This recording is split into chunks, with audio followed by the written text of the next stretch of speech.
1. Africa. Behold, the Sphinx is Africa, the bond of silence is upon her, old and white with tombs and rent and shorn, with raiment wet with tears and torn, and trampled on yet all untamed. Miller. Africa is at once the most romantic and the most tragic of continents. Its very names reveal its mystery and wide-reaching influence. It is the Ethiopia of the Greek, the Kush and Punt of the Egyptian, and the Arabian land of the blacks. To modern Europe it is the dark continent and land of contrasts. In literature it is the seat of the Sphinx and the lotus eaters, the home of the dwarfs, gnomes and pixies, and the refuge of the gods. In commerce it is the slave mart and the source of ivory, ebony, rubber, gold and diamonds. What other continent can rival in interest this ancient of days? There are those, nevertheless, who would write universal history and leave out Africa. But how, asks Ratzel, can one leave out the land of Egypt and Carthage? And Frobenius declares that in future Africa must more and more be regarded as an integral part of the great movement of world history. Yet it is true that the history of Africa is unusual, and its strangeness is due in no small degree to the physical peculiarities of the continent. With 3 times the area of Europe, it has a coastline a fifth shorter. Like Europe, it is a peninsula of Asia, curving southwestward around the Indian Sea.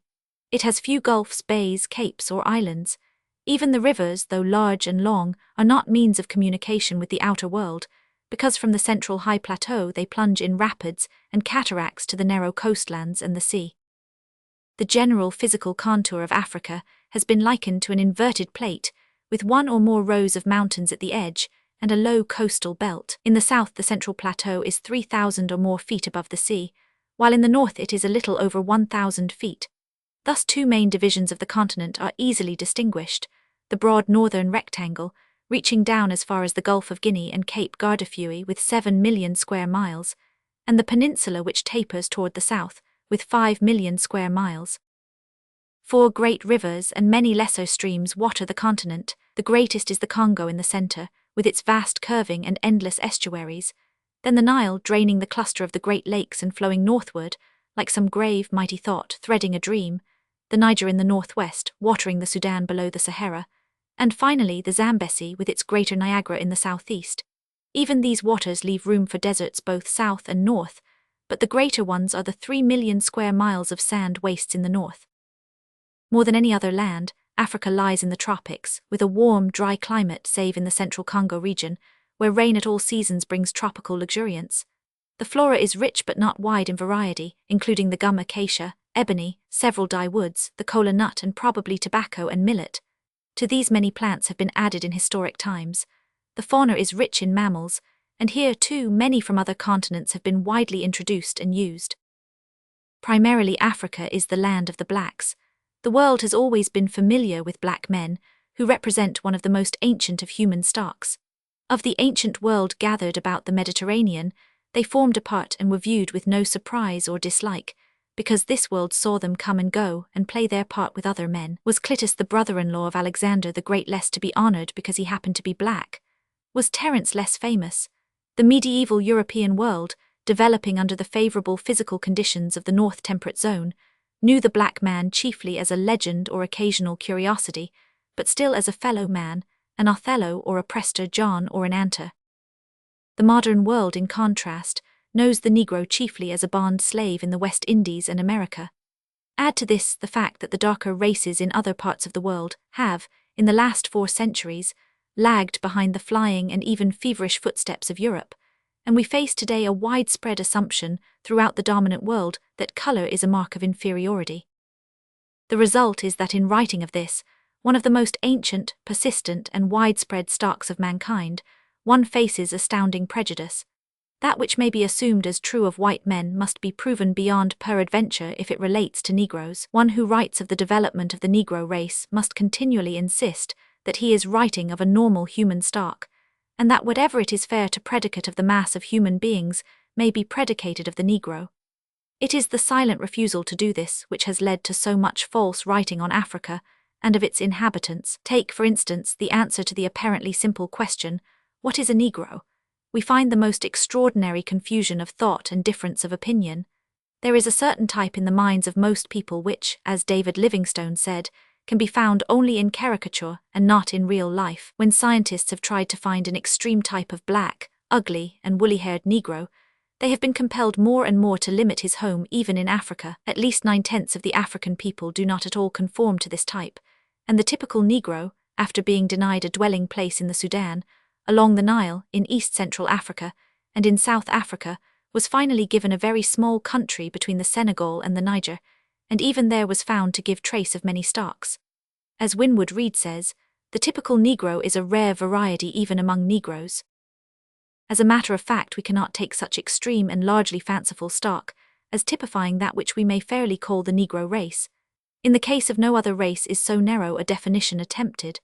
A white man may be of any color, size, or facial conformation, and have endless variety of cranial measurement and physical characteristics.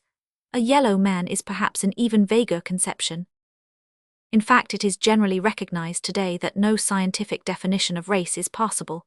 Differences, and striking differences, there are between men and groups of men, but they fade into each other so insensibly that we can only indicate the main divisions of men in broad outlines. As von Luschen says, the question of the number of human races has quite lost its raison d'etre, and has become a subject rather of philosophical speculation than of scientific research.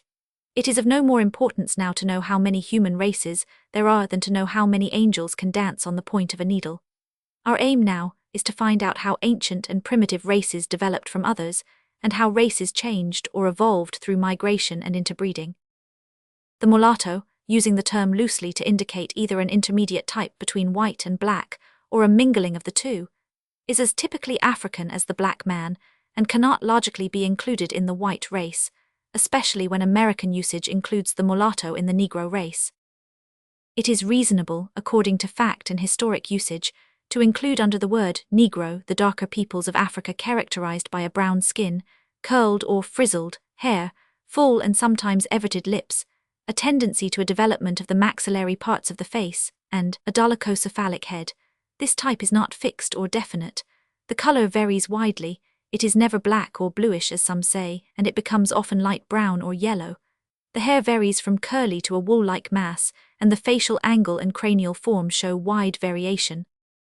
It is as impossible in Africa as elsewhere to fix with any certainty the limits of racial variation due to climate and the variation due to intermingling.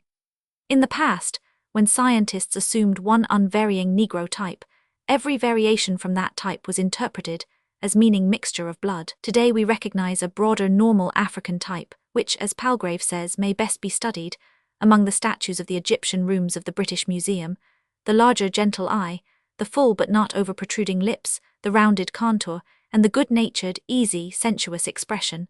This is the genuine African model. To this race Africa in the main and parts of Asia have belonged since prehistoric times. The color of this variety of man, as the color of other varieties, is due to climate. Conditions of heat, cold, and moisture, working for thousands of years through the skin and other organs, have given men their differences of color. This color pigment is a protection against sunlight and consequently varies with the intensity of the sunlight. Thus in Africa we find the blackest men in the fierce sunlight of the desert, red pygmies in the forest, and yellow bushmen on the cooler southern plateau. Next to the color, the hair is the most distinguishing characteristic of the Negro, but the two characteristics do not vary with each other. Some of the blackest of the Negroes have curly rather than woolly hair, while the crispest, most closely curled hair is found among the yellow Hottentots and Bushmen. The difference between the hair of the lighter and darker races is a difference of degree, not of kind, and can be easily measured. If the hair follicles of a Chinaman, a European, and a Negro are cut across transversely, it will be found that the diameter of the first is 100 by 77 to 85, the second by 62 to 72, while that of the Negro is 100 by 40 to 60. This elliptical form of the Negro's hair causes it to curl more or less tightly. There have been repeated efforts to discover, by measurements of various kinds, further and more decisive differences which would serve as really scientific determinants of race. Gradually these efforts have been given up. Today we realize that there are no hard and fast racial types among men. Race is a dynamic and not a static conception, and the typical races are continually changing and developing, amalgamating and differentiating.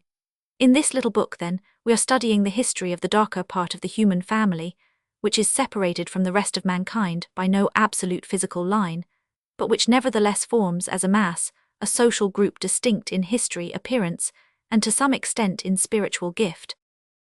We cannot study Africa without, however, noting some of the other races concerned in its history, particularly the Asiatic Semites. The intercourse of Africa with Arabia and other parts of Asia has been so close and long continued that it is impossible today to disentangle the blood relationships. Negro blood certainly appears in strong strain among the Semites, and the obvious mulatto groups in Africa, arising from ancient and modern mingling of Semite and Negro, has given rise to the term Hamite, under cover of which millions of Negroids have been characteristically transferred to the white race by some eager scientists. The earliest Semites came to Africa across the Red Sea. The Phoenicians came along the northern coasts 1,000 years before Christ and began settlements which culminated in Carthage and extended down the Atlantic shores of North Africa nearly to the Gulf of Guinea. From the earliest times, the Greeks have been in contact with Africa as visitors, traders, and colonists, and the Persian influence came with Cambyses and others. Roman Africa was bounded by the desert, but at times came into contact with the blacks across the Sahara and in the valley of the Nile. After the breaking up of the Roman Empire, the Greek and Latin Christians filtered through Africa, followed finally by a Germanic invasion in 429 AD.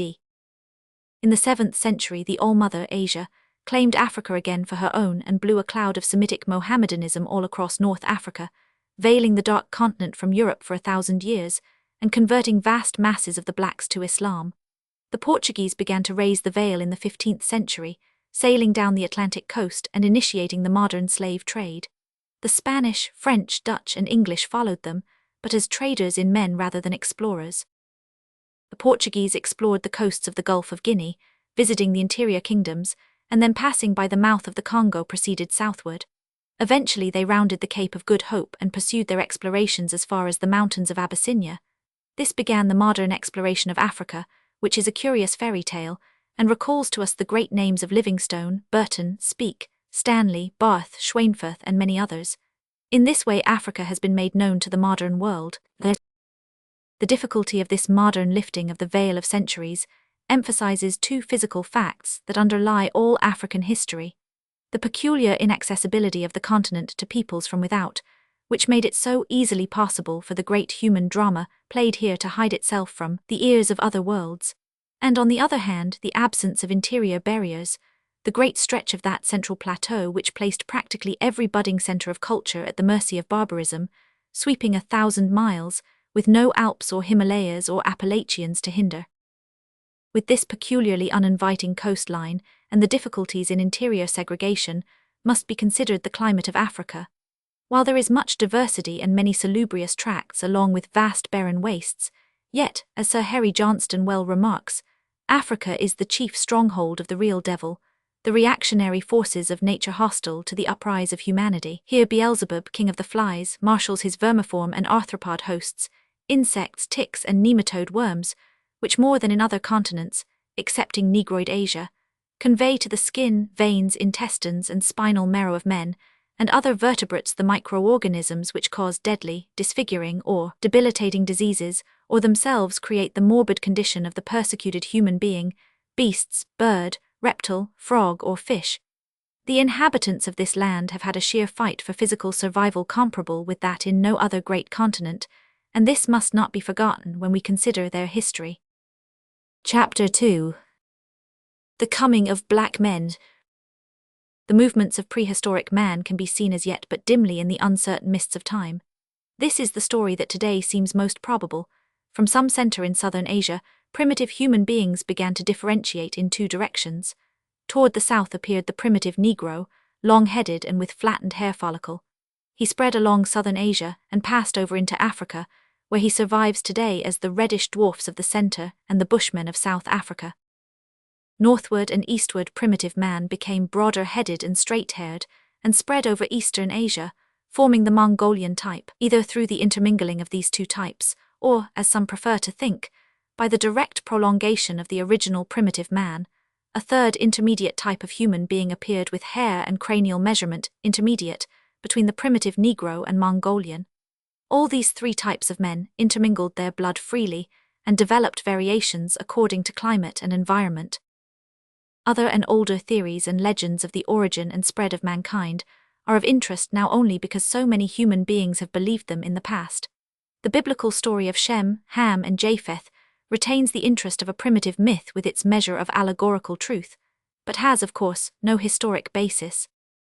The older Aryan theory assumed the migration into Europe of one dominant Asiatic race of civilized conquerors, to whose blood and influence all modern culture was due. To this white race Semitic Asia, a large part of Black Africa, and all Europe was supposed to belong. This Aryan theory has been practically abandoned in the light of recent research, and it seems probable now that from the primitive Negroid stock evolved in Asia, the Semites either by local variation or intermingling with other stocks. Later there developed the Mediterranean race, with Negroid characteristics, and the modern Negroes. The blue-eyed, light-haired Germanic people may have arisen as a modern variation of the mixed peoples, produced by the mingling of Asiatic and African elements. The last word on this development has not yet been said, and there is still much to learn and explain. But it is certainly proved today beyond doubt that the so-called Hamites of Africa, the brown and black curly and frizzly-haired inhabitants of North and East Africa, are not white men if we draw the line between white and black in any logical way.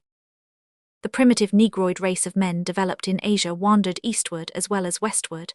They entered on the one hand Burma and the South Sea Islands, and on the other hand they came through Mesopotamia and gave curly hair and a Negroid type to Jew, Syrian and Assyrian.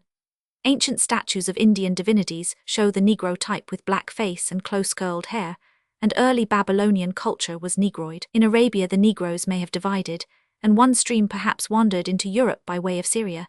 Traces of these Negroes are manifest not only in skeletons, but in the brunette type of all South Europe. The other branch proceeded to Egypt and tropical Africa.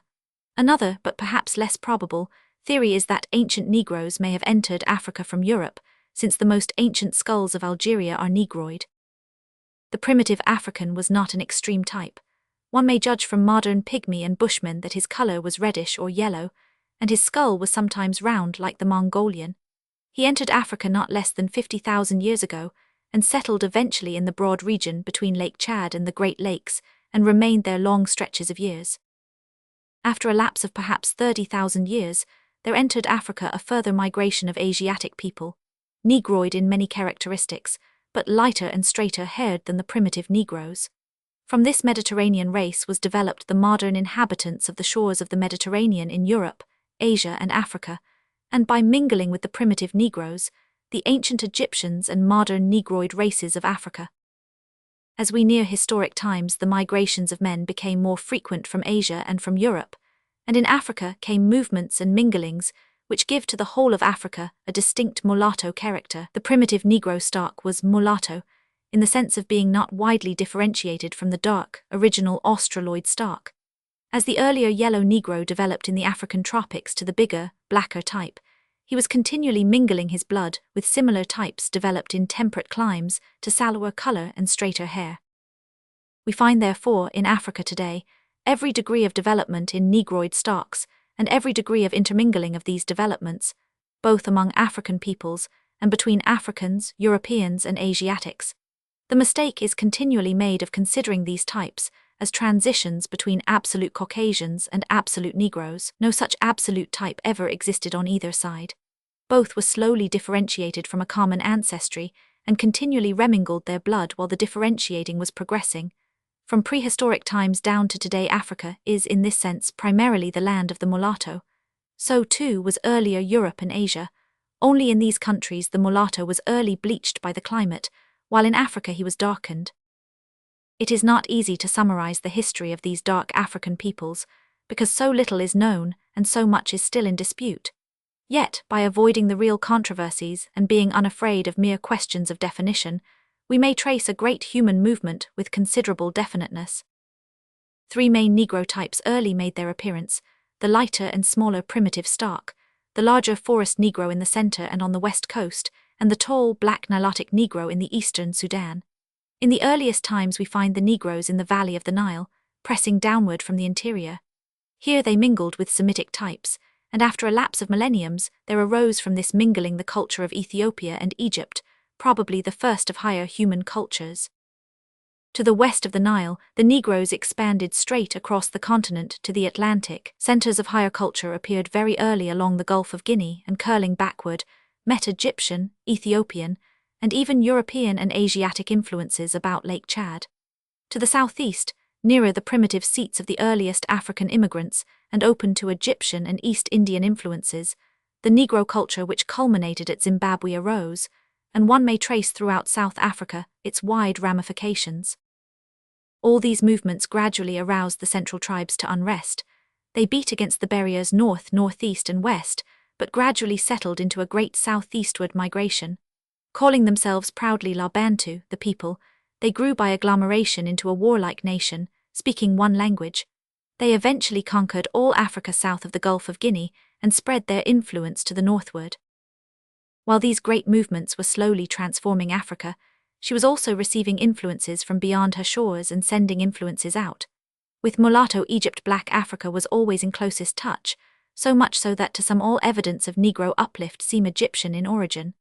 The truth is, rather, that Egypt was herself always palpably Negroid, and from her vantage ground, as almost the only African gateway received and transmitted Negro ideals. Phoenician, Greek, and Roman came into touch more or less with Black Africa.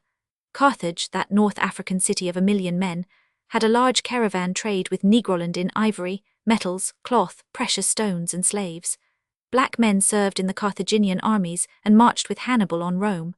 In some of the North African kingdoms, the infiltration of Negro blood was very large, and kings like Massinissa and Jugurtha were Negroid. By way of the Atlantic, the Carthaginians reached the African west coast. Greek and Roman influences came through the desert, and the Byzantine Empire and Persia came into communication with Negroland by way of the valley of the Nile. The influence of these trade routes, added to those of Egypt, Ethiopia, Benin, and Yoruba, stimulated centers of culture in the central and western Sudan, and European and African trade early reached large volume. Negro soldiers were used largely in the armies that enabled the Mohammedans to conquer North Africa and Spain. Beginning in the 10th century and slowly creeping across the desert into Negroland, the new religion found an already existent culture and came not a conqueror, but as an adapter and inspirer. Civilization received new impetus, and a wave of Mohammedanism swept eastward, erecting the great kingdoms of Mel, the Songhay, Bornu, and the Hausa states. The older Negro culture was not overthrown, but like a great wedge, pushed upward and inward from Yoruba, and gave stubborn battle to the newer culture for 7 or 8 centuries. Then it was in the 15th century that the heart disease of Africa developed in its most virulent form. There is a modern theory that black men are and always have been naturally slaves.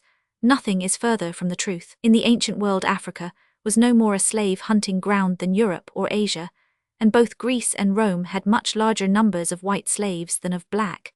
It was natural that a stream of black slaves should have poured into Egypt, because the chief line of Egyptian conquest and defense lay toward the heart of Africa. Moreover, the Egyptians, themselves of Negro descent, had not only Negro slaves, but Negroes among their highest nobility, and even among their pharaohs.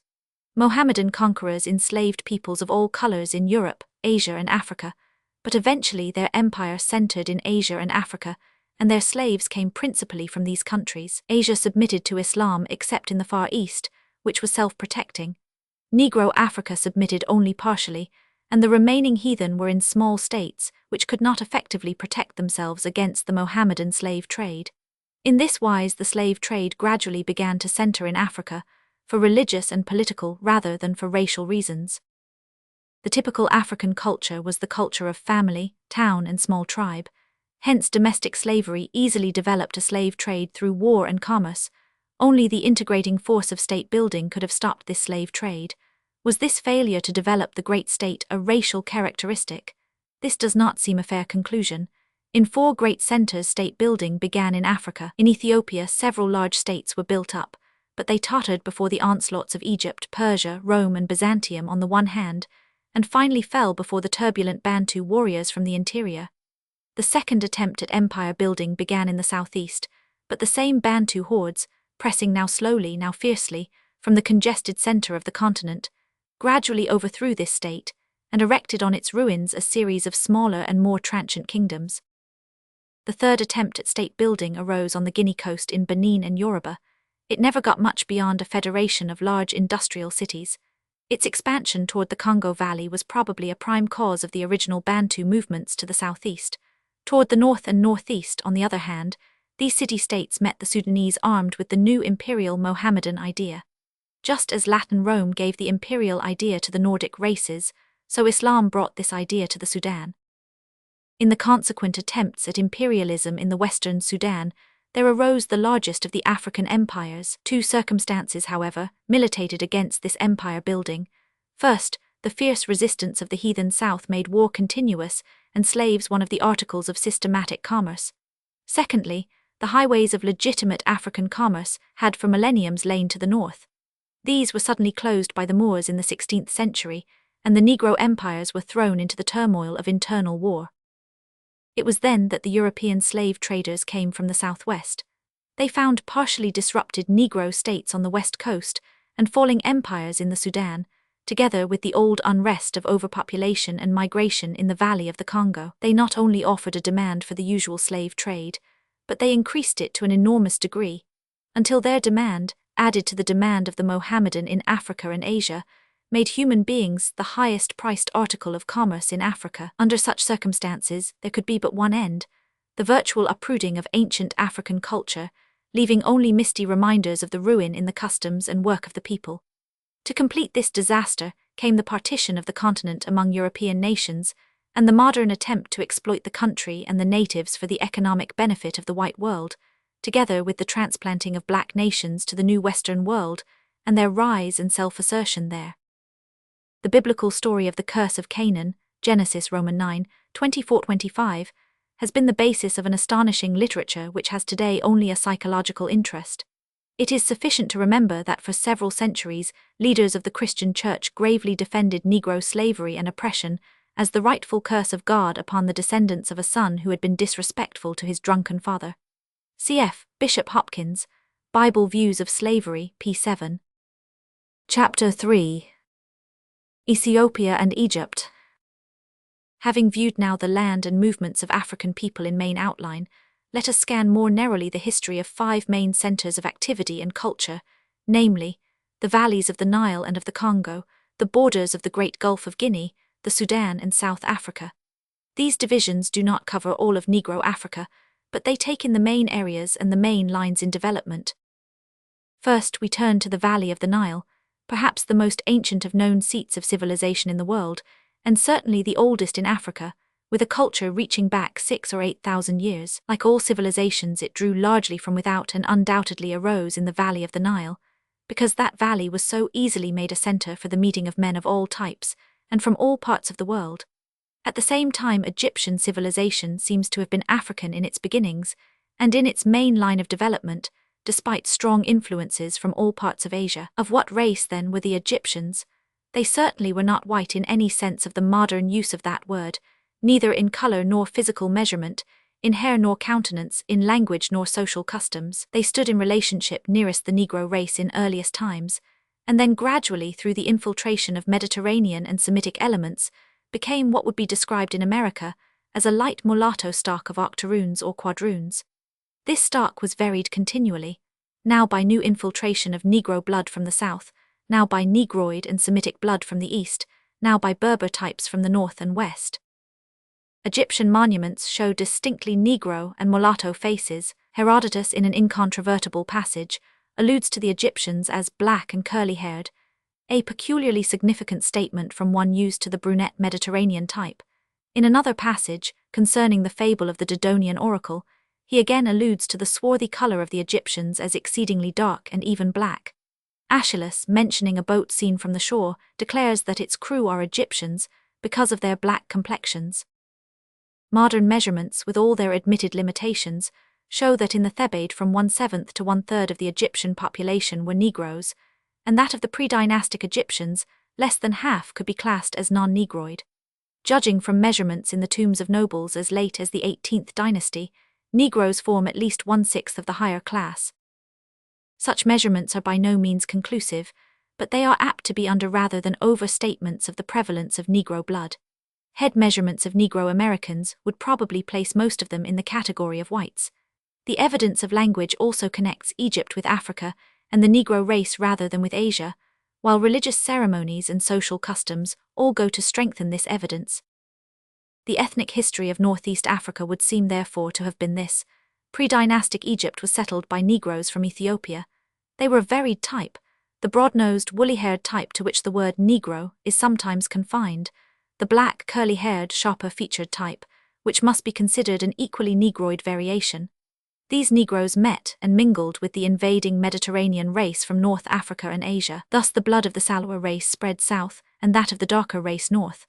Black priests appear in Crete 3,000 years before Christ, and Arabia is to this day thoroughly permeated with Negro blood. Perhaps, as Chamberlain says, one of the prime reasons why no civilization of the type of that of the Nile arose in other parts of the continent, if such a thing were at all possible, was that Egypt acted as a sort of channel by which the genius of Negroland was drafted off into the service of Mediterranean and Asiatic culture.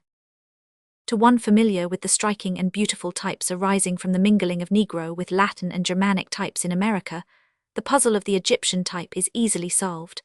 It was unlike any of its neighbors and a unique type until one views the modern mulatto.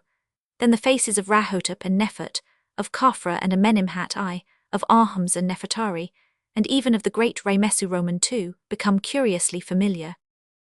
The history of Egypt is a science in itself. Before the reign of the first recorded king, 5,000 years or more before Christ, there had already existed in Egypt a culture and art arising by long evolution from the days of Paleolithic man, among a distinctly Negroid people.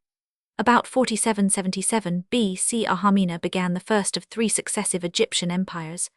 This lasted 2,000 years, with many pharaohs, like Khafra of the 4th dynasty, of a strongly Negroid cast of countenance. At the end of the period, the empire fell apart into Egyptian and Ethiopian halves, and a silence of 3 centuries ensued.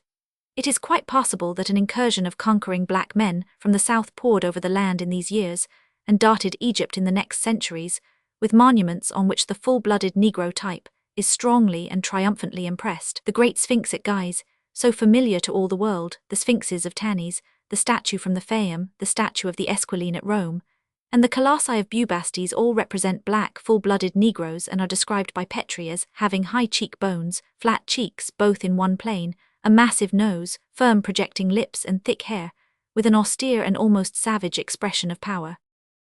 Blyden, the great modern black leader of West Africa, said of the Sphinx at Guys, "Her features are decidedly of the African or Negro type, with expanded nostrils." If, then, the Sphinx was placed here, looking out in majestic and mysterious silence over the empty plain where once stood the great city of Memphis in all its pride and glory, as an emblematic representation of the king, is not the inference clear as to the peculiar type or race to which that king belonged? The Middle Empire arose 3064 BC and lasted nearly 24 centuries. Under pharaohs whose Negro descent is plainly evident, like Amenemhat I and Roman III and Usertesen I, the ancient glories of Egypt were restored and surpassed. At the same time, there is strong continuous pressure from the wild and unruly Negro tribes of the upper Nile Valley, and we get some idea of the fear which they inspired throughout Egypt when we read of the great national rejoicing which followed the triumph of Usertesen Roman III, -22, over these hordes. He drove them back and attempted to confine them to the edge of the Nubian desert above the Second Cataract. Hemmed in here, they set up a state about this time and founded Nepata. Notwithstanding this repulse of black men, less than 100 years later a full-blooded Negro from the south, Ra-Nehesi, was seated on the throne of the pharaohs and was called the king's eldest son. This may mean that an incursion from the far south had placed a black conqueror on the throne. At any rate, the whole empire was in some way shaken, and 200 years later the invasion of the Hyksos began. The domination of Hyksos kings who may have been Negroids from Asia lasted for 500 years. The redemption of Egypt from these barbarians came from Upper Egypt, led by the mulatto Ahmes. He founded in 1703 BC the new empire, which lasted 1500 years. His queen Nefertari, the most venerated figure of Egyptian history, was a negress of great beauty, strong personality, and of unusual administrative force. She was for many years joint ruler with her son, Amenhotep I, who succeeded his father. The new empire was a period of foreign conquest and internal splendor, and finally of religious dispute and overthrow. Syria was conquered in these reigns and Asiatic civilization, and influences poured in upon Egypt. The great Tahutmes Roman III, whose reign was one of the grandest and most eventful in Egyptian history, had a strong Negroid countenance, as had also Queen Hatshepsut, who sent the celebrated expedition to reopen ancient trade with the Hottentots of Punt. A new strain of Negro blood came to the royal line through Queen Mutemua about 1420 BC, whose son Amenhotep III built a great temple at Luxor and the Colossi at Memnon. The whole of the period in a sense culminated in the great Ramesu II, the oppressor of the Hebrews, who with his Egyptian, Libyan and Negro armies fought half the world. His reign, however, was the beginning of decline, and foes began to press Egypt from the white north and the black south. The priests transferred their power at Thebes, while the Assyrians under Nimrod overran Lower Egypt. The center of interest is now transferred to Ethiopia, and we pass to the more shadowy history of that land.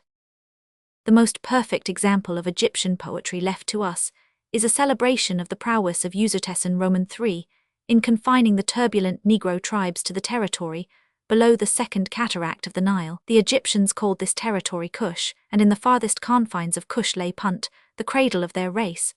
To the ancient Mediterranean world, Ethiopia, i.e. the land of the black-faced, was a region of gods and fairies. Zeus and Poseidon feasted each year among the blameless Ethiopians, and Black Memnon, king of Ethiopia, was one of the greatest of heroes. The Ethiopians conceived themselves, says Diodorus Siculus lib.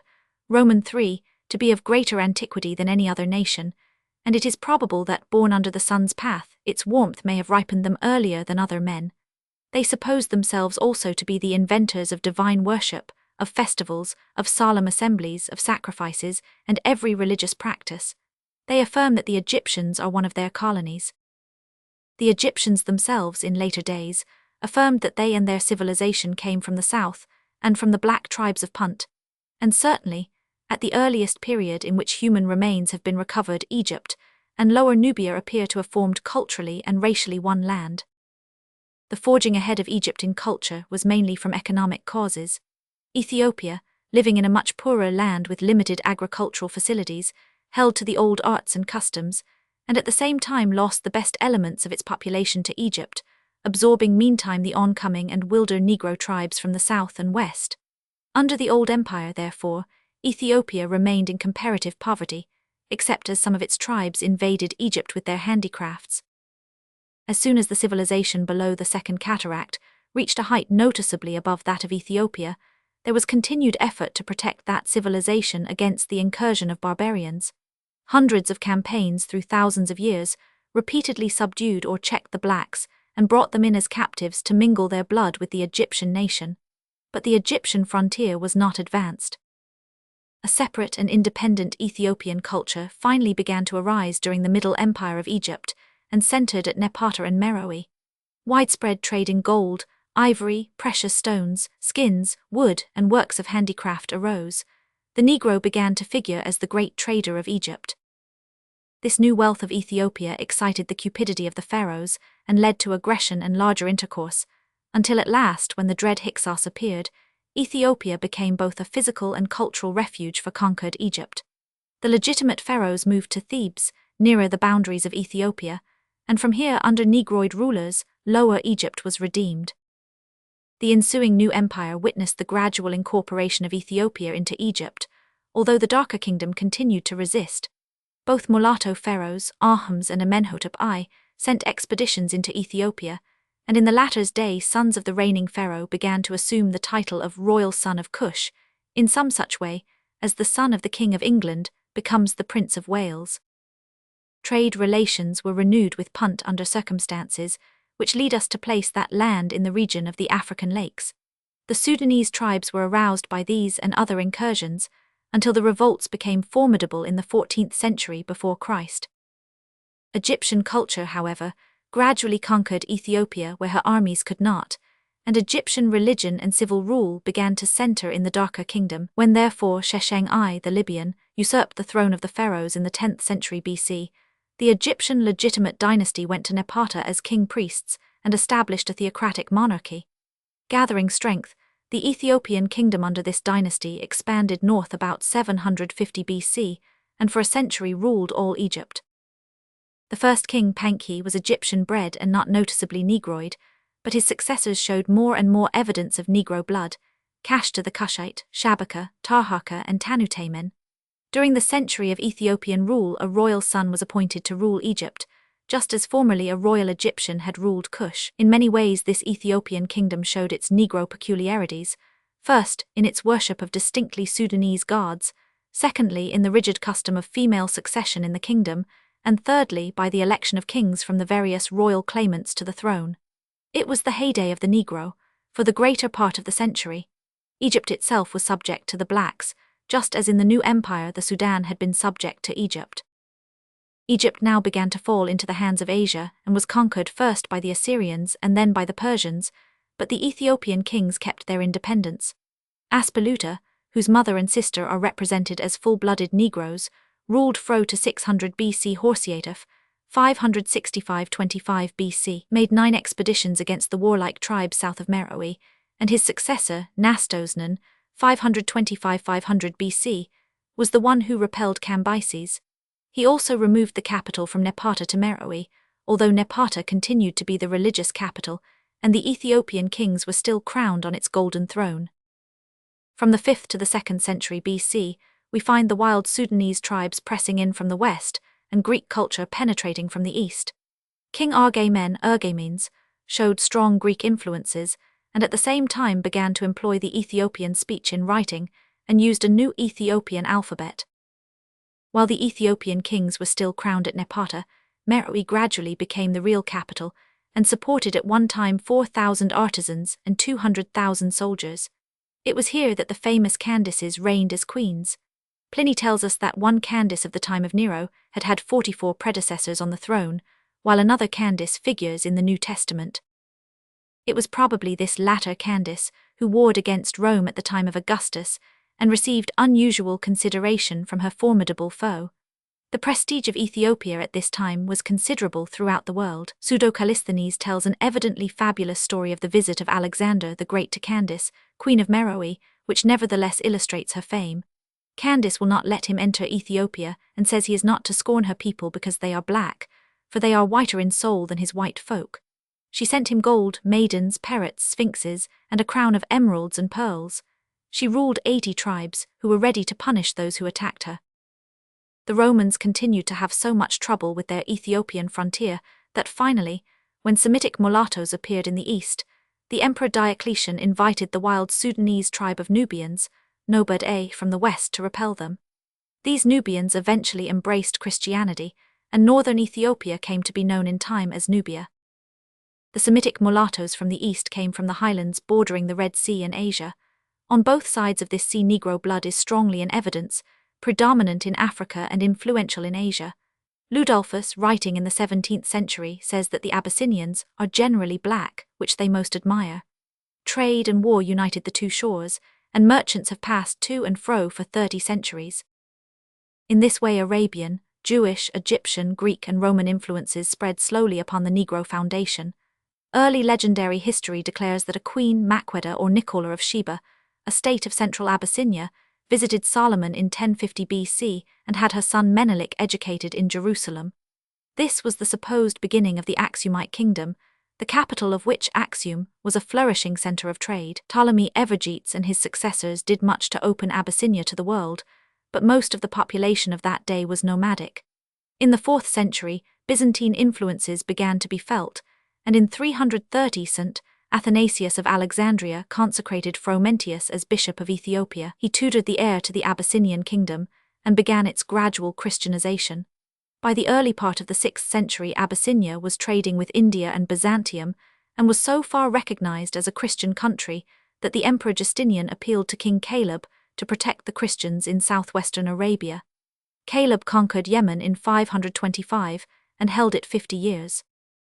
Eventually a Jewish princess, Judith, usurped the Aksumite throne. The Abyssinians were expelled from Arabia, and a long period begins when, as Gibbon says, encompassed by the enemies of their religion, the Ethiopians slept for nearly 1,000 years, forgetful of the world by whom they were forgot. Throughout the Middle Ages, however, the legend of a great Christian kingdom hidden away in Africa persisted, and the search for Prester John became one of the world quests. It was the expanding power of Abyssinia that led Rome to call in the Nubians from the western desert. The Nubians had formed a strong league of tribes, and as the ancient kingdom of Ethiopia declined, they drove back the Abyssinians, who had already established themselves at Meroe. In the 6th century, the Nubians were converted to Christianity by a Byzantine priest, and they immediately began to develop. A new capital, Dongola, replaced Napata and Meroe, and by the 12th century churches and brick dwellings had appeared. As the Mohammedan flood pressed up the Nile Valley, it was the Nubians that held it back for 2 centuries. Farther south, other wild tribes pushed out of the Sudan and began a similar development. Chief among these were the Fung, who fixed their capital at Sennar, at the junction of the White and Blue Nile. When the Mohammedan flood finally passed over Nubia, the Fung diverted it by declaring themselves Moslems. This left the Fung as the dominant power in the 15th century, from the Three Cataracts to Fazogli, and from the Red Sea at Suakin to the White Nile. Islam then swept on south in a great circle, skirted the Great Lakes, and then curled back to Somaliland, completely isolating Abyssinia. Between the 13th and 16th centuries, the Egyptian Sudan became a congeries of Mohammedan kingdoms with Arab, mulatto and Negro kings. Far to the west, near Lake Chad, arose in 1520 the Sultanate of Baghirmi, which reached its highest power in the 7th century. This dynasty was overthrown by the Negroid Mabas, who established Wadai to the eastward about 1640. South of Wadai lay the heathen and cannibals of the Congo Valley, against which Islam never prevailed.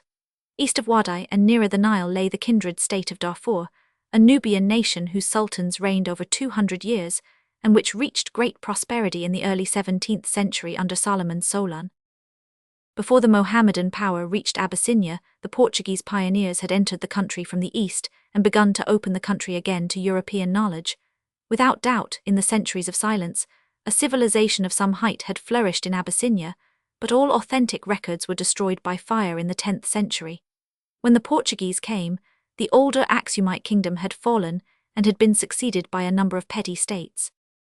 The Sudanese kingdoms of the Sudan resisted the power of the Mameluke Beys in Egypt, and later the power of the Turks until the 19th century, when the Sudan was made nominally a part of Egypt. Continuous upheaval, war and conquest had by this time done their work, and little of ancient Ethiopian culture survived except the slave trade. The entrance of England into Egypt, after the building of the Suez Canal, stirred up eventually revolt in the Sudan, for political, economic and religious reasons. Led by a Sudanese Negro, Mohammed Ahmed, who claimed to be the Messiah Mahdi, the Sudan arose in revolt in 1881, determined to resist a hated religion, foreign rule and interference with their chief commerce, the trade in slaves. The Sudan was soon aflame, and the able mulatto general, Osman Digna, aided by revolt among the heathen Dinka, drove Egypt and England out of the Sudan for 16 years. It was not until that England re-entered the Sudan and in petty revenge desecrated the bones of the brave, even if misguided prophet. Meantime, this modest revolt had delayed England's designs on Abyssinia, and the Italians, replacing her, attempted a protectorate. Menelik of Shoa, one of the smaller kingdoms of Abyssinia, was a shrewd man of predominantly Negro blood, and had been induced to make a treaty with the Italians after King John had been killed by the Mahdists. The exact terms of the treaty were disputed, but undoubtedly the Italians tried by this means to reduce Menelik to vassalage. Menelik stoutly resisted, and at the Great Battle of Adua, one of the decisive battles of the modern world, the Abyssinians on March 1, 1896, inflicted a crushing defeat on the Italians, killing 4,000 of them and capturing 2,000 prisoners. The Empress Teidu, a full-blooded negress, led some of the charges. By this battle Abyssinia became independent. Such in vague and general outline is the strange story of the Valley of the Nile, of Egypt, the motherland of human culture, and that starred Ethiop queen that strove to set her beauty's praise above the sea nymphs. 4. The Niger and Islam. The Arabian expression Bilad-e Sudan, land of the blacks, was applied to the whole region south of the Sahara, from the Atlantic to the Nile. It is a territory some 3,500 miles by 600 miles, containing 2 million square miles, and has today a population of perhaps 80 million. It is thus 2/3 the size of the United States, and quite as thickly settled. In the western Sudan, the Niger plays the same role as the Nile in the east. In this chapter, we follow the history of the Niger. The history of this part of Africa was probably something as follows. Primitive man, entering Africa from Arabia, found the Great Lakes, spread in the Nile Valley and wandered westward to the Niger. Herodotus tells of certain youths who penetrated the desert to the Niger and found there a city of black dwarfs. Succeeding migrations of Negroes and Negroids pushed the dwarfs gradually into the inhospitable forests and occupied the Sudan, pushing on to the Atlantic. Here the newcomers, curling northward, met the Mediterranean race coming down across the western desert, while to the southward the Negro came to the Gulf of Guinea and the thick forests of the Congo Valley. Indigenous civilizations arose on the west coast in Yoruba and Benin, and contact of these with the Mediterranean race in the desert, and with Egyptian and Arab from the east, gave rise to centers of Negro culture in the Sudan at Ghana and Mel, and in Songhay, Nupe, the Hausa states and Bornu. The history of the Sudan thus leads us back again to Ethiopia, that strange and ancient center of world civilization, whose inhabitants in the ancient world were considered to be the most pious and the oldest of men. From this center the black originators of African culture, and to a large degree of world culture, wandered not simply down the Nile, but also westward. These Negroes developed the original substratum of culture, which later influences modified but never displaced. We know that Egyptian pharaohs in several cases ventured into the western Sudan, and that Egyptian influences are distinctly traceable. Greek and Byzantine culture and Phoenician and Carthaginian trade also penetrated, while Islam finally made this whole land her own. Behind all these influences, however, stood from the first an indigenous Negro culture. The stone figures of Sherbro, the megaliths of Gambia, the art and industry of the West Coast are all too deep and original evidences of civilization to be merely importations from abroad. Nor was the Sudan the inert recipient of foreign influence when it came. According to credible legend, the great king at Byzantium imported glass, tin, silver, bronze, cut stones, and other treasure from the Sudan. Embassies were sent, and states like Nupe recognized the suzerainty of the Byzantine emperor. The people of Nupe especially were filled with pride when the Byzantine people learned certain kinds of work in bronze and glass from them, and this intercourse was only interrupted by the Mohammedan conquest. To this ancient culture, modified somewhat by Byzantine and Christian influences, came Islam. It approached from the northwest, coming stealthily and slowly and being handed on particularly by the Mandingo Negroes. About 1200 AD, the situation was this. Ghana was on the edge of the desert in the north, Mandingoland between the Niger and the Senegal in the south and the western Sahara, Jollof was in the west on the Senegal, and the Songhay on the Niger in the center. The Mohammedans came chiefly as traders and found a trade already established. Here and there in the great cities were districts set aside for these new merchants, and the Mohammedans gave frequent evidence of their respect for these black nations. Islam did not found new states, but modified and united Negro states already ancient. It did not initiate new commerce, but developed a widespread trade already established. It is, as Frobenius says, easily proved from chronicles written in Arabic that Islam was only effective in fact as a fertilizer and stimulant. The essential point is the resuscitative and invigorative concentration of Negro power in the service of a new era and a Moslem propaganda, as well as the reaction thereby produced. Early in the 8th century, Islam had conquered North Africa and converted the Berbers. Aided by black soldiers, the Moslems crossed into Spain. In the following century, Berber and Arab armies crossed the west end of the Sahara and came to Negroland. Later in the 11th century, Arabs penetrated the Sudan and Central Africa from the east, filtering through the Negro tribes of Darfur, Kanem, and neighboring regions.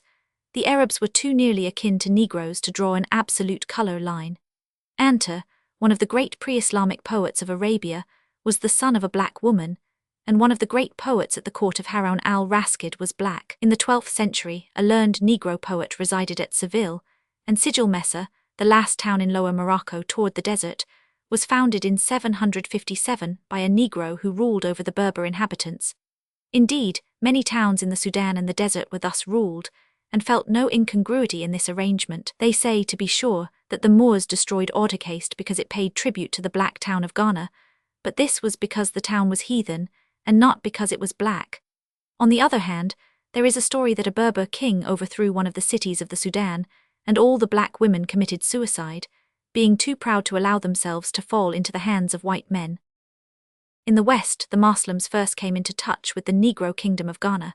Here large quantities of gold were gathered in early days, and we have names of 74 rulers before 300 AD running through 21 generations. This would take us back approximately 1,000 years to 700 BC, or about the time that Pharaoh Necho of Egypt sent out the Phoenician expedition which circumnavigated Africa, and possibly before the time when Hanno, the Carthaginian, explored the west coast of Africa. By the middle of the 11th century, Ghana was the principal kingdom in the western Sudan. Already the town had a native and a Mussulman quarter, and was built of wood and stone with surrounding gardens. The king had an army of 200,000, and the wealth of the country was great. A century later the king had become Mohammedan in faith, and had a palace with sculptures and glass windows. The great reason for this development was the desert trade. Gold, skins, ivory, cola nuts, gums, honey, wheat and cotton were exported, and the whole Mediterranean coast traded in the Sudan. Other and lesser black kingdoms like Tekru, Silla and Massena surrounded Ghana. In the early part of the 13th century, the prestige of Ghana began to fall before the rising Mandingan kingdom to the west. Mel, as it was called, was founded in 1235, and formed an open door for Moslem and Moorish traders. The new kingdom, helped by its expanding trade, began to grow, and Islam slowly surrounded the older Negro culture west, north and east. However, a great mass of the older heathen culture, pushing itself upward from the Guinea coast, stood firmly against Islam down to the 19th century. Steadily Mohammedanism triumphed in the growing states, which almost encircled the protagonists of ancient Atlantic culture. Mandingan Mel eventually supplanted Ghana in prestige and power, after Ghana had been overthrown by the heathen Susu from the south. The territory of Mel lay southeast of Ghana, and some 500 miles north of the Gulf of Guinea. Its kings were known by the title of Mansa, and from the middle of the 13th century to the middle of the 14th, the Melestine, as its dominion was called, was the leading power in the land of the blacks. Its greatest king, Mari Jalak, Mansa Musa, made his pilgrimage to Mecca in 1324, with a caravan of 60,000 persons, including 12,000 young slaves gowned in figured cotton and Persian silk. He took 80 camel loads of gold dust, worth about $5 million, to defray his expenses, and greatly impressed the people of the East with his magnificence. On his return, he found that Timbuktu had been sacked by the Marsi, but he rebuilt the town and filled the new mosque with learned blacks from the University of Fez. Mansa Musa reigned 25 years and was distinguished by his ability and by the holiness of his life. The justice of his administration was such that the memory of it still lives. The Melestine preserved its preeminence until the beginning of the 16th century, when the rod of Sudanese empire passed to Songhai, the largest and most famous of the black empires. The known history of Songhai covers 1,000 years and 3 dynasties and centers in the Great Bend of the Niger. There were 30 kings of the first dynasty, reigning fro to 1335. During the reign of one of these, the Songhai kingdom became the vassal kingdom of Mel, then at the height of its glory. In addition to this, the Marsi crossed the valley, plundered Timbuktu in 1339, and separated Jen, the original seat of the Songhai, from the main empire. The 16th king was converted to Mohammedanism in 1009, and after that all the Songhai princes were Mohammedans. Mansa Musa took 2 young Songhai princes to the court of Mel to be educated in 1326. These boys, when grown, ran away and founded a new dynasty in Songhai, that of the Sanis, in 1355. 17 of these kings reigned, the last and greatest being Sani Ali, who ascended the throne in 1464. Mel was at this time declining. Other cities like Jen, with its 7,000 villages, were rising, and the Tuaregs, Berbers with Negro blood, had captured Timbuktu. Sani Ali was a soldier and began his career with the conquest of Timbuktu in 1469. He also succeeded in capturing Jen and attacked the Marsi and other enemies on all sides. Finally, he concentrated his forces for the destruction of Mel and subdued nearly the whole empire on the west bend of the Niger. In summing up Sani Ali's military career, the chronicle says of him, he surpassed all his predecessors in the numbers and valor of his soldiery. His conquests were many and his renown extended from the rising to the setting of the sun. If it is the will of God, he will be long spoken of. Sani Ali was a Songhai Negro whose father was a Berber. He was succeeded by a full-blooded black Mohammed Abu Bekr, who had been his prime minister. Mohammed was hailed as Askia, usurper, and is best known as Mohammed Askia. He was strictly orthodox where Ali was rather a scoffer, and an organizer where Ali was a warrior. On his pilgrimage to Mecca in 1495, there was nothing of the barbaric splendor of Mansa Musa, but a brilliant group of scholars and holy men with a small escort of 1,500 soldiers and $900,000 in gold.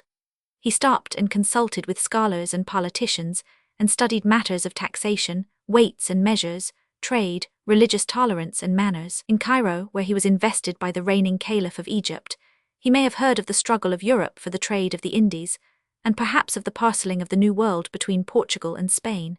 He returned to the Sudan in 1497, instituted a standing army of slaves, undertook a holy war against the indomitable Mossi, and finally marched against the Hausa. He subdued these cities, and even imposed the rule of black men on the Berber town of Agades, a rich city of merchants and artificers with stately mansions. In fine, Askia, during his reign, conquered and consolidated an empire 2,000 miles long by 1,000 wide at its greatest diameters, a territory as large as all Europe.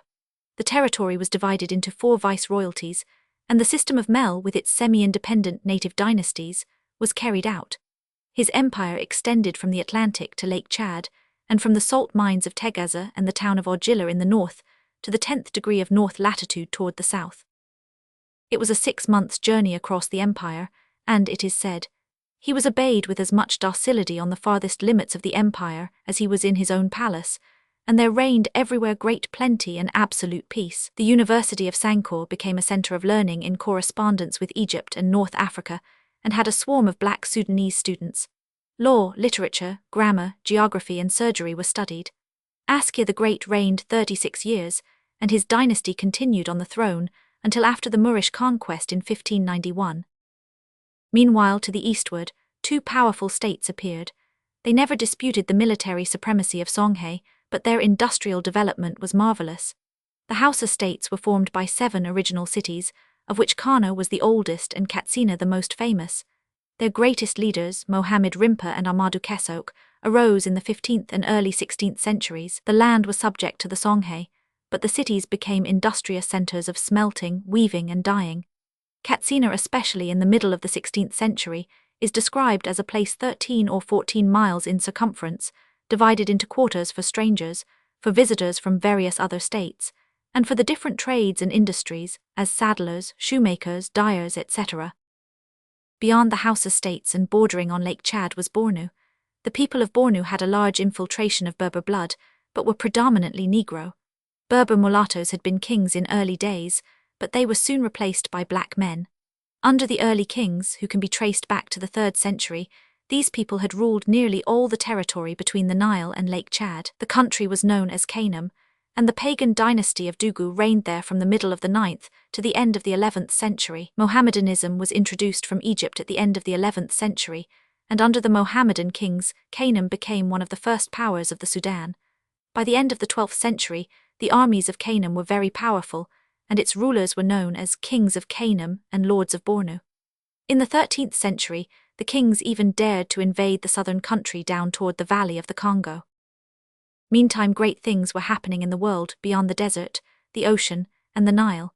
Arabian Mohammedanism had succumbed to the wild fanaticism of the Seljukian Turks. These new conquerors were not only firmly planted at the gates of Vienna, but had swept the shores of the Mediterranean and sent all Europe scouring the seas for their lost trade connections with the riches of India. Religious zeal, fear of conquest and commercial greed inflamed Europe against the Mohammedan and led to the discovery of a new world, the riches of which poured first on Spain.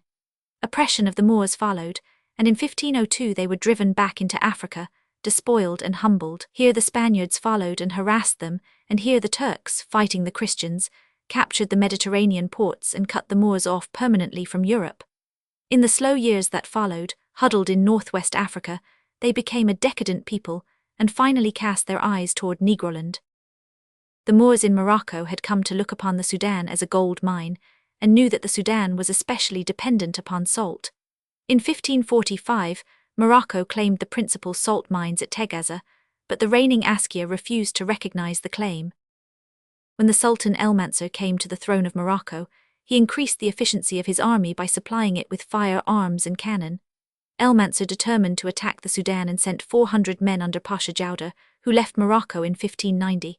The Songhai with their bows and arrows were helpless against powder and shot, and they were defeated at Tenkadibu Apra, 1591.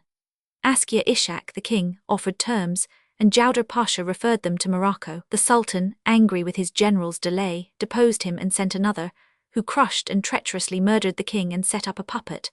Thereafter there were 2 Askias, one under the Moors at Timbuktu and one who maintained himself in the Hausa states, which the Moors could not subdue.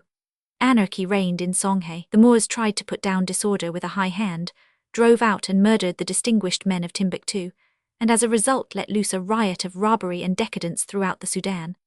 Pasha now succeeded Pasha with revolt and misrule, until in 1612, the soldiers elected their own Pasha and deliberately shut themselves up in the Sudan by cutting off approach from the north. Hausaland and Bornu were still open to Turkish and Mohammedan influence from the east, and the Gulf of Guinea to the slave trade from the south, but the face of the finest Negro civilization the modern world had ever produced was veiled from Europe and given to the defilement of wild Moorish soldiers. In 1623, it is written, excesses of every kind are now committed unchecked by the soldiery, and the country is profoundly convulsed and oppressed. The Tuaregs marched down from the desert and deprived the Moors of many of the principal towns. The rest of the empire of the Songhai was by the end of the 18th century divided among separate Moorish chiefs, who bought supplies from the Negro peasantry, and were, at once the vainest, proudest, and perhaps the most bigoted, ferocious, and intolerant of all the nations of the south. They lived a nomadic life, plundering the Negroes. To such depths did the mighty Songhai fall. As the Songhai declined, a new power arose in the 19th century, the Fula. The Fula, who vary in race from Berber mulattoes to full-blooded Negroes, may be the result of a westward migration of some people like the Leuco-Aethiopi of Pliny, or they may have arisen from the migration of Berber mulattoes in the western oases, driven south by Romans and Arabs. These wandering herdsmen lived on the Senegal River and the ocean in very early times, and were not heard of until the 19th century.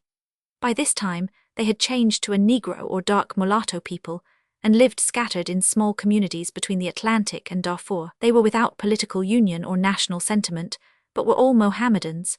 Then came a sudden change, and led by a religious fanatic, these despised and persecuted people became masters of the Central Sudan. They were the ones who at last broke down that great wedge of resisting Atlantic culture, after it had been undermined and disintegrated by the American slave trade. Thus Islam finally triumphed in the Sudan, and the ancient culture combined with the new. In the Sudan today one may find evidences of the union of two classes of people. The representatives of the older civilization dwell as peasants in small communities, carrying on industries and speaking a large number of different languages. With them or above them is the ruling Mohammedan caste, speaking 4 main languages: Mandingo, Hausa, Fula, and Arabic. These latter form the state builders. Negro blood predominates among both classes, but naturally there is more Berber blood among the Mohammedan invaders. Europe during the Middle Ages had some knowledge of these movements in the Sudan and Africa. Mel and Songhai appear on medieval maps. In literature we have many allusions. The mulatto king, Ferefes, was one of Wolfram von Eschenbach's heroes. Prester John furnished endless lore. Othello, the warrior, and the Black King represented by medieval art as among the 3 wise men, and the various Black Virgin Marys all show legendary knowledge of what African civilization was at that time doing. It is a curious commentary on modern prejudice that most of this splendid history of civilization and uplift is unknown today, and men confidently assert that Negroes have no history. 5. Guinea and Congo. One of the great cities of the Sudan was Jen. The Chronicle says that its markets are held every day of the week, and its populations are very enormous. Its 7,000 villages are so near to one another that the chief of Jen has no need of messengers. If he wishes to send a note to Lake Debo, for instance, it is cried from the gate of the town and repeated from village to village, by which means it reaches its destination almost instantly. From the name of this city we get the modern name Guinea, which is used today to designate the country contiguous to the Great Gulf of that name, a territory often referred to in general as West Africa. Here, reaching from the mouth of the Gambia to the mouth of the Niger, is a coast of 600 miles, where a marvelous drama of world history has been enacted. The coast and its hinterland comprehends many well-known names.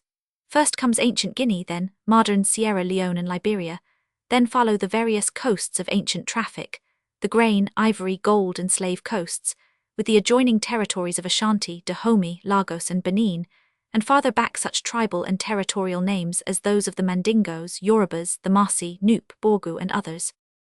Recent investigation makes it certain that an ancient civilization existed on this coast, which may have gone back as far as 3,000 years before Christ. Frobenius, perhaps fancifully, identified this African coast with the Atlantis of the Greeks, and as part of that great Western movement in human culture, beyond the Pillars of Hercules, which 13 centuries before Christ strove with Egypt and the East, it is at any rate clear that ancient commerce reached down the west coast.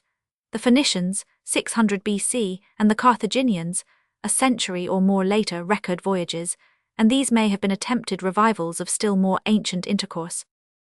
These coasts at some unknown prehistoric period were peopled from the Niger Plateau toward the north and west by the black West African type of Negro, while along the west end of the desert these Negroes mingled with the Berbers, forming various Negroid races. Movement and migration is evident along this coast in ancient and modern times.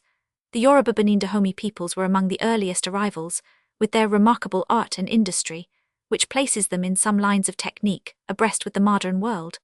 Behind them came the Masi from the north, and many other peoples in recent days have filtered through, like the Limba and Temni of Sierra Leone and the Agni Ashanti, who moved from Borgu some 2,000 years ago to the Gold and Ivory coasts.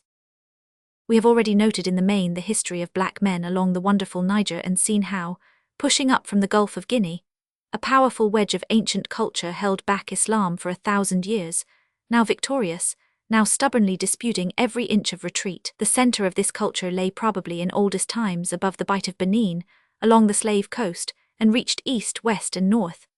We trace it today not only in the remarkable tradition of the natives, but in stone monuments, architecture, industrial and social organization, and works of art in bronze, glass, and terracotta. Benin art has been practiced without interruption for centuries, and von Luschen says that it is of extraordinary significance that by the 16th and 17th centuries, a local and monumental art had been learned in Benin which in many respects equaled European art, and developed a technique of the very highest accomplishment. Summing up Yoruban civilization, Frobenius concluded that the technical summit of that civilization was reached in the terracotta industry, and that the most important achievements in art were not expressed in stone, but in fine clay baked in the furnace. That hollow casting was thoroughly known to and practiced by these people. That iron was mainly used for decoration, that whatever their purpose they kept their glass beads in stoneware urns within their own locality, and that they manufactured both earthen and glassware, that the art of weaving was highly developed among them, that the stone monuments, it is true, show some dexterity in handling and are so far instructive, but in other respects evidence a cultural condition insufficiently matured to grasp the utility of stone monumental material, and above all, that the then great and significant idea of the universe as imaged in the templum was current in those days. Effort has naturally been made to ascribe this civilization to white people. First it was ascribed to Portuguese influence, but much of it is evidently older than the Portuguese discovery. Egypt and India have been evoked, and Greece and Carthage, but all these explanations are far-fetched. If ever a people exhibited unanswerable evidence of indigenous civilization, it is the West Coast Africans. Undoubtedly they adapted much that came to them, utilized new ideas and grew from contact, but their art and culture is Negro through and through. Yoruba forms one of the 3 city groups of West Africa, another is around Timbuktu, and a third in the Hausa states. The Timbuktu cities have from 5 to 1,500 towns, while the Yoruba cities have 150,000 inhabitants and more. The Hausa cities are many of them important, but few are as large as the Yoruba cities and they lie farther apart. Our 3 centers, however, are connected with the Niger, and the group nearest the coast, that is, the Yoruba cities, has the greatest numbers of towns, the most developed architectural styles, and the oldest institutions. The Yoruba cities are not only different from the Sudanese in population, but in their social relations. The Sudanese cities were influenced from the desert and the Mediterranean, and form nuclei of larger surrounding monarchical states. The Yoruba cities, on the other hand, remained comparatively autonomous organizations down to modern times, and their relative importance changed from time to time without developing an imperialistic idea or subordinating the group to one overpowering city. This social and industrial state of the Yorubas formerly spread and wielded great influence. We find Yoruba reaching out and subduing states like Nupe toward the northward.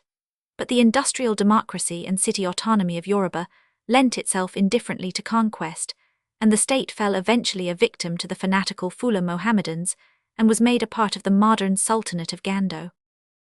West of Yoruba on the lower courses of the Niger is Benin, an ancient state which in 1897 traced its 23 kings back 1,000 years. Some legends even named a line of 60 kings. It seems probable that Benin developed the imperial idea and once extended its rule into the Congo Valley. Later, and also to the west of the Yoruba, come two states showing a fiercer and ruder culture, Dahomey and Ashanti. The state of Dahomey was founded by Takandomi early in the 17th century and developed into a fierce and bloody tyranny with wholesale murder. The king had a body of 2,000 to 5,000 Amazons renowned for their bravery and armed with rifles. The kingdom was overthrown by the French in 1892-93. Under Sai Tutu, Ashanti arose to power in the 17th century. A military aristocracy with cruel blood sacrifices was formed.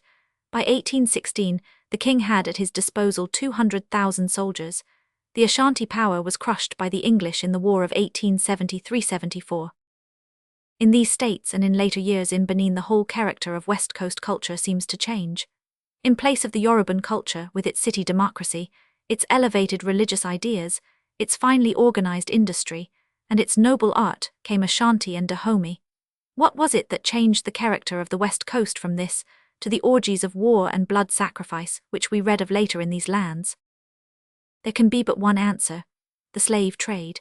Not simply the sale of men, but an organized traffic of such proportions and widely organized ramifications as to turn the attention and energies of men from nearly all other industries, encourage war and all the cruelest passions of war, and concentrate this traffic in precisely that part of Africa farthest from the ancient Mediterranean lines of trade. We need not assume that the cultural change was sudden or absolute. Ancient Yoruba had the cruelty of a semi-civilized land, but it was not dominant or tyrannical. Modern Benin and Dahomey showed traces of skill, culture and industry, along with inexplicable cruelty and bloodthirstiness, but it was the slave trade that turned the balance and set these lands backward. Dahomey was the last word in a series of human disasters which began with the defeat of the Askias at Tenkadibu. From the middle of the 15th to the last half of the 19th centuries, the American slave trade centered in Guinea and devastated the coast morally, socially, and physically. European rum and firearms were traded for human beings, and it was not that any measures were taken to counteract this terrible scourge. In that year, the idea arose of repatriating stolen Negroes on that coast and establishing civilized centers to supplant the slave trade. About 400 Negroes from England were sent to Sierra Leone, to whom the promoters considerately added 60 white prostitutes as wives. The climate on the low coast, however, was so deadly that new recruits were soon needed. An American Negro, Thomas Peters, who had served as sergeant under Sir Henry Clinton in the British Army in America, went to England seeking an allotment of land for his fellows. The Sierra Leone Company welcomed him and offered free passage and land in Sierra Leone to the Negroes of Nova Scotia. As a result, 15 vessels sailed with 1,190 Negroes in 1792. Arriving in Africa, they found the chief white man in control there so drunk that he soon died of delirium tremens. John Clarkson, however, brother of Thomas Clarkson, the abolitionist, eventually took the lead, founded Freetown, and the colony began its checkered career. In 1896, the colony was saved from insurrection by the exiled maroon Negroes from Jamaica. After 1833, when emancipation in English colonies took place, several measures against the slave trade was possible, and the colony began to grow. Today its imports and exports amount to $15 million a year. Liberia was a similar American experiment. In 1816, American philanthropists decided that slavery was bound to die out, but that the problem lay in getting rid of the freed Negroes, of which there were then 200,000 in the United States. Accordingly, the American Colonization Society was proposed this year and founded January 1, 1817, with Bushrod Washington as president. It was first thought to encourage migration to Sierra Leone, and 88 Negroes were sent, but they were not welcomed. As a result, territory was bought in the present confines of Liberia, December 15, 1821, and colonists began to arrive. A little later, an African depot for recaptured slaves taken in the contraband slave trade, provided for in the Act of 1819, was established, and an agent was sent to Africa to form a settlement. Gradually, this settlement was merged with the settlement of the Colonization Society, and from this union Liberia was finally evolved. The last white governor of Liberia died in 1841, and was succeeded by the first colored governor, Joseph J. Roberts, a Virginian. The total population in 1843 was about 2,790, And with this as a beginning in 1847, Governor Roberts declared the independence of the state. The recognition of Liberian independence by all countries, except the United States, followed in 1849. The United States, not wishing to receive a Negro minister, did not recognize Liberia until no sooner was the independence of Liberia announced than England and France began a long series of aggressions to limit her territory and sovereignty. Considerable territory was lost by treaty, and in the effort to get capital to develop the rest, Liberia was saddled with a debt of $400,000, of which she received less than $100,000 in actual cash. Finally, the Liberians turned to the United States for capital and protection. As a result, the Liberian customs have been put under international control, and Major Charles Young, the ranking Negro officer in the United States Army, with several colored assistants, has been put in charge of the making of roads and drilling a constabulary to keep order in the interior.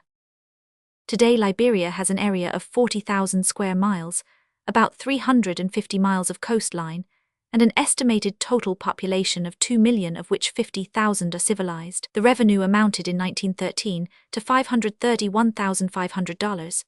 The imports in 1912 were $1,667,857, and the exports $1,199,152. The latter consisted chiefly of rubber, palm oil and kernels, coffee, piassava fiber, ivory, ginger, camwood and ornato.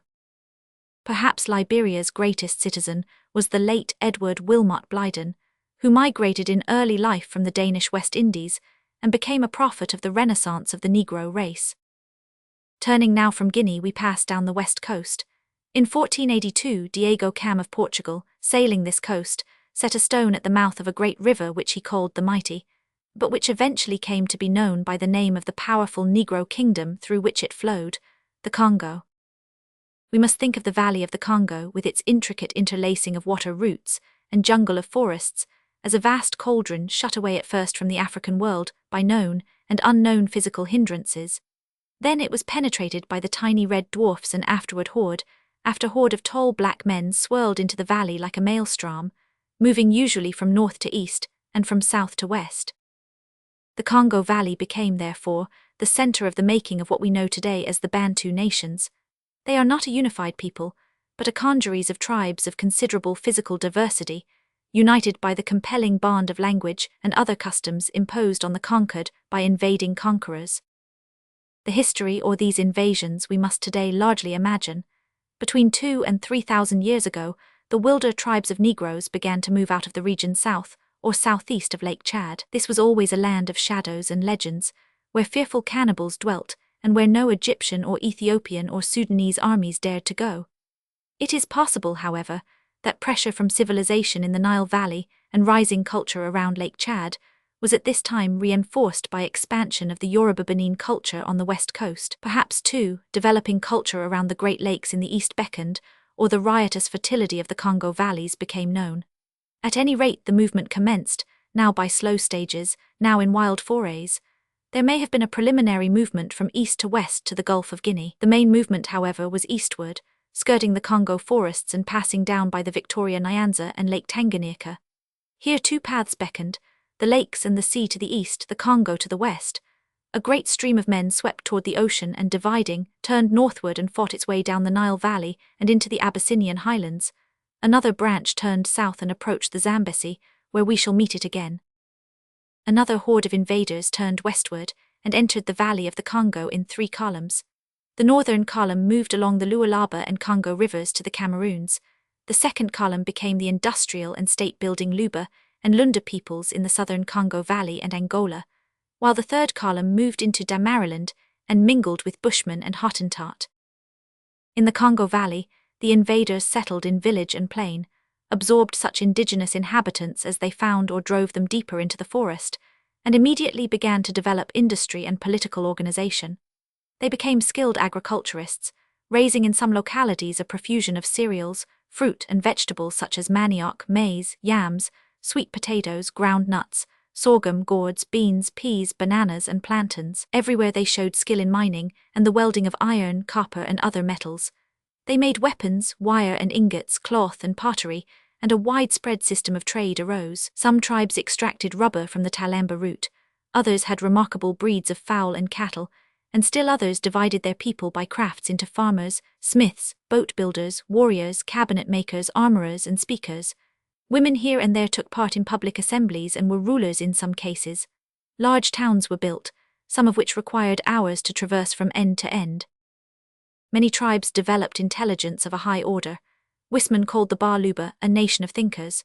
Bateman found them thoroughly and unimpeachably honest, brave to foolhardiness, and faithful to each other and to their superiors. One of their kings, Kalemba, a really princely prince, Bateman says would amongst any people be a remarkable, and indeed in many respects a magnificent man. These beginnings of human culture were, however, peculiarly vulnerable to invading hosts of later comers. There were no natural protecting barriers like the narrow Nile Valley, or the Kong Mountains or the forests below Lake Chad. Once the pathways to the valley were open, and for hundreds of years the newcomers kept arriving, especially from the welter of tribes south of the Sudan and west of the Nile, which rising culture beyond kept in unrest and turmoil. Against these intruders there was but one defense: the state. State building was thus forced on the Congo Valley. How early it started we cannot say, but when the Portuguese arrived in the 15th century, there had existed for centuries a large state among the Bakongo, with its capital at the city now known as San Salvador. The Negro Mfumu, or emperor, was eventually induced to accept Christianity. His sons and many young Negroes of high birth were taken to Portugal to be educated. There several were raised to the Catholic priesthood, and one became bishop. Others distinguished themselves at the universities. Thus suddenly there arose a Catholic kingdom south of the valley of the Congo, which lasted 3 centuries, but was partially overthrown by invading barbarians from the interior in the 17th century. A king of Congo still reigns as pensioner of Portugal, and on the coast today are the remains of the kingdom in the civilized blacks and mulattoes, who are intelligent traders and boat builders. Meantime the Lubalunda people to the eastward founded Katanga and other states, and in the 16th century, the larger and more ambitious realm of the Mwata Yamvo, the last of the 14 rulers of this line, was feudal lord of about 300 chiefs, who paid him tribute in ivory, skins, corn, cloth and salt. His territory included about 100,000 square miles and 2 million or more inhabitants. Eventually this state became torn by internal strife and revolt, especially by attacks from the south across the Congo-Zambezi divide. Farther north, among the Balolo and the Basongo, the village policy persisted, and the cannibals of the northeast pressed down on the more settled tribes. The result was a curious blending of war and industry, artistic tastes and savage customs. The organized slave trade of the Arabs penetrated the Congo Valley in the 16th century, and soon was aiding all the forces of unrest and turmoil. Industry was deranged, and many tribes forced to take refuge in caves and other hiding places. Here, as on the west coast, disintegration and retrogression followed, for as the American traffic lessened, the Arabian traffic increased. When therefore Stanley opened the Congo Valley to modern knowledge, Leopold Roman II of Belgium conceived the idea of founding here a free international state, which was to bring civilization to the heart of Africa. Consequently, there was formed in 1878 an international committee to study the region. Stanley was finally commissioned to inquire as to the best way of introducing European trade and culture. "I am charged," he said, "to open and keep open, if possible, all such districts and countries as I may explore, for the benefit of the commercial world. The mission is supported by a philanthropic society, which numbers noble-minded men of several nations. It is not a religious society, but my instructions are entirely of that spirit. No violence must be used, and wherever rejected, the mission must withdraw to seek another field." The Bula Matadi, or stone breaker, as the natives called Stanley, threw himself energetically into the work, and had by 1881 built a road past the falls to the plateau, where thousands of miles of river navigation were thus opened. Stations were established, and by 1884 Stanley returned armed with 450 treaties with the native chiefs, and the new state appealed to the world for recognition. The United States first recognized the Congo Free State, which was at last made a sovereign power under international guarantees by the Congress of Berlin in the year 1885, and Leopold Roman II was chosen its king. The state had an area of about 900,000 square miles, with a population of about 30 million.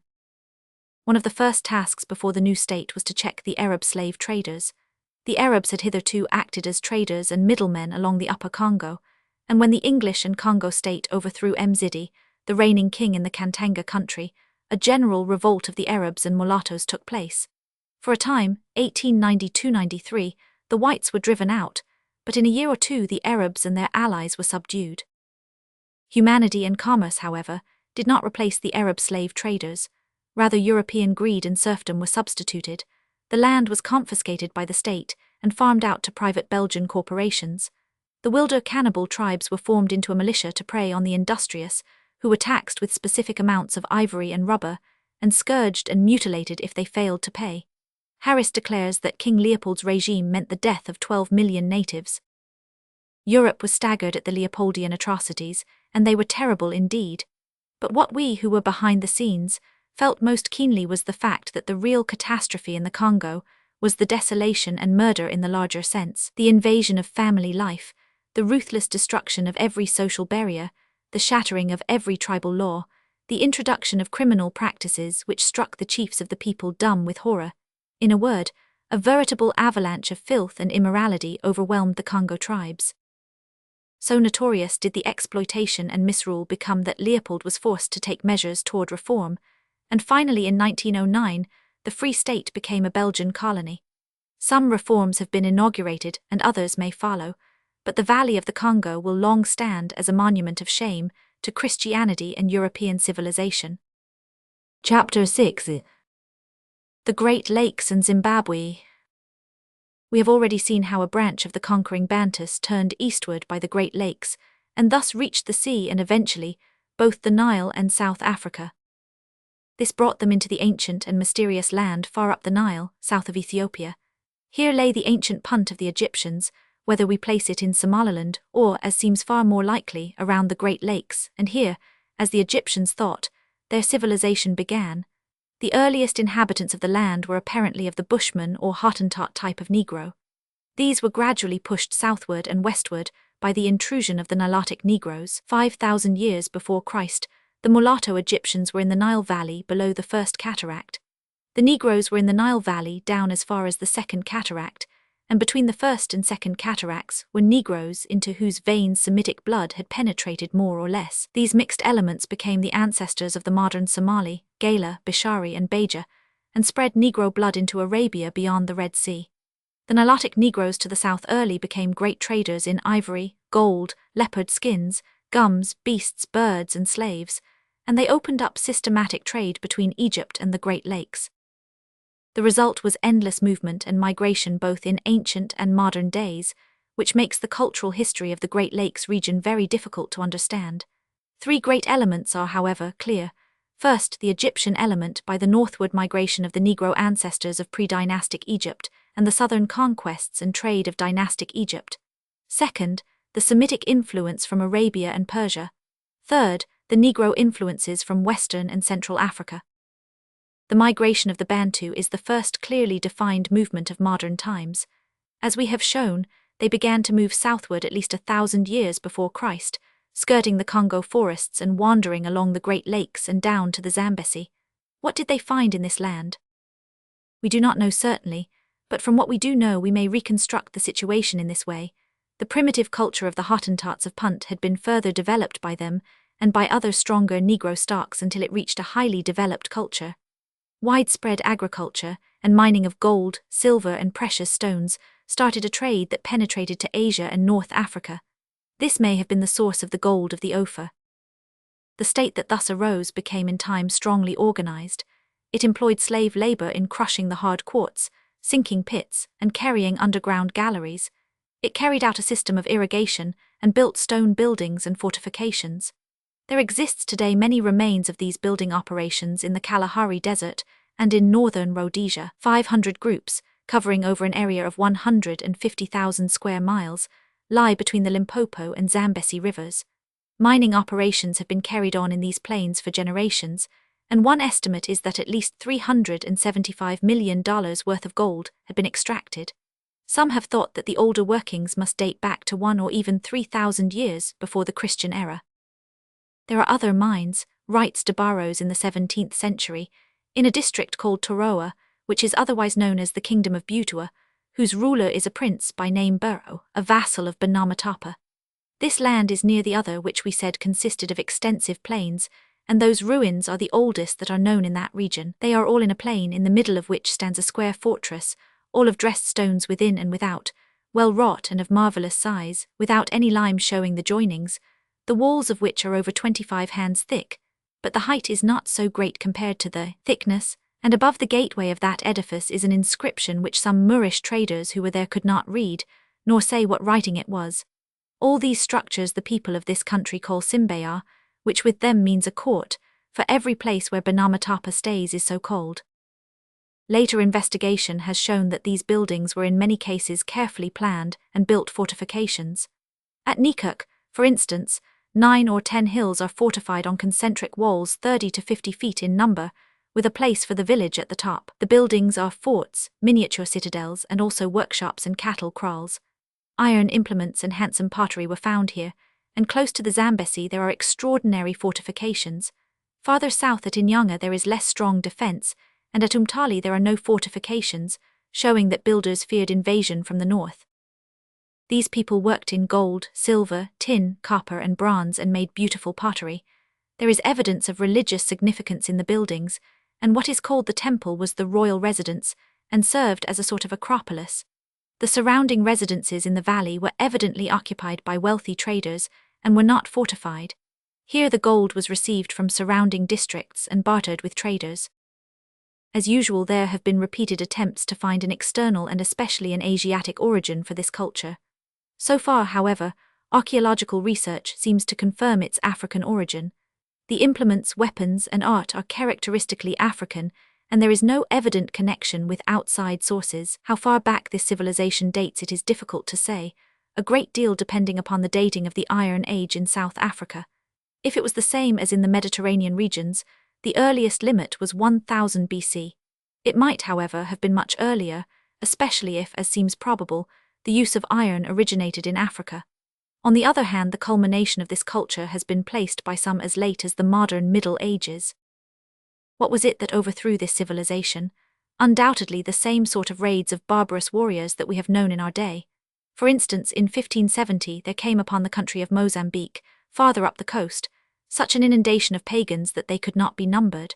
They came from that part of Monomatapa where is the great lake from which spring these great rivers. They left no other signs of the towns they passed, but the heaps of ruins and the bones of inhabitants. So too it is told how the Zimbas came, a strange people never before seen there, who, leaving their own country, traversed a great part of this Ethiopia like a scourge of God, destroying every living thing they came across. They were 20,000 strong and marched without children or women, just as 400 years later the Zulu Impi marched. Again in 1602, a horde of people came from the interior called the Kabears or cannibals.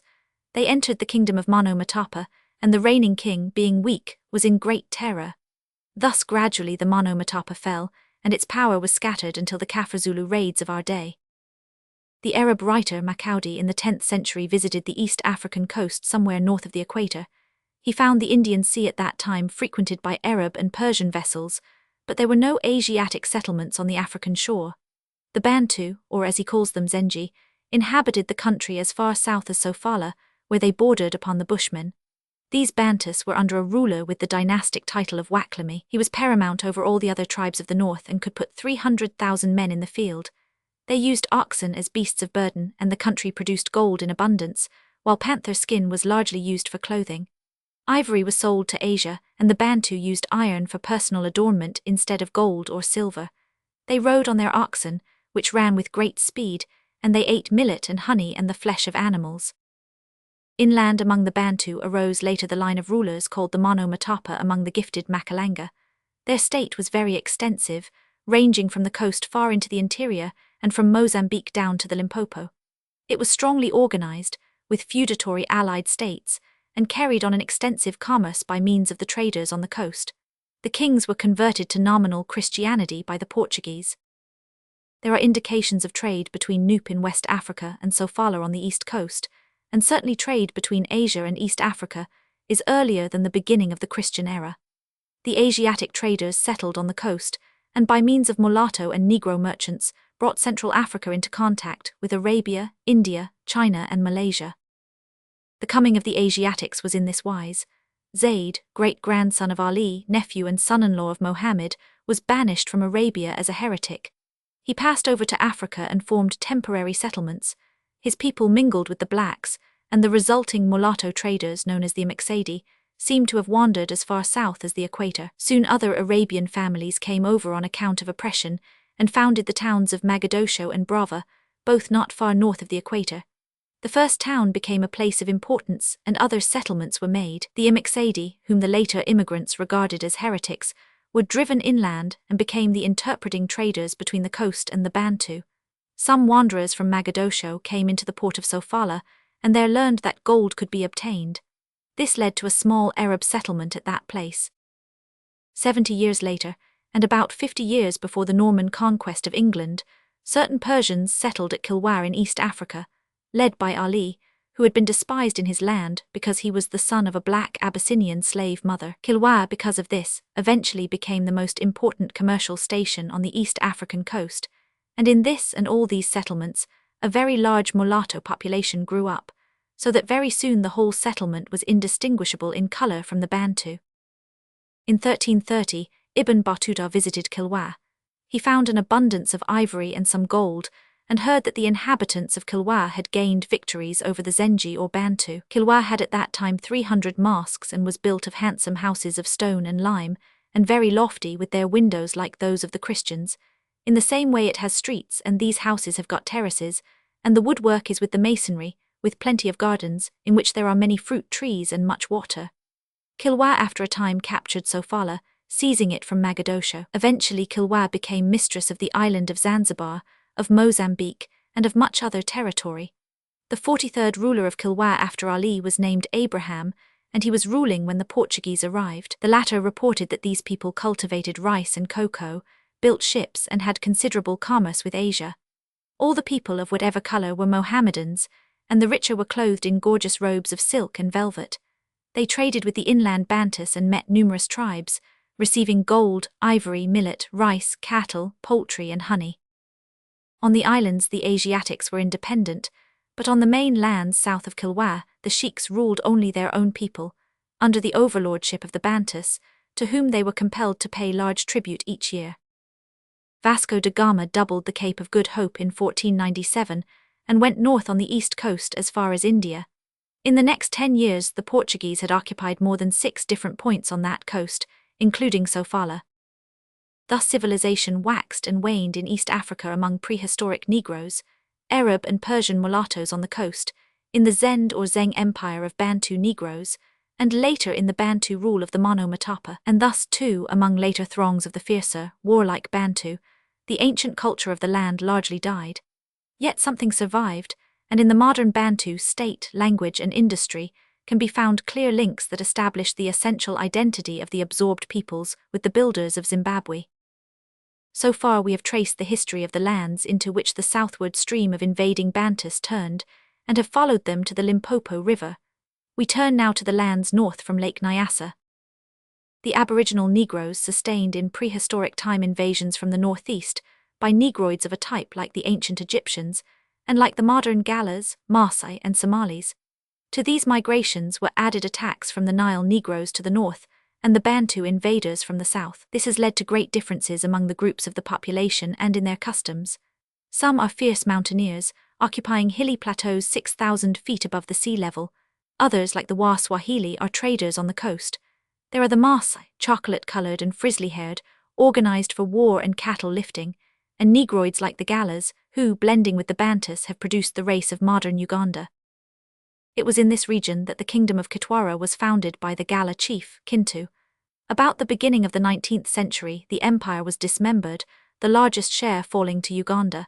The ensuing history of Uganda is of great interest. When King Mudesa came to the throne in 1862, he found Mohammedan influences in his land and was induced to admit English Protestants and French Catholics. Uganda thereupon became an extraordinary religious battlefield between these three beliefs. Mudesa's successor, Mwanga, caused an English bishop to be killed in 1885, believing, as has since proven quite true, that the religion he offered would be used as a cloak for conquest. The final result was that, after open war between the religions, Uganda was made an English protectorate in 1894. The Negroes of Uganda are an intelligent people who had organized a complex feudal state. At the head stood the king, and under him 12 feudal lords. The present king, Dodi Chua, is the young grandson of Mutesa and rules under the overlordship of England. Many things show the connection between Egypt and this part of Africa. The same glass beads are found in Uganda and Upper Egypt, and similar canoes are built. Harps and other instruments bear great resemblance. Finally, the Bahima, as the Gala invaders are called, are startlingly Egyptian in type. At the same time, they are undoubtedly Negro in hair and color. Perhaps we have here the best racial picture of what ancient Egyptian and Upper Nile regions were in pre-dynastic times and later. Thus in outline was seen the mission of the people, La Bantu as they called themselves.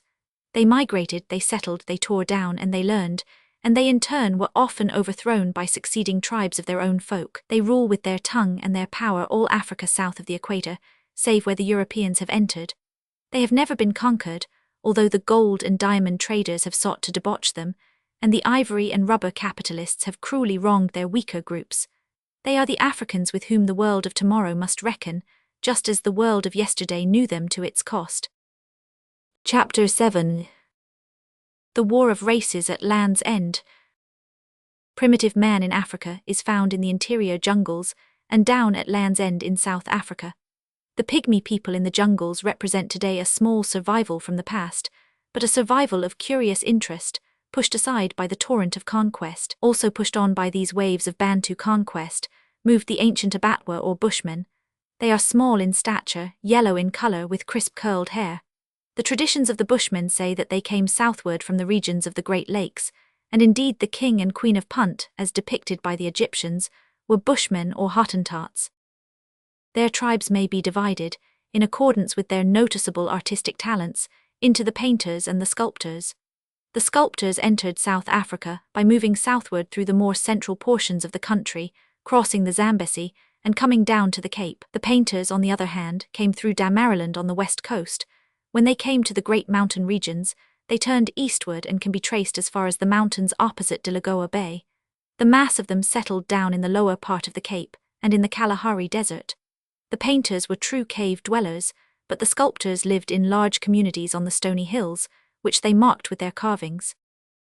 These Bushmen believed in an ancient race of people who preceded them in South Africa.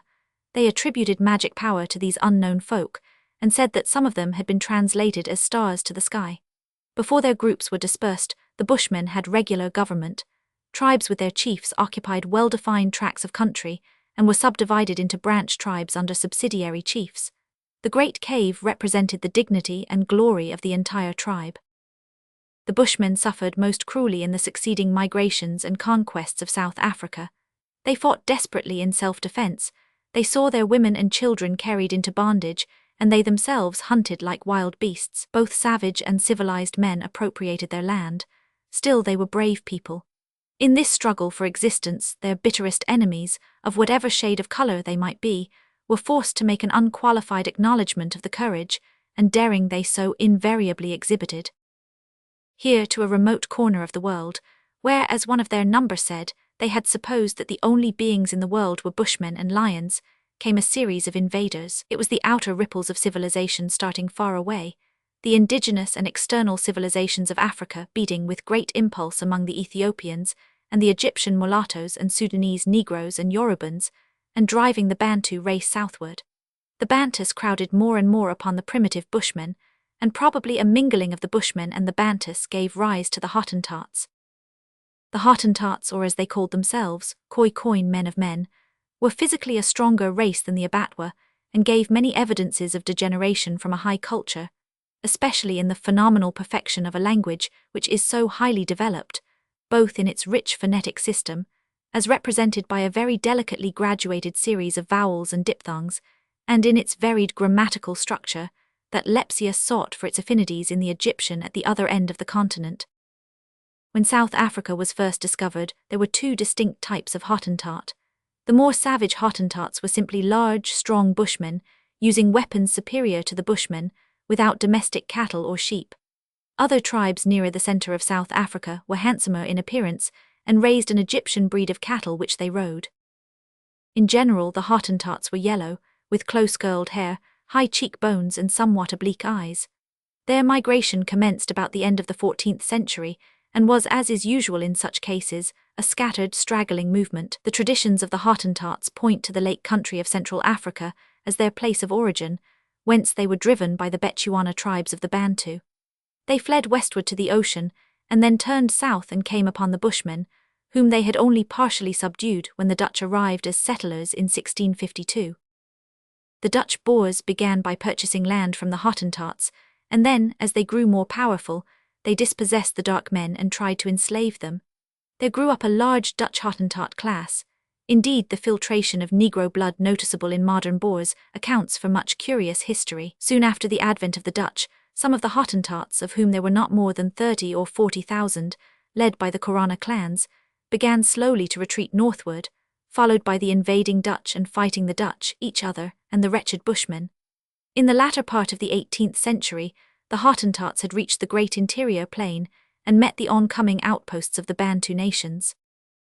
The Bechuana, whom the Hottentots first met, were the most advanced of the Negro tribes of Central Africa. They had crossed the Zambesi in the 14th or 15th century.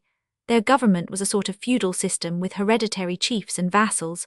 They were careful agriculturists, laid out large towns with great regularity, and were the most skilled of smiths. They used stone in building, carved on wood, and many of them, too, were keen traders.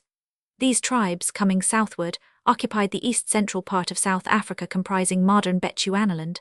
Apparently they had started from the central Lake Country somewhere late in the 15th century, and by the middle of the 18th century, one of their great chiefs, Tau, met the oncoming Hottentots.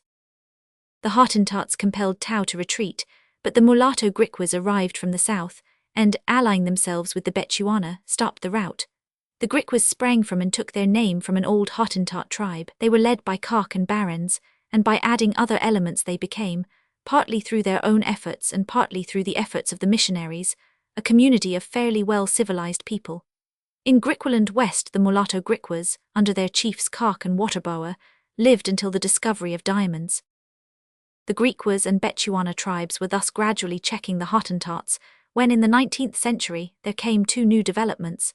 First, the English took possession of Cape Colony, and the Dutch began to move in larger numbers toward the interior. Secondly, a newer and fiercer element of the Bantu tribes, the Zulu Kaffirs, appeared. The Kaffirs, or as they called themselves, the Amazosas, claimed descent from Zuid, a great chief of the 15th century in the Lake Country. They are among the tallest people in the world, averaging 5 feet 10 inches, and are slim, well-proportioned, and muscular. The more warlike tribes were usually clothed in leopard or ox skins. Cattle formed their chief wealth, stock breeding and hunting and fighting their main pursuits.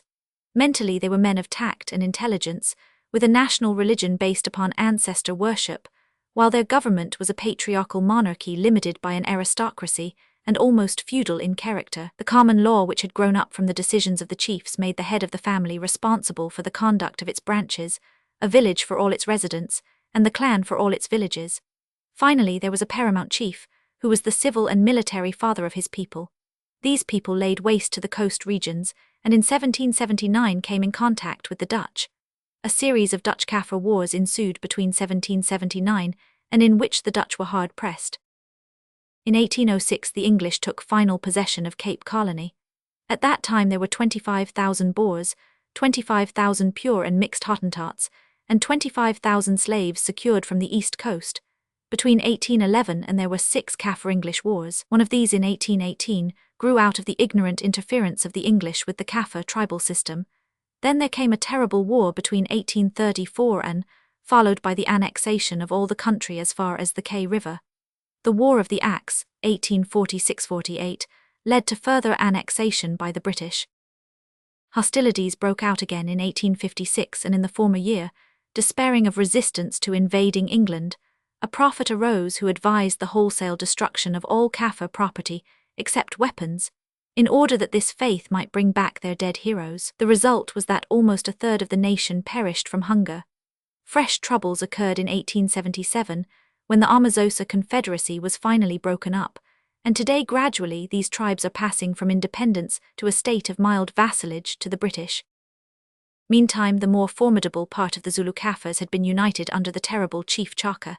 He had organized a military system, not a new one by any means, but one of which we hear rumours back in the Lake regions in the 14th and 15th centuries. MacDonald says, "There has probably never been a more perfect system of discipline than that by which Chaka ruled his army and kingdom. At a review an order might be given in the most unexpected manner, which meant death to hundreds. If the regiment hesitated or dared to remonstrate, so perfect was the discipline, and so great the jealousy that another was ready to cut them down. A warrior returning from battle without his arms was put to death without trial.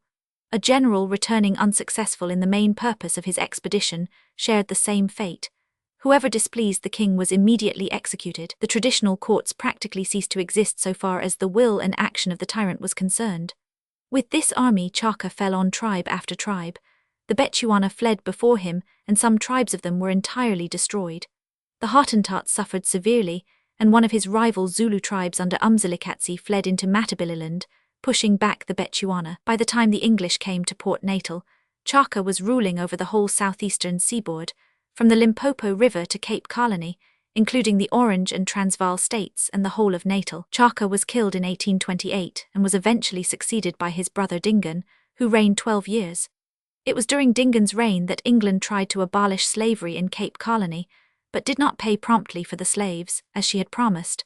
The result was the so-called Great Trek, about 1834, when thousands of Boers went into the interior across the Orange and Vaal rivers.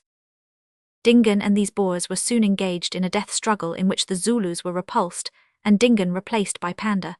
Under this chief there was something like repose for 16 years, but in 1856 civil war broke out between his sons, one of whom, Setweo, succeeded his father in 1882. He fell into border disputes with the English, and the result was one of the fiercest clashes of Europe and Africa in modern days. The Zulus fought desperately, annihilating at one time a whole detachment and killing the young Prince Napoleon.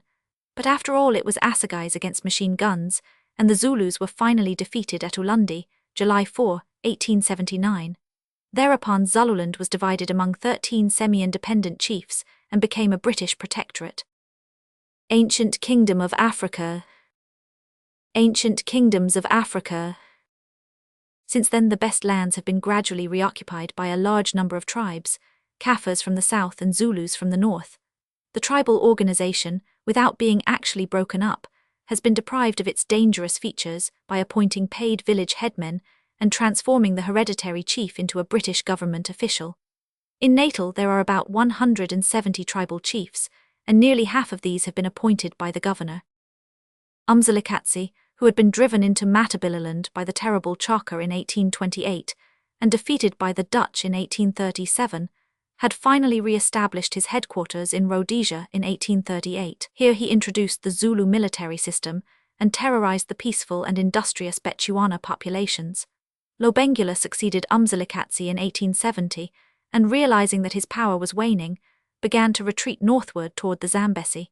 He was finally defeated by the British and native forces in 1893, and the land was incorporated into South-Central Africa. The result of all these movements was to break the inhabitants of Bechuanaland into numerous fragments. There were small numbers of mulatto Griquas in the southwest, and similar bastards in the northwest. The Hottentots and Bushmen were dispersed into groups, and seemed doomed to extinction, the last Hottentot chief being deposed in 1810, and replaced by an English magistrate. Partially civilized Hottentots still live grouped together in their kraals and are members of Christian churches. The Bechuana hold their own in several centers. One is in Basutoland, west of Natal, where a number of tribes were welded together under the far-sighted Mashesh into a modern and fairly well-civilized nation. In the north part of Bechuanaland are the self-governing Bamangwato and the Batwana, the former ruled by Khama, one of the canniest of modern rulers in Africa. Meantime, in Portuguese territory south of the Zambesi, there arose Gaza, a contemporary and rival of Chaka. His son Manicus was deputed by Dingaan, Chaka's successor, to drive out the Portuguese. This Manicus failed to do, and to escape vengeance he migrated north of the Limpopo. Here he established his military kraal in a district 3,650 feet above the sea, and 120 miles inland from Sofala. From this place his soldiery nearly succeeded in driving the Portuguese out of East Africa. He was succeeded by his son Umzila, and Umzila's brother Guzana, better known as Gunganiana, who exercised for a time joint authority. Gunganiana was finally overthrown in November 1895, captured and removed to the Azores. Races in Africa. Races in Africa. North of the Zambezi, in British territory, the chief role in recent times has been played by the Bechuana, the first of the Bantu to return northward after the South African migration. Livingstone found there the Makalo, who with other tribes had moved northward on account of the pressure of the Dutch and Zulus below, and by conquering various tribes in the Zambezi region had established a strong power. This kingdom was nearly overthrown by the rebellion of the Barotse, and in 1875 the Barotse kingdom comprised a large territory. Today their king, Lunica, rules directly and indirectly 50,000 square miles, with a population between 1 and 2.5 million. They are under a protectorate of the British. In southwest Africa, Hottentot mulattoes crossing from the Cape caused widespread change. They were strong men and daring fighters, and soon became dominant in what is now German Southwest Africa, where they fought fiercely with the Bantu over Hereros. Armed with firearms, these Namaqua Hottentots threatened Portuguese West Africa, but Germany intervened, ostensibly to protect missionaries. By spending millions of dollars and thousands of soldiers, Germany has nearly exterminated these brave men. Thus we have between the years 1400 and a great period of migration up to 1750, when Bushmen, Hottentot, Bantu and Dutch appeared in succession at Land's End. In the latter part of the 18th century, we have the clash of the Hottentots and Bechuana, followed in the 19th century by the terrible wars of Chaka, the Kaffirs and Matabele. Finally, in the latter half of the 19th century, we see the gradual subjection of the Kaffir-Zulus and the Bechuana under the English and the final conquest of the Dutch. The resulting racial problem in South Africa is one of great intricacy. To the racial problem has been added the tremendous problem of modern capital brought by the discovery of gold and diamond mines, so that the future of the Negro race is peculiarly bound up in developments here at Land's End, where the ship of the Flying Dutchman beats back and forth on its endless quest. Chapter 8. African Culture. We have followed the history of mankind in Africa down the valley of the Nile, past Ethiopia to Egypt. We have seen kingdoms arise along the great bend of the Niger and strive with the ancient culture at its mouth. We have seen the remnants of mankind at Land's End, the ancient culture at Punt and Zimbabwe, and followed the invading Bantu east, south, and west to their greatest center in the vast jungle of the Congo valleys. We must now gather these threads together and ask what manner of men these were, and how far and in what way they progressed on the road of human culture. That Negro peoples were the beginners of civilization along the Ganges, the Euphrates, and the Nile seems proven. Early Babylon was founded by a Negroid race. Hammurabi's code, the most ancient known, says Honor and Bell called me, Hammurabi the exalted prince, the worshipper of the gods, to cause justice to prevail in the land, to destroy the wicked, to prevent the strong from oppressing the weak, to go forth like the sun over the blackhead race, to enlighten the land, and to further the welfare of the people. The Assyrians show a distinct Negroid strain, and early Egypt was predominantly Negro. These earliest of cultures were crude and primitive, but they represented the highest attainment of mankind after tens of thousands of years in unawakened savagery. It has often been assumed that the Negro is physically inferior to other races and markedly distinguishable from them. Modern science gives no authority for such an assumption. The supposed inferiority cannot rest on color, for that is due to the combined influences of a great number of factors of environment working through physiological processes, and, however marked the contrasts may be, there is no corresponding difference in anatomical structure discoverable. So, too, difference in texture of hair is a matter of degree, not kind, and is caused by heat, moisture, exposure, and the like. The bony skeleton presents no distinctly racial lines of variation. Prognathism presents too many individual varieties to be taken as a distinctive character of race. Difference in physical measurements does not show the Negro to be a more primitive evolutionary form. Comparative ethnology today affords no support to the view which sees in the so-called lower races of mankind a transition stage from beast to man. Much has been made of the supposed smaller brain of the Negro race, but this is as yet an unproved assumption, based on the uncritical measurement of less than 1,000 Negro brains, as compared with 11,000 or more European brains. Even if future measurement prove the average Negro brain lighter, the vast majority of Negro brain weights fall within the same limits as the whites. And finally, neither size nor weight of the brain seems to be of importance as an index of mental capacity. We may therefore say with Ratzel, there is only one species of man. The variations are numerous but do not go deep. To this, we may add the word of the Secretary of the First Races Congress. We are, then, under the necessity of concluding that an impartial investigator would be inclined to look upon the various important peoples of the world as to all intents and purposes essentially equal in intellect, enterprise, morality, and physique. If these conclusions are true, we should expect to see in Africa the human drama play itself out much as in other lands, and such has actually been the fact. At the same time, we must expect peculiarities arising from the physiography of the land, its climate, its rainfall, its deserts, and the peculiar inaccessibility of the coast. 3 principal zones of habitation appear. First, the steppes and deserts around the Sahara in the north and the Kalahari Desert in the south. Secondly, the grassy highlands bordering the Great Lakes and connecting these 2 regions. Thirdly, the forests and rivers of Central and West Africa. In the deserts are the nomads, and the pygmies are in the forest fastnesses. Herdsmen and their cattle cover the steppes and highlands, save where the tsetse fly prevents. In the open forests and grassy highlands are the agriculturists. Among the forest farmers, the village is the center of life, while in the open steppes political life tends to spread into larger political units. Political integration is, however, hindered by an ease of internal communication almost as great as the difficulty of reaching outer worlds beyond the continent. The narrow Nile Valley alone presented physical barriers formidable enough to keep back the invading barbarians of the south, and even then with difficulty. Elsewhere communication was all too easy. For a while the Congo forests fended away the restless, but this only temporarily.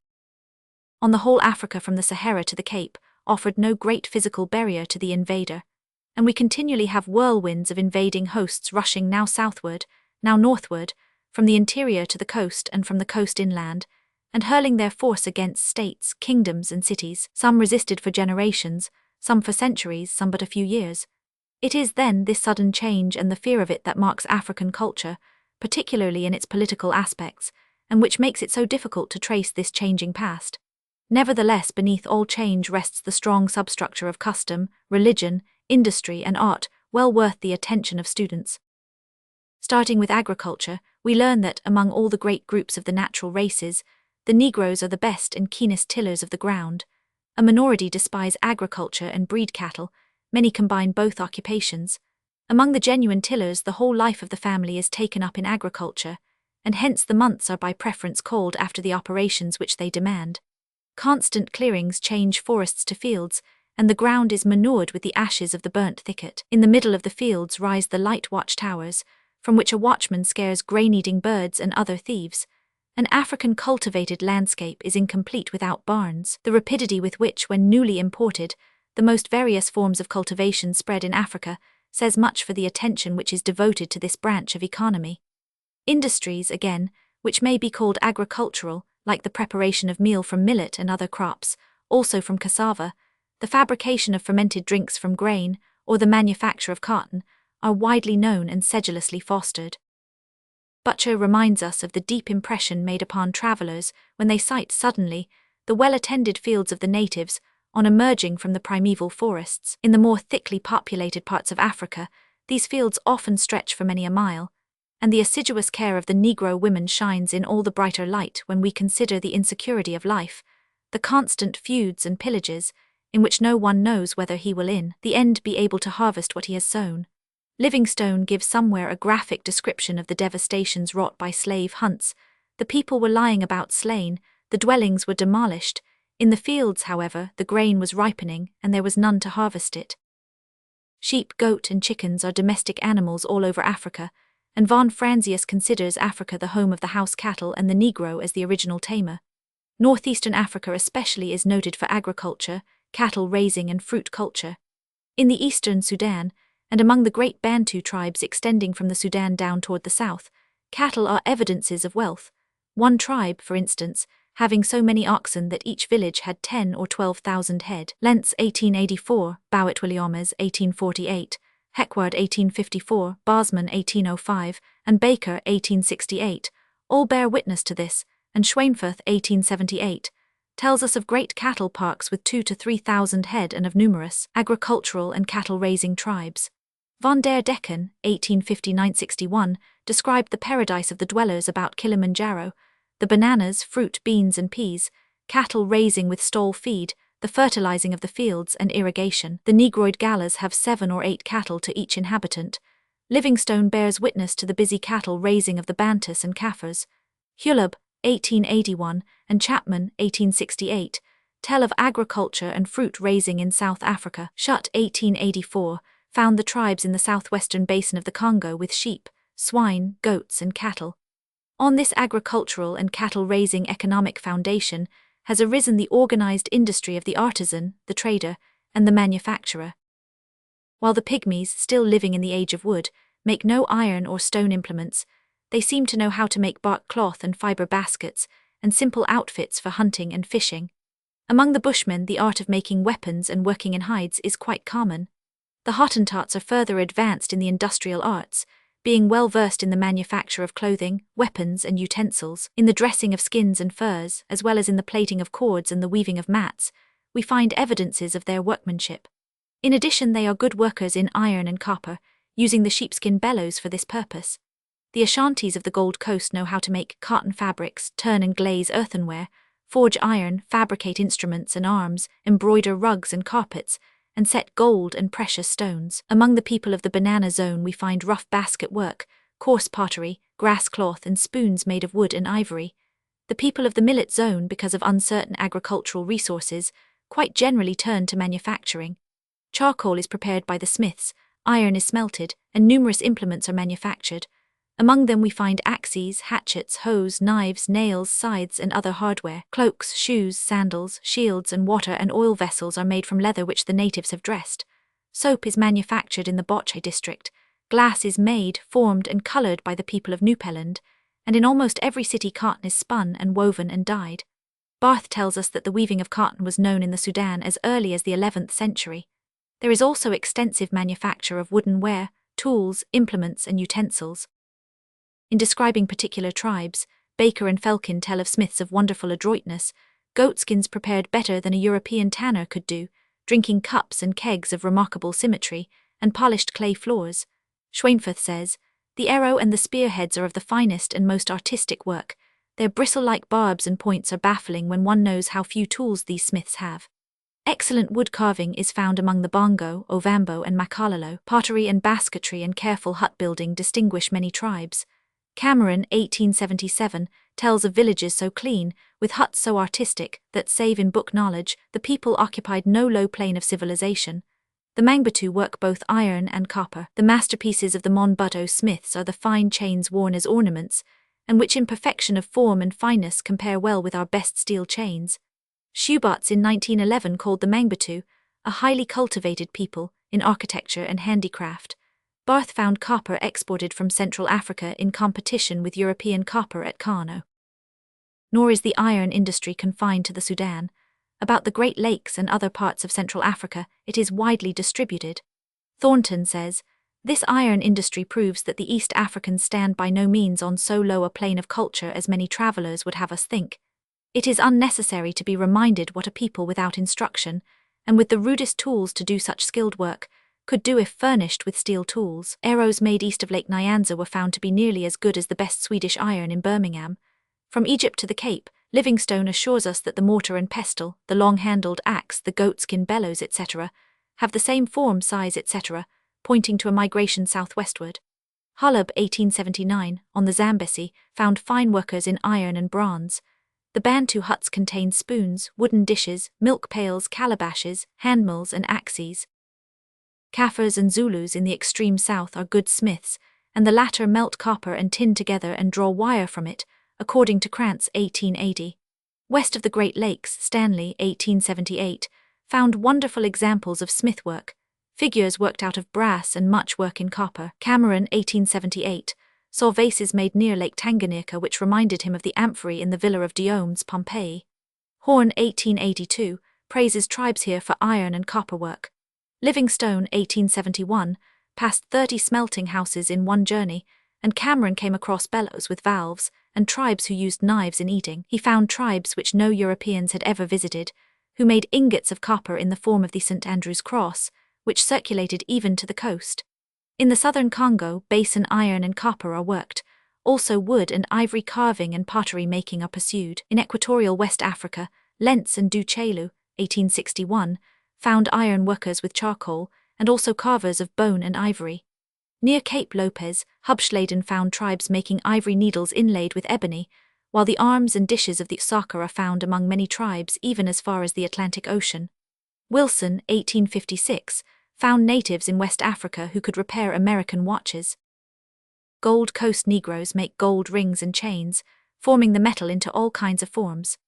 Sauk says, the works in relief which natives of Lower Guinea carve with their own knives out of ivory and hippopotamus teeth are really entitled to be called works of art, and many wooden figures of fetishes in the Ethnographical Museum of Berlin show some understanding of the proportions of the human body. Great Bassam is called by Heckward the fatherland of smiths. The Mandingo in the northwest are remarkable workers in iron, silver and gold, we are told by Mungo Park, 1800, while there is a mass of testimony as to the work in the northwest of Africa in gold, tin, weaving and dyeing.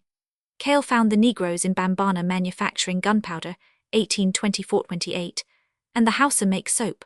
So too, Negroes in Uganda and other parts have made guns after seeing European models.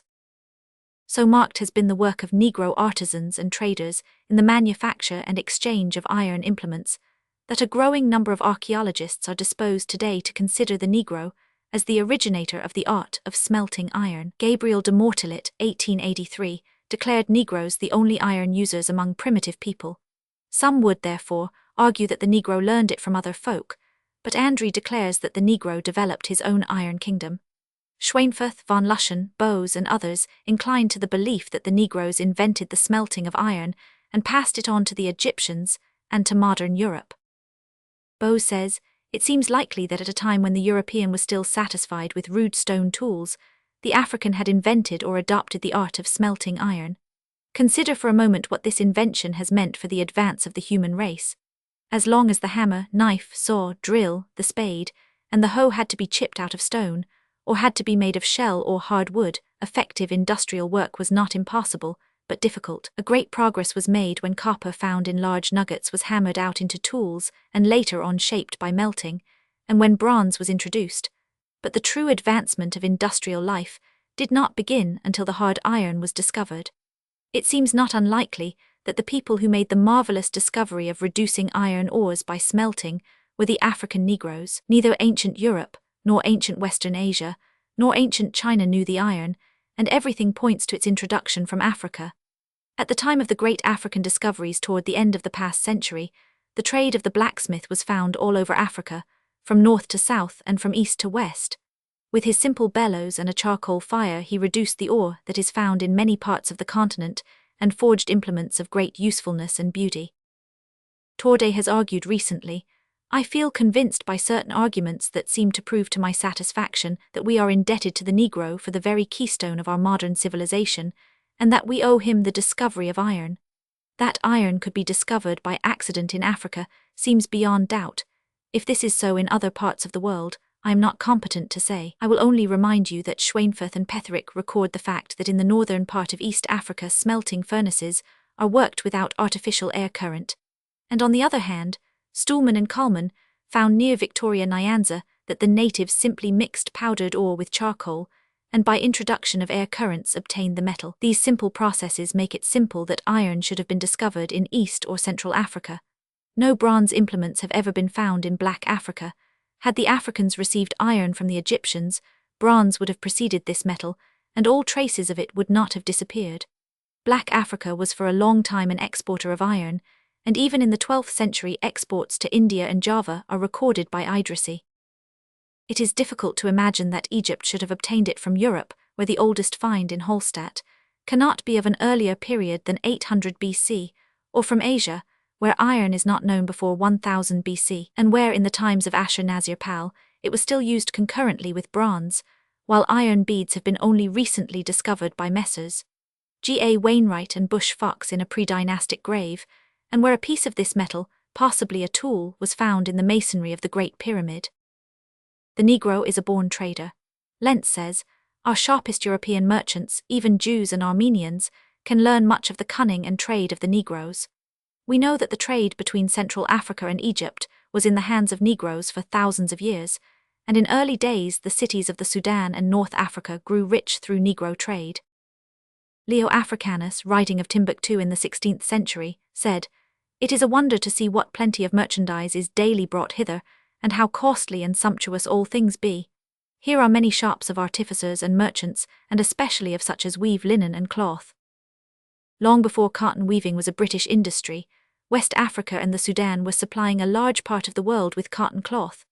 Even today, cities like Keuka on the west shore of Lake Chad and Sokoto are manufacturing centers where cotton is spun and woven, skins tanned, implements and iron ornaments made. Travelers, says Butcher, have often observed this tribal or local development of industrial technique. The native villages, relates a Belgian observer of the Lower Congo, are often situated in groups. Their activities are based upon reciprocality, and they are to a certain extent the complements of one another.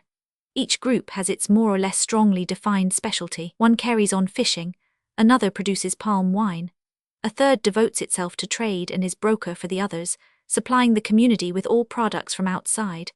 Another has reserved to itself work in iron and copper, making weapons for war and hunting, various utensils, etc. None may, however, pass beyond the sphere of its own specialty without exposing itself to the risk of being universally proscribed. From the Longo coast, Bastian tells of a great number of centers for special products of domestic industry. Longo excels in mats and fishing baskets, while the carving of elephants' tusks is specially followed in Chilungo. The so-called mafuka hats with raised patterns are drawn chiefly from the bordering country of Kakongo and Mayum. In Bakunya are made potter's wares, which are in great demand. In Basanza, excellent swords. In Basundi, especially beautiful ornamented copper rings. On the Congo, clever wood and tablet carvings. In Longo, ornamented clothes and intricately designed mats. In Mayum, clothing of finely woven matwork. In Kakongo, embroidered hats and also burnt clay pitchers. And among the Bayakas and Manteches, stuffs of woven grass. A native Negro student tells of the development of trade among the Ashanti. It was a part of the state system of Ashanti to encourage trade. The king once in every 40 days at the Adai custom distributed among a number of chiefs various sums of gold dust with a charge to turn the same to good account. These chiefs then sent down to the coast caravans of tradesmen, some of whom would be their slaves, sometimes some 200 or 300 strong, to barter ivory for European goods, or buy such goods with gold dust, which the king obtained from the royal alluvial workings. Down to 1873, a constant stream of Ashanti traders might be seen daily wending their way to the merchants of the coast and back again, yielding more certain wealth and prosperity to the merchants of the Gold Coast and Great Britain than may be expected for some time, yet to come from the mining industry and railway development put together. The trade chiefs would, in due time, render a faithful account to the king's stewards, being allowed to retain a fair portion of the profit. In the king's household, too, he would have special men who directly traded for him. Important chiefs carried on the same system of trading with the coast as did the king. Thus every member of the state, from the king downward, took an active interest in the promotion of trade and in the keeping open of trade routes into the interior. The trade thus encouraged and carried on in various parts of West Africa reached wide areas.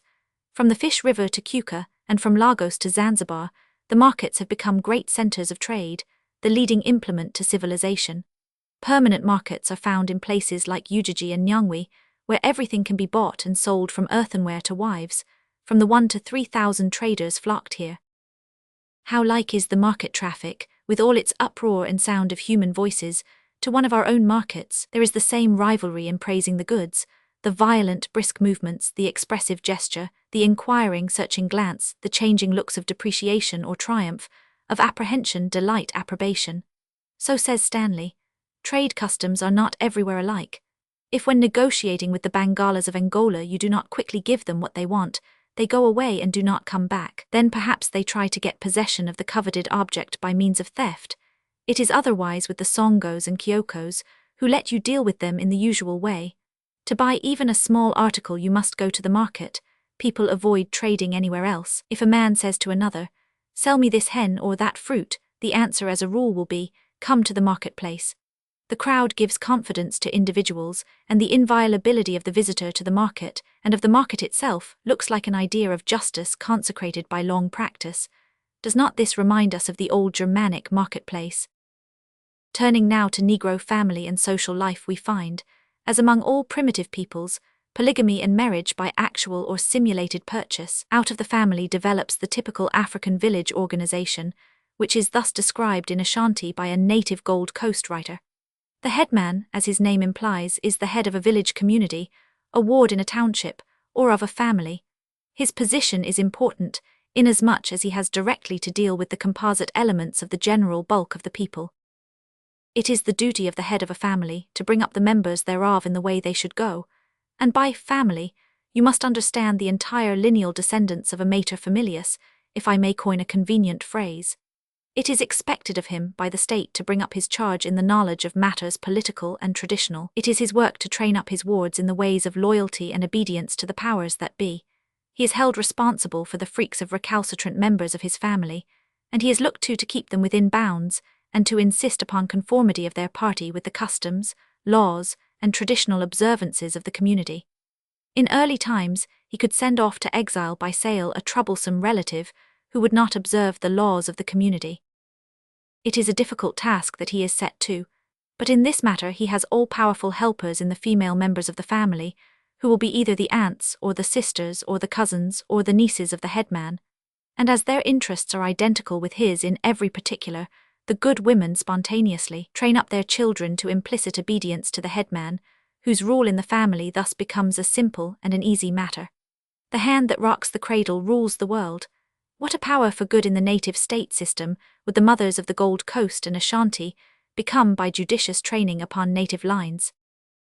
The headman is par excellence the judge of his family or ward.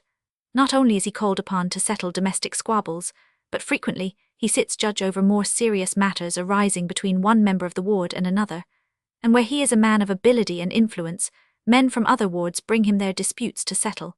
When he so settles disputes, he is entitled to a hearing fee, which, however, is not so much as would be payable in the regular court of the king or chief. The headman is naturally an important member of his company, and often is a captain thereof. When he combines the two offices of headman and captain, he renders to the community a very important service, for in times of war, where the members of the ward would not serve cordially under a stranger, they would in all cases face any danger with their own kinsman as their leader. The headman is always succeeded by his uterine brother, cousin, or nephew, the line of succession, that is to say, following the customary law. We may contrast this picture with the more warlike Bantus of Southeast Africa. Each tribe lived by itself in a town with from 5 to 15,000 inhabitants, surrounded by gardens of millet, beans, and watermelon. Beyond these roamed their cattle, sheep, and goats. Their religion was ancestor worship with sacrifice to spirits and the dead, and some of the tribes made mummies of the corpses and clothed them for burial. They wove cloth of cotton and bark, they carved wood and built walls of unhewn stone. They had a standing military organization, and the tribes had their various totems, so that they were known as the men of iron, the men of the sun, the men of the serpents, sons of the corn cleaners, and the like. Their system of common law was well conceived, and there were organized tribunals of justice.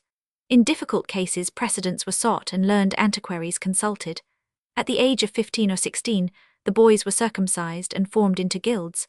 The land was owned by the tribe and apportioned to the chief by each family, and the main wealth of the tribe was in its cattle.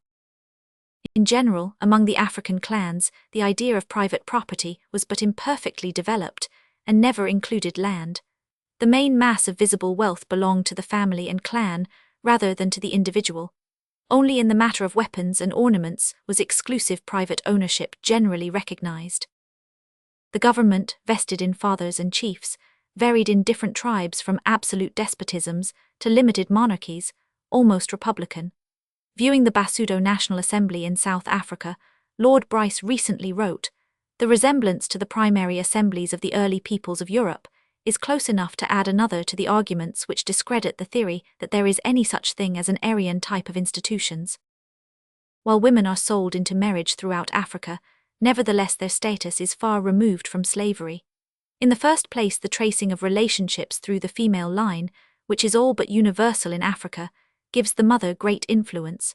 Parental affection is very strong, and throughout Negro Africa the mother is the most influential counselor, even in cases of tyrants like Chaka or Mudessa. No mother can love more tenderly or be more deeply beloved than the Negro mother.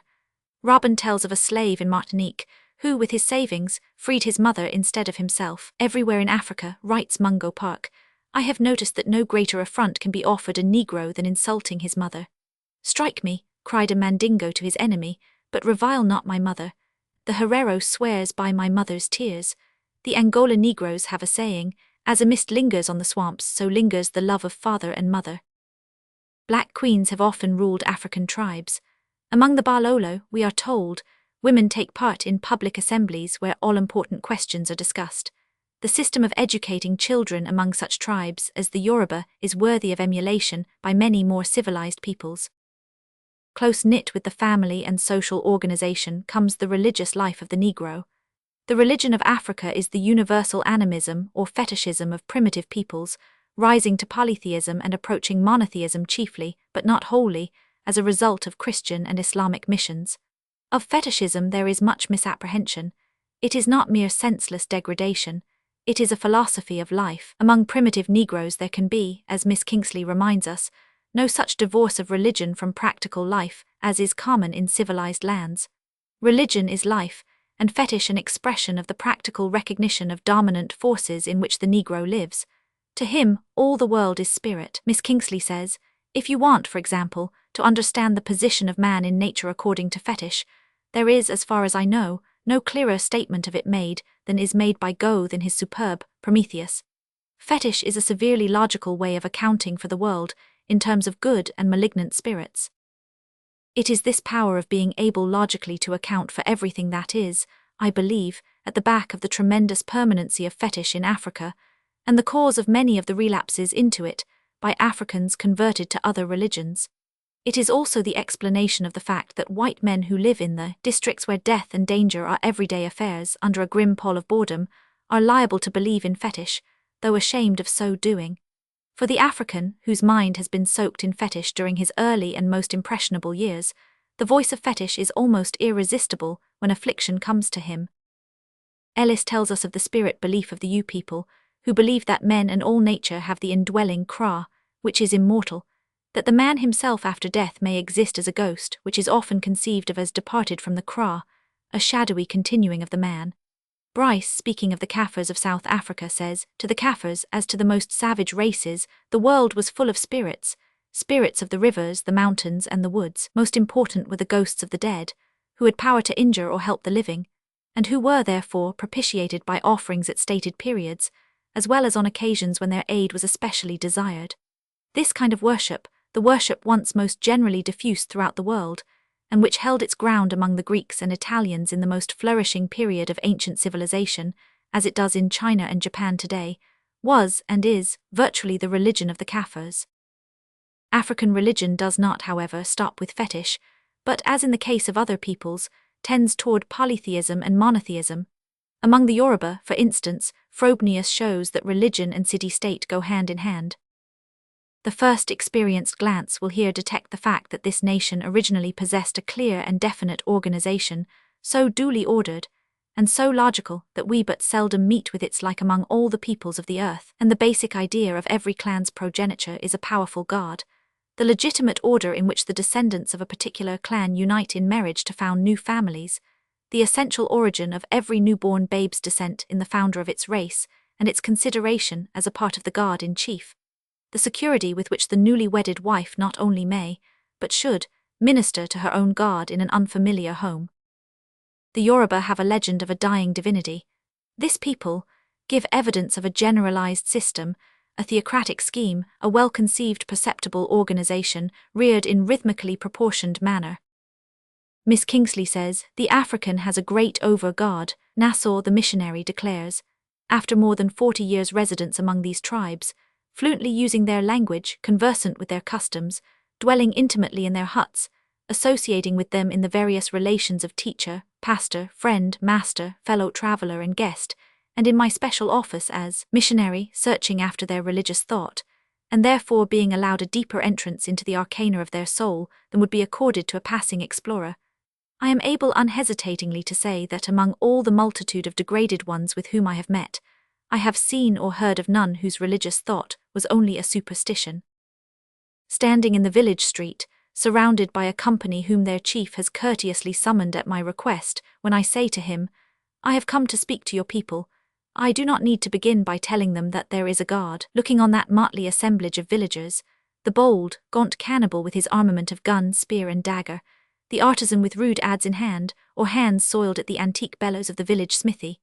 Women who have hasted from their kitchen fire with hands white with the manioc dough or still grasping the partly scaled fish, and children checked in their play with tiny bow and arrow or startled from their dusty street pursuit of dog or goat.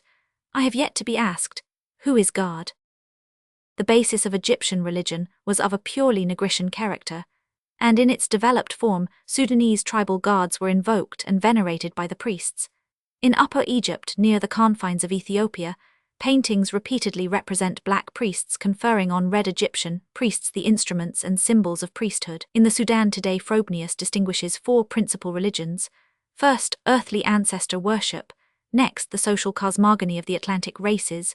Third, the religion of the Bois, and fourth, Islam. The Bois religion spreads from Nubia as far as the Hausa, and from Lake Chad in the Niger as far as the Yoruba. It is the religion of possession, and has been connected by some with Asiatic influences. From without have come two great religious influences, Islam and Christianity. Islam came by conquest, trade, and proselytism.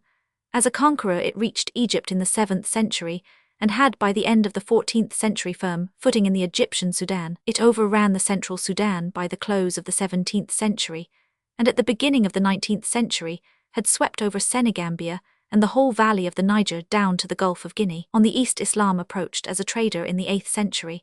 It spread into Somaliland and overran Nubia in the 14th century. Today, Islam dominates Africa north of 10 degrees north latitude and is strong between 5 and 10 degrees north latitude. In the east, it reaches below the Victoria Nyanza. Christianity early entered Africa. Indeed, as Mommsen says, it was through Africa that Christianity became the religion of the world. Tertullian and Cyprian were from Carthage, Arnobius from Sicca Veneria, Lactantius, and probably in like manner Minucius Felix, in spite of their Latin names, were natives of Africa, and not less so Augustine. In Africa the Church found its most zealous confessors of the faith and its most gifted defenders.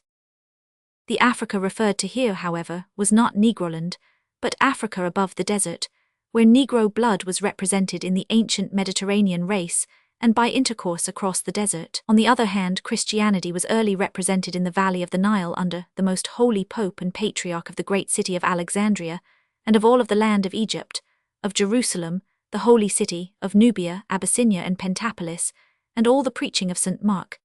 This patriarchate had 100 bishoprics in the 4th century, and included thousands of black Christians. Through it the cross preceded the crescent in some of the remotest parts of black Africa. All these beginnings were gradually overthrown by Islam, except among the Copts in Egypt, and in Abyssinia. The Portuguese in the 16th century began to replant the Christian religion, and for a while had great success, both on the east and west coasts. Roman Catholic enterprise halted in the 18th century, and the Protestants began. Today the west coast is studded with English and German missions. South Africa is largely Christian through French and English influence, and the region about the Great Lakes is becoming Christianized. The Roman Catholics have lately increased their activities, and above all the Negroes of America have entered with their own churches, and with the curiously significant Ethiopian movement. Coming now to other spiritual aspects of African culture, we can speak at present only in a fragmentary way. Roughly speaking, Africa can be divided into two language zones. North of the 5th degree of north latitude is the zone of diversity, with at least 100 groups of widely divergent languages. South of the line there is one minor language, Bushman Hottentot, spoken by less than 50,000 people, and elsewhere the predominant Bantu tongue with its various dialects, spoken by at least 50 million. The Bantu tongue, which thus rules all Central, West and South Africa, is an agglutinative tongue which makes a special use of prefixes. The hundreds of Negro tongues or dialects in the north represent, most probably the result of war and migration, and the breaking up of ancient centers of culture. In Abyssinia and the Great Horn of East Africa, the influence of Semitic tongues is noted. Despite much effort on the part of students, it has been impossible to show any Asiatic origin for the Egyptian language. As Sergi maintains, everything favors an African origin. The most brilliant suggestion of modern days links together the Egyptian of North Africa and the Hottentot and Bushman tongues of South Africa. Language was reduced to writing among the Egyptians and Ethiopians, and to some extent elsewhere in Africa. Over 100 manuscripts of Ethiopian and Ethiopic Arabian literature are extant, including a version of the Bible and historical chronicles. The Arabic was used as the written tongue of the Sudan, and Negroland has given us in this tongue many chronicles and other works of black authors. The greatest of these, the Epic of the Sudan, Tariq-i-Soudan, deserves to be placed among the classics of all literature. In other parts of Africa there was no written language, but there was, on the other hand, an unusual perfection of oral tradition through bards, and extraordinary efficiency in telegraphy by drum and horn. The folklore and proverbs of the African tribes are exceedingly rich. Some of these have been made familiar to English writers through the work of Uncle Remus. Others have been collected by Johnston, Ellis, and Thiel. A black bard of our own day has described the onslaught of the Matabele in poetry of singular force and beauty. They saw the clouds ascend from the plains. It was the smoke of burning towns. The confusion of the whirlwind was in the heart of the great chief of the blue-colored cattle. The shout was raised. They are friends. But they shouted again. They are foes. Till their near approach proclaimed the Matabele. The men seized their arms and rushed out as if to chase the antelope. The onset was as the voice of lightning, and their javelins as the shaking of the forest in the autumn storm. There can be no doubt of the Negro's deep and delicate sense of beauty in form, color, and sound. Sawks says of African industry, whoever denies to them independent invention and individual taste in their work either shuts his eyes intentionally before perfectly evident facts, or lack of knowledge renders him an incompetent judge. M. Routot had lately told us how the Negro race brought art and sculpture to prehistoric Europe. The bones of the European Negroids are almost without exception found in company with drawings and sculpture in high and low relief. Some of their sculptures, like the Wellendorf Venus, are unusually well finished for primitive man. So, too, the painting and carving of the Bushmen and their forerunners in South Africa has drawn the admiration of students. The Negro has been prolific in the invention of musical instruments, and has given a new and original music to the Western world. Schweinfurth, who has preserved for us much of the industrial art of the Negroes, speaks of their delight in the production of works of art for the embellishment and convenience of life. Frobenius expressed his astonishment at the originality of the African in the Yoruba temple, which he visited. The lofty veranda was divided from the passageway by fantastically carved and colored pillars. On the pillars were sculptured knights, men climbing trees, women, gods, and mythical beings. The dark chamber lying beyond showed a splendid red room with stone hatchets, wooden figures, cowrie beads, and jars. The whole picture, the columns carved in colors in front of the colored altar, the old man sitting in the circle of those who reverenced him, the open scaffolding of 90 rafters, made a magnificent impression. The Germans have found in Cameroon towns built, castellated, and fortified in a manner that reminds one of the prehistoric cities of Crete. The buildings and fortifications of Zimbabwe have already been described, and something has been said of the art of Benin, with its brass and bronze and ivory. All the work of Benin in bronze and brass was executed by casting, and by methods so complicated that it would be no easy task for a modern European craftsman to imitate them. Perhaps no race has shown in its earlier development a more magnificent art impulse than the Negro, and the student must not forget how far Negro genius entered into the art in the valley of the Nile, from Meroe and Napata down to the great temples of Egypt. Frobenius has recently directed the world's attention to art in West Africa. Quartz and granite he found treated with great dexterity, but more magnificent than the stone monument is the proof that at some remote era glass was made and molded in Yorubaland, and that the people here were brilliant in the production of terracotta images. The great mass of potsherds, lumps of glass, heaps of slag, etc., proves, at all events, that the glass industry flourished in this locality in ages past. It is plain that the glass beads found to have been so very common in Africa were not only not imported, but were actually manufactured in great quantities at home. The terracotta pieces are remains of another ancient and fine type of art, and were eloquent of a symmetry, a vitality, a delicacy of form, and practically a reminiscence of the ancient Greeks. The antique bronze head Frobenius describes as a head of marvelous beauty, wonderfully cast, and almost equal in beauty, and at least no less noble in form, and as ancient as the terracotta heads. In a park of monuments Frobenius saw the celebrated forge and hammer, a mighty mass of iron, like a falling drop in shape, and a block of quartz fashioned like a drum. Frobenius thinks these were relics dating from past ages of culture, when the manipulation of quartz and granite was thoroughly understood, and when iron manipulation gave evidence of a skill not met with today. Even when we contemplate such revolting survivals of savagery as cannibalism, we cannot jump too quickly at conclusions. Cannibalism is spread over many parts of Negro Africa, yet the very tribes who practice cannibalism show, often, other traits of industry and power. These cannibal Basonga were, according to the types we met with, one of those rare nations of the African interior which can be classed with the most aesthetic and skilled, most discreet and intelligent of all those generally known to us as the so-called natural races. Before the Arabic and European invasion, they did not dwell in hamlets, but in towns with 20 or 30,000 inhabitants, in towns whose highways were shaded by avenues of splendid palms planted at regular intervals and laid out with the symmetry of colonnades. Their pottery would be fertile in suggestion to every art craftsman in Europe. Their weapons of iron were so perfectly fashioned that no industrial art from abroad could improve upon their workmanship. The iron blades were cunningly ornamented with damascened copper, and the hilts artistically inlaid with the same metal. Moreover, they were most industrious and capable husbandmen, whose careful tillage of the suburbs made them able competitors of any gardener in Europe. Their sexual and parental relations evidenced an amount of tact and delicacy of feelings unsurpassed among ourselves, either in the simplicity of the country or the refinements of the town. Originally, their political and municipal system was organized on the lines of a representative republic. True, it is on record that these well-governed towns often waged an internecine warfare, but in spite of this, it had been their invariable custom from time immemorial, even in times of strife, to keep the trade routes open and to allow their own and foreign merchants to go their ways unharmed. And the commerce of these nations ebbed and flowed along a road of unknown age, running from Itimbiri to Batubenge, about 600 miles in length. This highway was destroyed by the missionaries of civilization from Arabia only toward the close of the 18th century.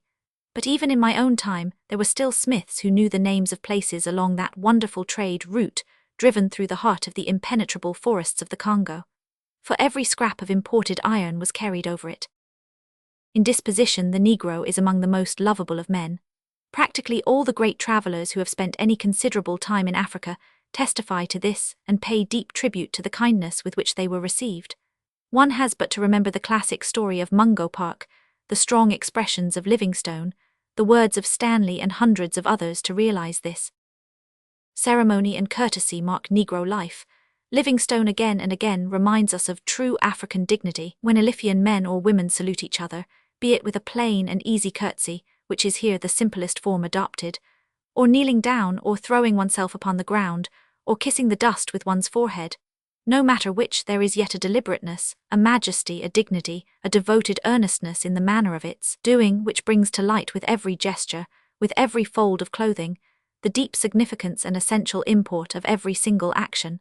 Everyone may, without too greatly straining his attention, notice the very striking precision and weight with which the upper and lower native classes observe these niceties of intercourse. All this does not mean that the African Negro is not human, with the all too well-known foibles of humanity. Primitive life among them is, after all, as bare and cruel as among primitive Germans or Chinese, but it is not more so, and the more we study the Negro, the more we realize that we are dealing with a normal human stock which under reasonable conditions has developed and will develop in the same lines as other men. Why is it, then, that so much of misinformation and contempt is widespread concerning Africa and its people, not simply among the unthinking mass, but among men of education and knowledge? One reason lies undoubtedly in the connotation of the term Negro. In North America, a Negro may be 7/8 white, since the term refers to any person of Negro descent. If we use the term in the same sense concerning the inhabitants of the rest of the world, we may say truthfully that Negroes have been among the leaders of civilization in every age of the world's history, from ancient Babylon to modern America, that they have contributed wonderful gifts in art, industry, political organization, and religion, and that they are doing the same today in all parts of the world. In sharp contrast to this usage, the term Negro in Africa has been more and more restricted until some scientists, late in the last century, declared that the great mass of the black and brown people of Africa were not Negroes at all, and that the real Negro dwells in a small space between the Niger and the Senegal. Ratzel says, if we ask what justifies so narrow a limitation, we find that the hideous Negro type, which the fancy of observers once saw all over Africa, but which, as Livingstone says, is really to be seen only as a sign in front of tobacco shops, has on closer inspection evaporated from all parts of Africa, to settle no one knows how in just this region. If we understand that an extreme case may have been taken for the genuine and pure form, even so we do not comprehend the ground of its geographical limitation and location, for wherever dark, woolly-haired men dwell, this ugly type also crops up. We are here in the presence of a refinement of science, which to an unprejudiced eye will hardly hold water. In this restricted sense the Negro has no history, culture, or ability, for the simple fact that such human beings as have history and evidence, culture and ability, are not Negroes. Between these two extreme definitions, with unconscious adroitness, the most extraordinary and contradictory conclusions have been reached. Let it therefore be said, once for all, that racial inferiority is not the cause of anti-Negro prejudice. Bois, the anthropologist, says, an unbiased estimate of the anthropological evidence, so far brought forward, does not permit us to countenance the belief in a racial inferiority, which would unfit an individual of the Negro race to take his part in modern civilization. We do not know of any demand made on the human body or mind in modern life that anatomical or ethnological evidence would prove to be beyond the powers of the Negro. We have every reason to suppose that all races are capable, under proper guidance, of being fitted into the complex scheme of our modern civilization, and the policy of artificially excluding them from its benefits is as unjustifiable scientifically as it is ethically abhorrent.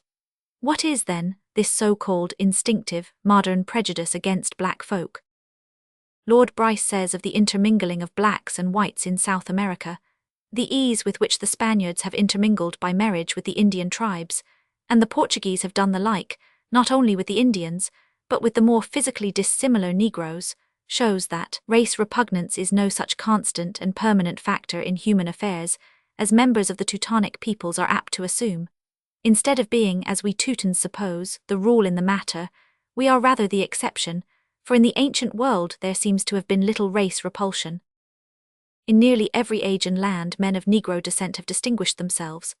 In literature there is Terence in Rome, Naseb and Antar in Arabia, Sadi in the Sudan, Pushkin in Russia, Dumas in France, Al-Khaimi in Spain, Heredia in the West Indies, and Dunbar in the United States, not to mention the alleged Negro strain in Aesop and Robert Browning. As rulers and warriors we remember such Negroes as Queen Nefertari and Amenhotep III among many others in Egypt, Candace and Ergemenes in Ethiopia, Mansa Musa, Sani Ali, and Mohammed Askai in the Sudan, Diaz in Brazil, Toussaint 50 Ouverture in Haiti, Hanivalov in Russia, Sakana Itamuramaro in Japan, the elder Dumas in France, Kazembe and Chaka among the Bantu, and Menelik of Abyssinia, the numberless black leaders of India, and the mulatto strain of Alexander Hamilton. In music and art we recall Bridgewater, the friend of Beethoven, and the unexplained complexion of Beethoven's own father, Coleridge Taylor in England, Tanner in America, Gomez in Spain, Ira Aldridge, the actor, and Johnson, Cook, and Burley, who are making the new American syncopated music.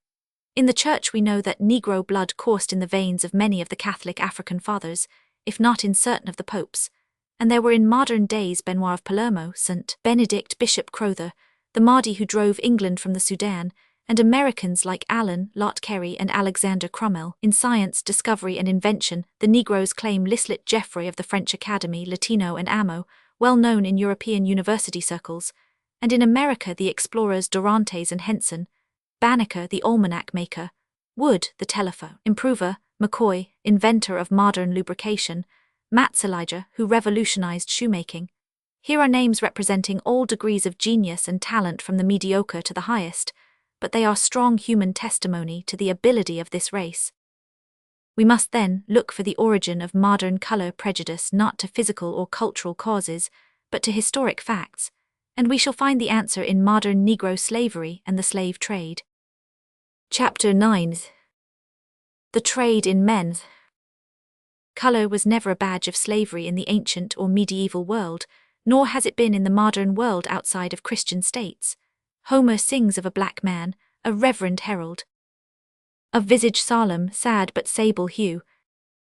Short woolly curls o'erfleeced his bending head. Eurybates, in whose large soul alone Ulysses viewed an image of his own. Greece and Rome had their chief supplies of slaves from Europe and Asia. Egypt enslaved races of all colors, and if there were more blacks than others among her slaves, there were also more blacks among her nobles and pharaohs, and both facts are explained by her racial origin and geographical position. The fall of Rome led to a cessation of the slave trade, but after a long interval came the white slave trade of the Saracens and Moors, and finally the modern trade in Negroes. Slavery as it exists universally among primitive people is a system whereby captives in war are put to tasks about the homes and in the fields, thus releasing the warriors for systematic fighting and the women for leisure. Such slavery has been common among all peoples and was widespread in Africa. The relative number of African slaves under these conditions was small, and the labor not hard. They were members of the family and might, and did often rise to high position in the tribe. Remembering that in the 15th century there was no great disparity between the civilization of Negroland and that of Europe, what made the striking difference in subsequent development? European civilization, cut off by physical barriers from further incursions of barbaric races, settled more and more to systematic industry, and to the domination of one religion. African culture and industries were threatened by powerful barbarians from the west and central regions of the continent, and by the Moors in the north, and Islam had only partially converted the leading peoples. When therefore a demand for workmen arose in America, European exportation was limited by religious ties and economic stability. African exportation was encouraged not simply by the Christian attitude toward heathen, but also by the Moslem enmity toward the unconverted Negroes. Two great modern religions, therefore, agreed at least in the policy of enslaving heathen blacks, while the overthrow of black Askias by the Moors at Tenkadibu brought that economic chaos among the advanced Negro peoples and movement among the more barbarous tribes, which proved of prime advantage to the development of a systematic trade in men. The modern slave trade began with the Mohammedan conquests in Africa, when heathen Negroes were seized to supply the harems, and as soldiers and servants. They were bought from the masters and seized in war, until the growing wealth and luxury of the conquerors demanded larger numbers. Then Negroes from the Egyptian Sudan, Abyssinia and Zanzibar began to pass into Arabia, Persia and India in increased numbers. As Negro kingdoms and tribes rose to power, they found the slave trade lucrative and natural, since the raids in which slaves were captured were ordinary intertribal wars. It was not until the 18th and 19th centuries that the demand for slaves in Christian lands made slaves the object, and not the incident of African wars. In Mohammedan countries there were gleams of hope in slavery. In fiction and in truth the black slave had a chance. Once converted to Islam, he became a brother to the best, and the brotherhood of the faith was not the sort of idle lie that Christian slave masters made it. In Arabia, black leaders arose like Antar. In India, black slaves carved out principalities where their descendants still rule. Some Negro slaves were brought to Europe by the Spaniards in the 14th century, and a small trade was continued by the Portuguese, who conquered territory from the tawny Moors of North Africa in the early 15th century. Later, after their severe repulse at Alcácer al-Qabu, the Portuguese began to creep down the west coast in quest of trade. They reached the River of Gold in 1441, and their story is that their leader seized certain free Moors, and the next year exchanged them for 10 black slaves, a target of hide, ostrich eggs and some gold dust. The trade was easily justified on the ground that the Moors were Mohammedans and refused to be converted to Christianity, while heathen Negroes would be better subjects for conversion and stronger laborers. In the next few years, a small number of Negroes continued to be imported into Spain and Portugal as servants. We find, for instance in 1474, that Negro slaves were common in Seville. There is a letter from Ferdinand and Isabella in the year 1474 to a celebrated Negro, Juan de Valladolid, commonly called the Negro Count, El Conde Negro, nominating him to the office of mayoral of the Negroes in Seville. The slaves were apparently treated kindly, allowed to keep their own dances and festivals, and to have their own chief who represented them in the courts as against their own masters and settled their private quarrels. Between 1455 and little mention is made of slaves in the trade with Africa.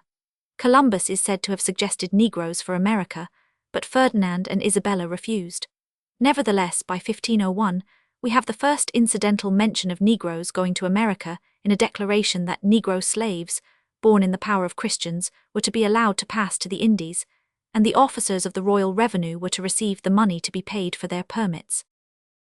About 1501, Ovando, governor of Spanish America, was objecting to Negro slaves, and solicited that no Negro slaves should be sent to Hispaniola, for they fled amongst the Indians and taught them bad customs, and never could be captured. Nevertheless, a letter from the king to Ovando, dated Segovia, the 15th of September 1505, says, "I will send more Negro slaves as you request.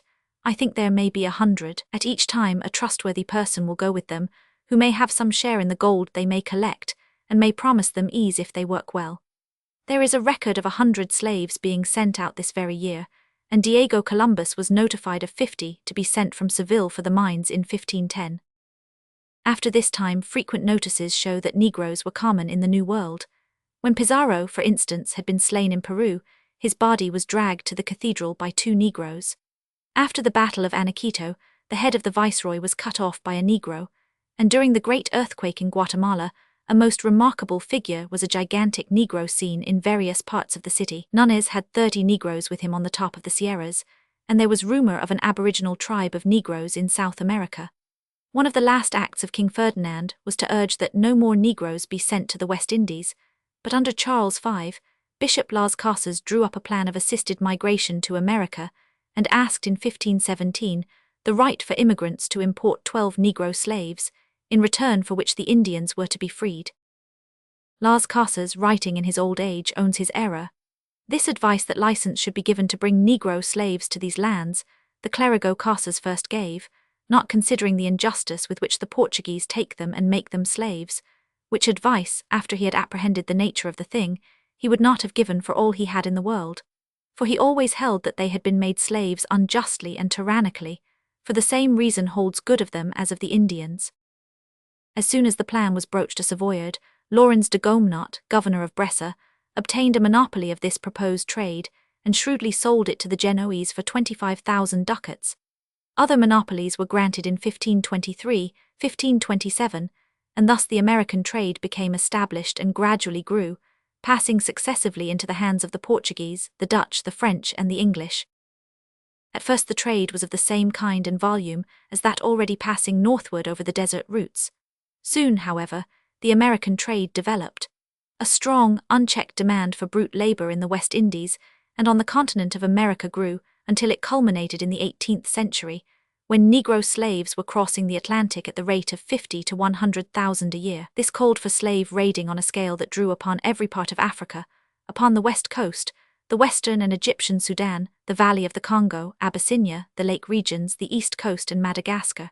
Not simply the degraded and weaker types of Negroes were seized, but the strong Bantu, the Mandingo and Songhay, the Nubian and Nile Negroes, the Fula, and even the Asiatic Malay were represented in the raids. There was thus begun in modern days a new slavery and slave trade.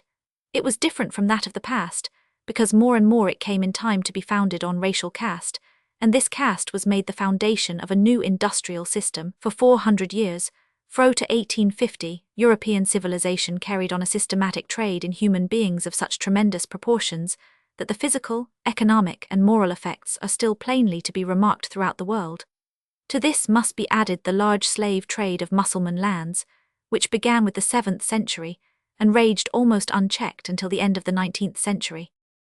These were not days of decadence, but a period that gave the world Shakespeare, Martin Luther, and Raphael, Harun al-Rashid, and Abraham Lincoln.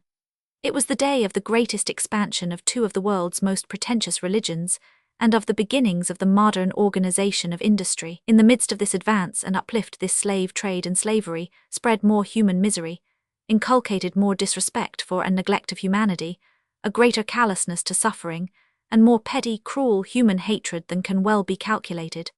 We may excuse and palliate it, and write history so as to let men forget it. It remains the most inexcusable and despicable blot on modern human history. The Portuguese built the first slave-trading fort at Elmina, on the Gold Coast, in 1482, and extended their trade down the west coast and up the east coast.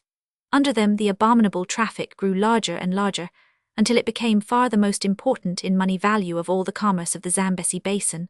There could be no extension of agriculture, no mining, no progress of any kind where it was so extensively carried on. It was the Dutch, however, who launched the overseas slave trade as a regular institution. They began their fight for freedom from Spain in 1579, in 1595, as a war measure against Spain, who at that time was dominating Portugal, they made their first voyage to Guinea. By 1621, they had captured Portugal's various slave forts on the west coast, and they proceeded to open 16 forts along the coast of the Gulf of Guinea. Ships sailed from Holland to Africa, got slaves in exchange for their goods, carried the slaves to the West Indies or Brazil, and returned home laden with sugar. In 1621, the private companies trading in the West were all merged into the Dutch West India Company, which sent in 4 years 15,430 Negroes to Brazil, carried on war with Spain, supplied even the English plantations, and gradually became the great slave carrier of the day. The commercial supremacy of the Dutch early excited the envy and emulation of the English. The Navigation Ordinance of 1651 was aimed at them, and 2 wars were necessary to wrest the slave trade from them and place it in the hands of the English. The final terms of peace, among other things, surrendered New Netherlands to England and opened the way for England to become henceforth the world's greatest slave trader. The English trade began with Sir John Hawkins's voyages in 1562 and later, in which the Jesus, our chief ship, played a leading part. Desultory trade was kept up by the English until the middle of the 17th century, when English chartered slave trading companies began to appear. In 1662, the Royal Adventurers, including the King, the Queen Dowager, and the Duke of York, invested in the trade. And finally, the Royal African Company, which became the world's chief slave trader, was formed in 1672 and carried on a growing trade for a quarter of a century. Jamaica had finally been captured and held by Oliver Cromwell in 1655 and formed a West Indian base for the trade in men. The chief contract for trade in Negroes was the celebrated Asiento, or Agreement of the King of Spain, to the importation of slaves into Spanish domains. The Pope's Bull or Demarcation, 1493, debarred Spain from African possessions and compelled her to contract with other nations for slaves. This contract was in the hands of the Portuguese in 1600, in 1640 the Dutch received it, and in 1701 the French. The War of the Spanish Succession brought this monopoly to England.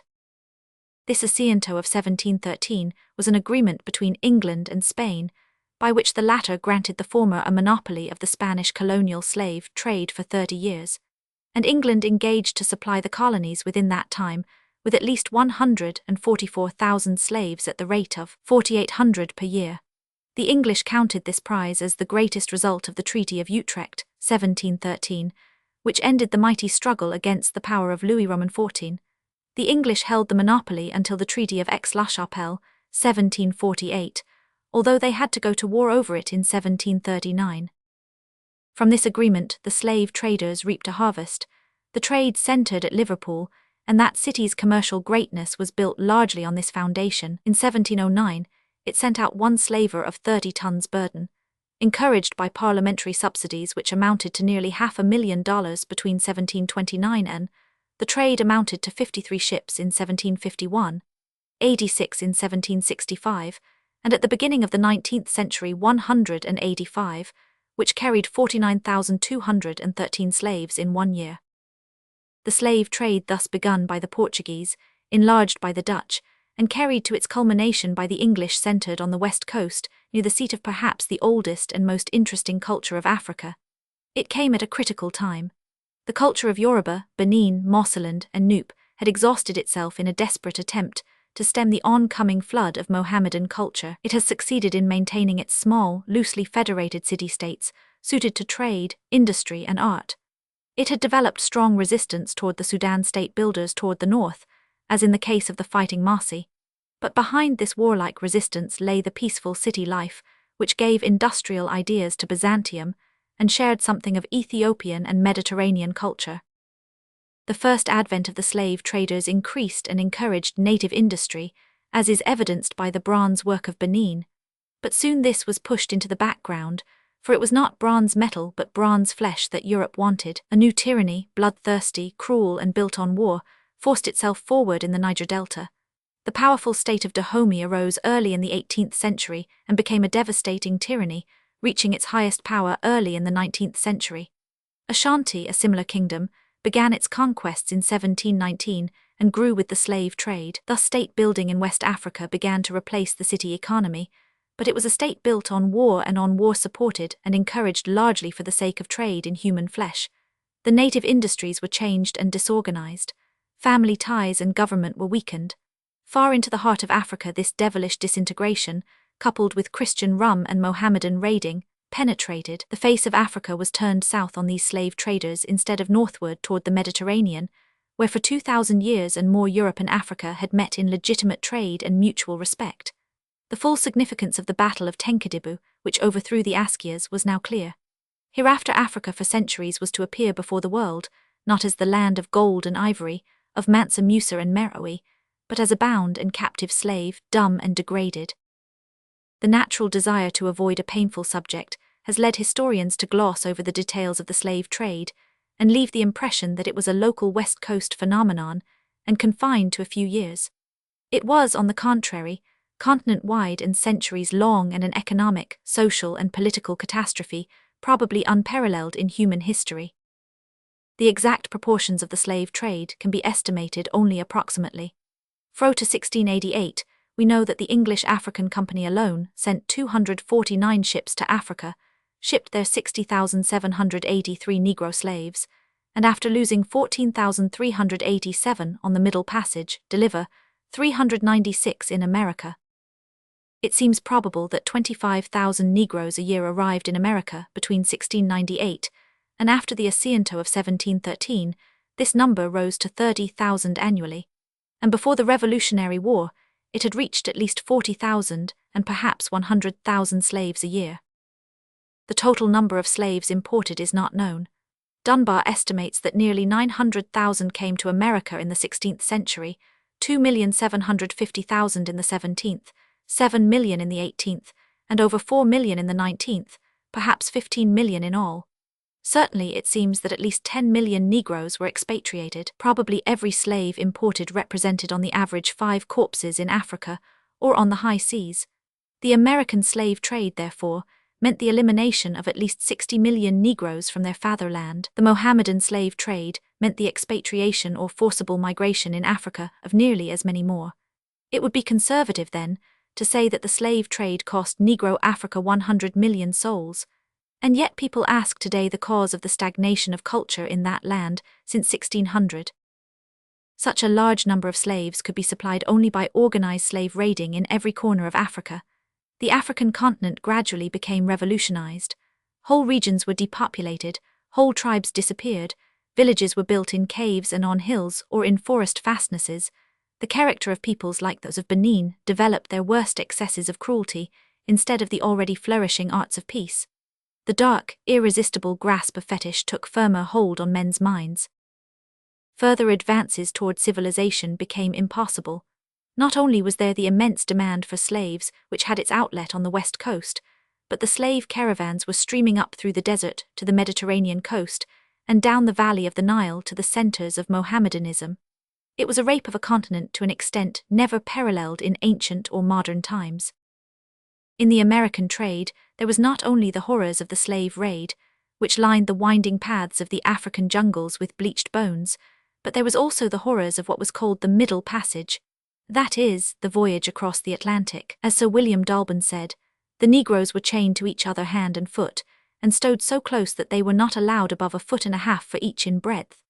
Thus crammed together like herrings in a barrel, they contracted putrid and fatal disorders, so that they who came to inspect them in a morning had occasionally to pick dead slaves out of their rows, and to unchain their carcases from the bodies of their wretched fellow-sufferers to whom they had been fastened. It was estimated that out of every 100 lots shipped from Africa, only about 50 lived to be effective labourers across the sea, and among the whites more seamen died in that trade in 1 year than in the whole remaining trade of England in 2. The full realization of the horrors of the slave trade was slow in reaching the ears and conscience of the modern world, just as today the treatment of dark natives in European colonies is brought to publicity with the greatest difficulty. The first move against the slave trade in England came in Parliament in 1776, but it was not until 31 years later, in 1807, that the trade was banned through the arduous labours of Clarkson, Wilberforce, Sharp, and others. Denmark had already abolished the trade, and the United States attempted to do so the following year. Portugal and Spain were induced to abolish the trade between 1815, and notwithstanding these laws, the contraband trade went on until the beginning of the Civil War in America.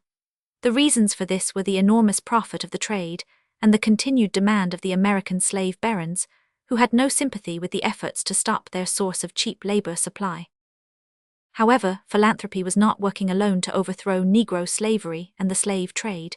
It was seen, first in England and later in other countries, that slavery as an industrial system could not be made to work satisfactorily in modern times. Its cost was too great, and one of the causes of this cost was the slave insurrections from the very beginning, when the slaves rose on the plantation of Diego Columbus down to the Civil War in America, actual and potential slave insurrection in the West Indies, in North and South America, kept the slave owners in apprehension and turmoil, or called for a police system difficult to maintain.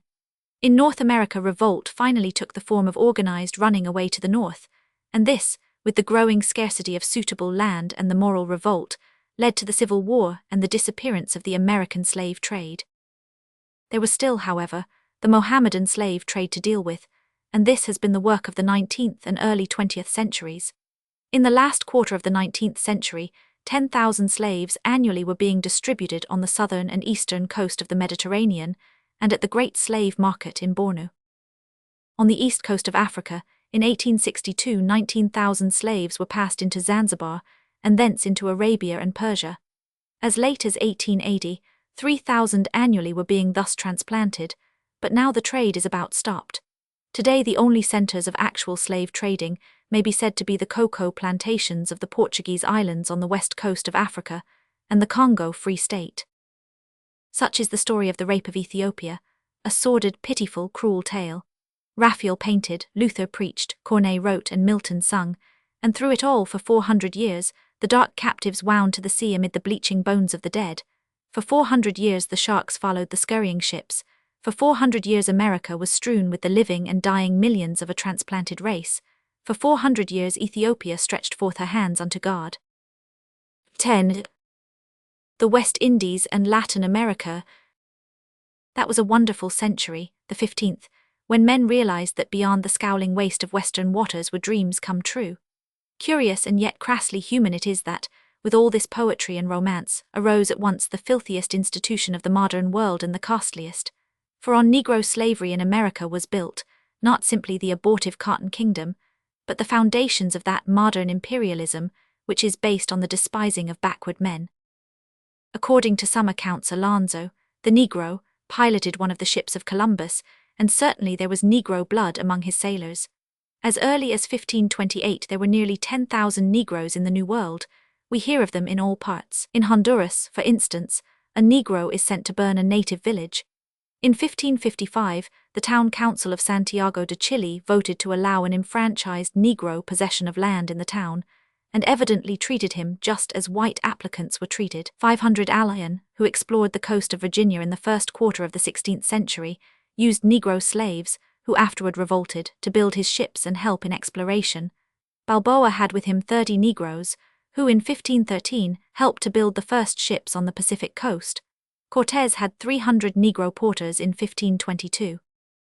Before 1530 there were enough Negroes in Mexico to lead to an insurrection, where the Negroes fought desperately, but were overcome and their ringleaders executed.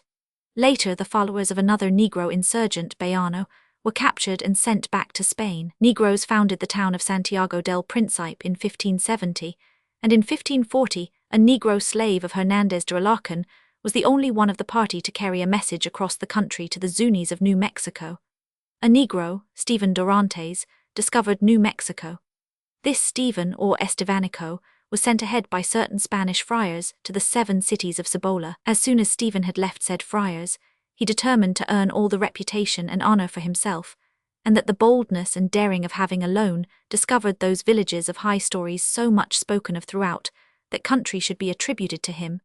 And carrying along with him the people who followed him, he endeavored to cross the wilderness which is between Cibola and the country he had gone through, and he was so far ahead of the friars that, when they arrived at Chichilticalli, which is on the edge of the wilderness, he was already at Cibola, which is 80 leagues of wilderness beyond.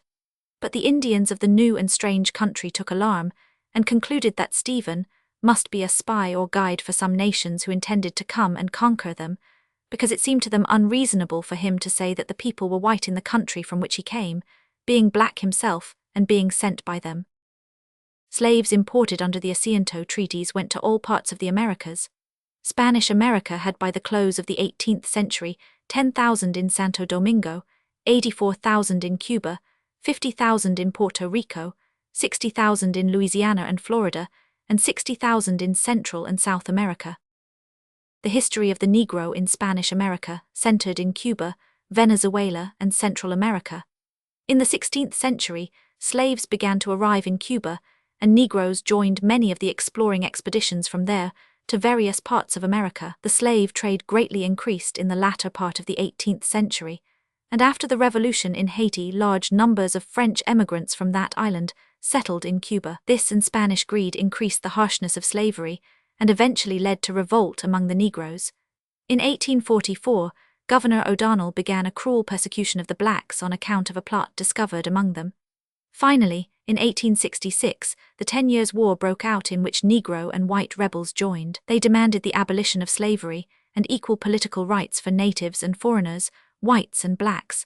The war was cruel and bloody, but ended in 1878 with the abolition of slavery, while a further uprising the following year secured civil rights for Negroes. Spanish economic oppression continued, however, and the leading chiefs of the 10 Years' War, including such leaders as the mulatto, Antonio Maceo, with large numbers of Negro soldiers, took the field again in 1895.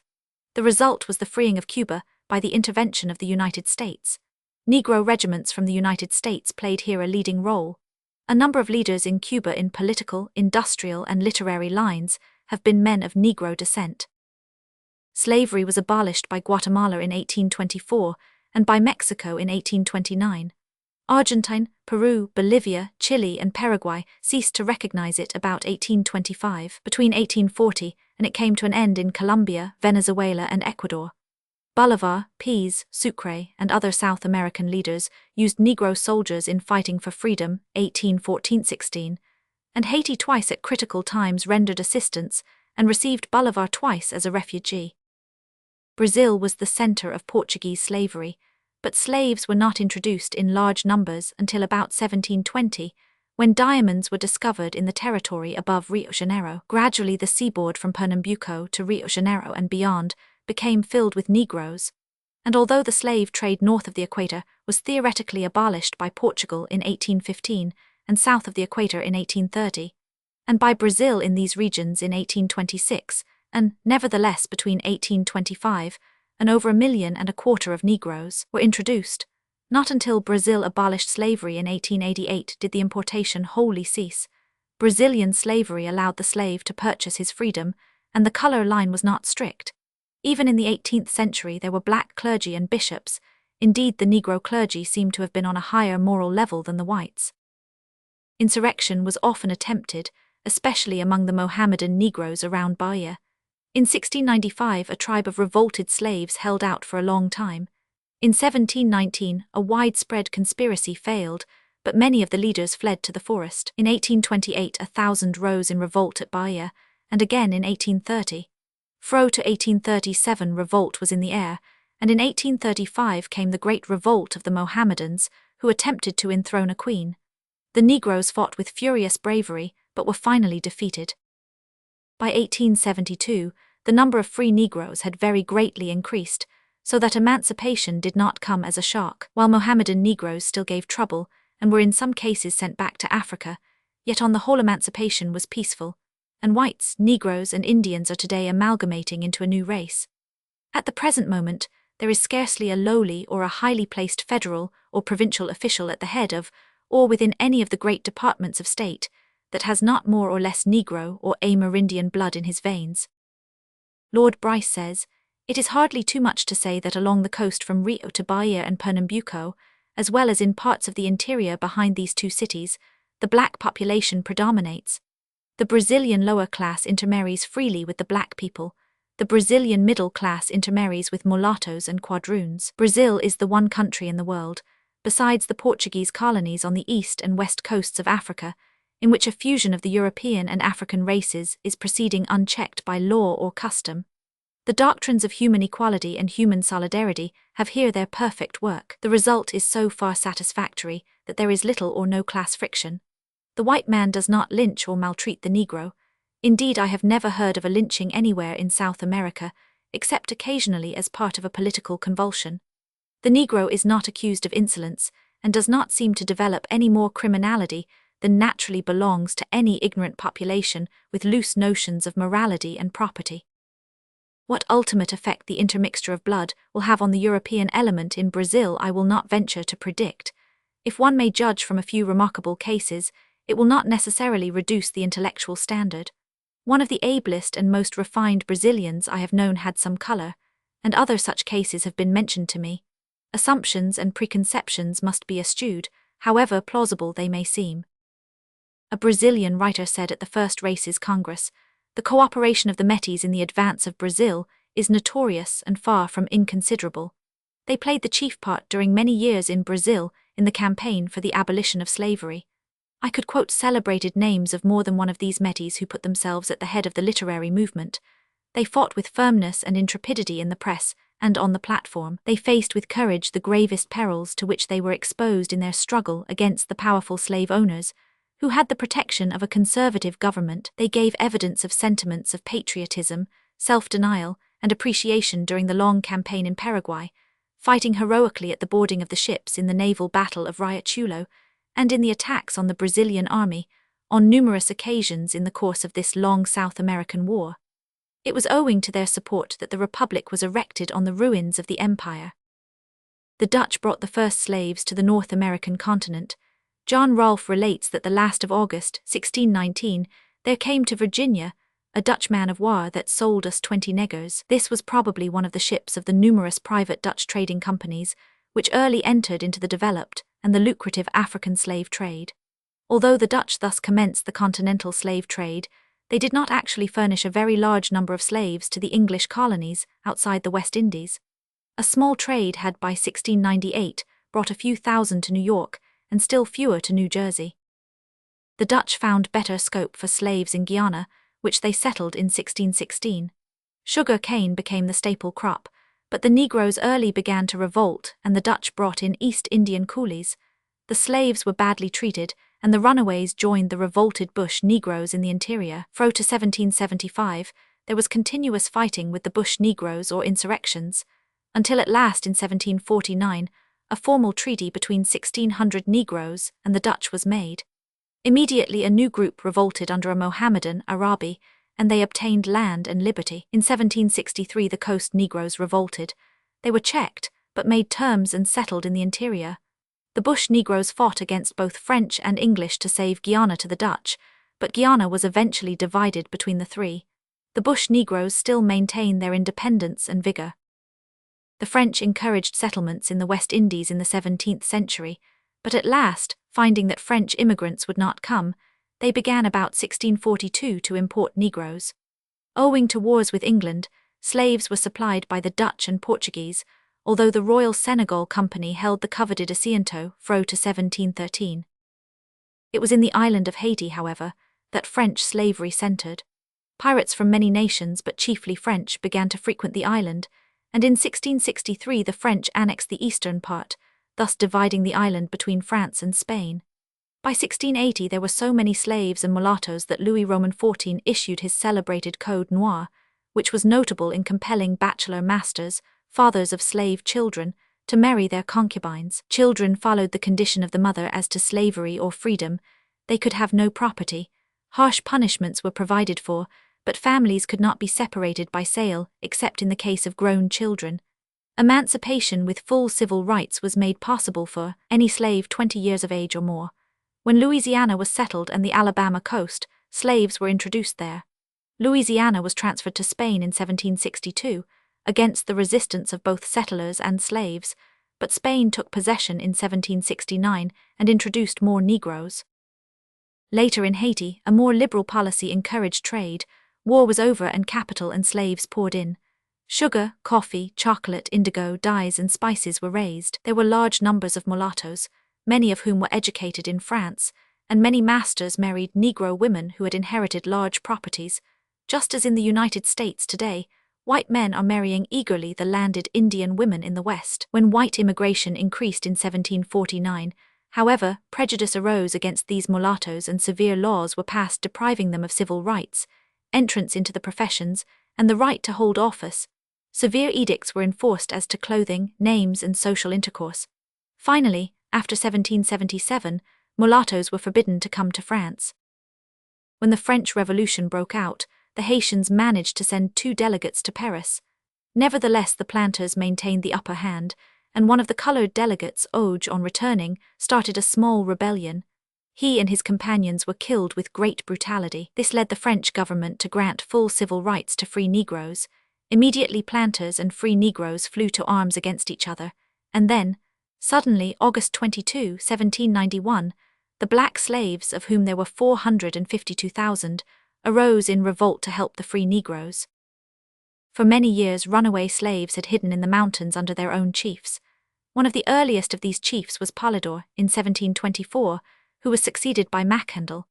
The great chief of these runaways, or Maroons, at the time of the slave revolt was Jean-François, who was soon succeeded by Bois.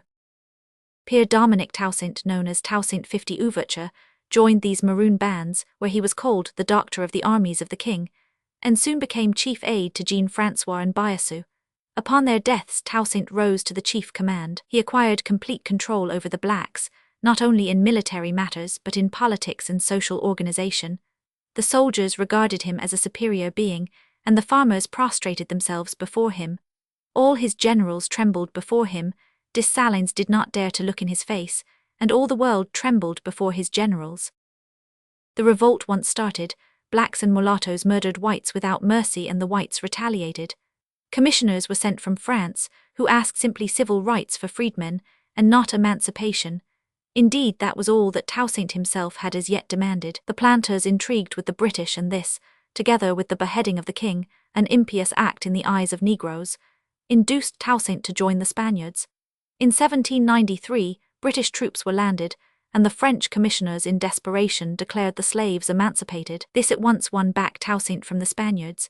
He became supreme in the north, while Rigaud, leader of the mulattoes, held the south and the west. By 1798, the British, having lost most of their forces by yellow fever, surrendered Mole St. Nicholas to Toussaint and departed. Rigaud finally left for France, and Toussaint in 1800 was master of Haiti. He promulgated a constitution under which Haiti was to be a self-governing colony.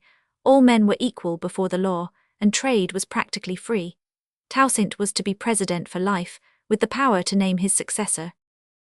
Napoleon Bonaparte, master of France, had at this time dreams of a great American empire, and replied to Toussaint's new government by sending 25,000 men under his brother-in-law to subdue the presumptuous Negroes.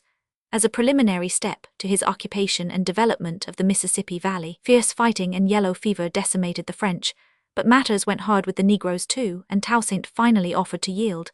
He was courteously received with military honors, and then, as soon as possible, treacherously seized, bound, and sent to France. He was imprisoned at Fort Dieu and died, perhaps of poison after studied humiliations, April 1803. Thus perished the greatest of American Negroes, and one of the great men of all time at the age of 56. A French planter said, God in his terrestrial globe did not commune with a purer spirit. Wendell Phillips said, some doubt the courage of the Negro. Go to Haiti and stand on those 50,000 graves of the best soldiers France ever had, and ask them what they think of the Negro's sword. I would call him Napoleon, but Napoleon made his way to empire over broken oaths and through a sea of blood. This man never broke his word. I would call him Cromwell, but Cromwell was only a soldier, and the state he founded went down with him into his grave. I would call him Washington, but the great Virginian held slaves. This man risked his empire rather than permit the slave trade in the humblest village of his dominions. You think me a fanatic, for you read history, not with your eyes but with your prejudices. But 50 years hence, when truth gets a hearing, the muse of history will put Phocion for the Greek, Brutus for the Roman, Hampden for the English, Lafayette for France, choose Washington as the bright, consummate flower of our earlier civilization. Then, dipping her pen in the sunlight, will write in the clear blue above them all the name of the soldier, the statesman, the martyr, Toussaint 50 Ouverture. The treacherous killing of Toussaint did not conquer Haiti. In 1802, and some 40,000 French soldiers died of war and fever, a new colored leader, Dessalines, arose, and all the 8,000 remaining French surrendered to the blockading British fleet. The effect of all this was far-reaching. Napoleon gave up his dream of American empire and sold Louisiana for a song, thus all of Indian Territory, all of Kansas and Nebraska and Iowa and Wyoming and Montana and the Dakotas, and most of Colorado and Minnesota, and all of Washington and Oregon states, came to us as the indirect work of a despised Negro. Praise, if you will, the work of a Robert Livingstone or a Jefferson, but today let us not forget our debt to Toussaint 50 Ouverture, who was indirectly the means of America's expansion by the Louisiana Purchase of 1803. With the freedom of Haiti in 1801 came a century of struggle to fit the people for the freedom they had won. They were yet slaves, crushed by a cruel servitude, without education or religious instruction.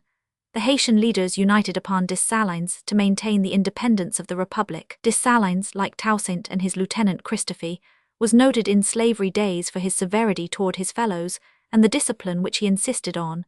He had other characteristics of African chieftains. There were seasons when he broke through his natural sullenness and showed himself open, affable, and even generous. His vanity was excessive and manifested itself in singular perversities. He was a man of great personal bravery and succeeded in maintaining the independence of Haiti, which had already cost the Frenchmen 50,000 lives. On January 1, 1804, at the place whence Toussaint had been treacherously seized and sent to France, the independence of Haiti was declared by the military leaders. Dessalines was made governor-general for life and afterward proclaimed himself emperor.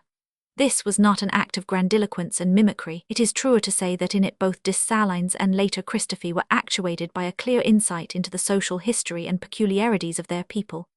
There was nothing in the Constitution which did not have its companion in Africa, where the organization of society was despotic, with elective hereditary chiefs, royal families, polygamic marriages, councils, and regencies. The population was divided into soldiers and laborers. The territory was parceled out to chiefs, and the laborers were bound to the soil and worked under rigorous inspection. Part of the products were reserved for their support, and the rest went to the chiefs, the king, the general government, and the army. The army was under stern discipline, and military service was compulsory. Women did much of the agricultural labor. Under Toussaint, the administration of this system was committed to Dessalines, who carried it out with rigor. It was afterward followed by Christophe. The latter even imported 4,000 Negroes from Africa, from whom he formed a national guard for patrolling the land. These regulations brought back for a time a large part of the former prosperity of the island.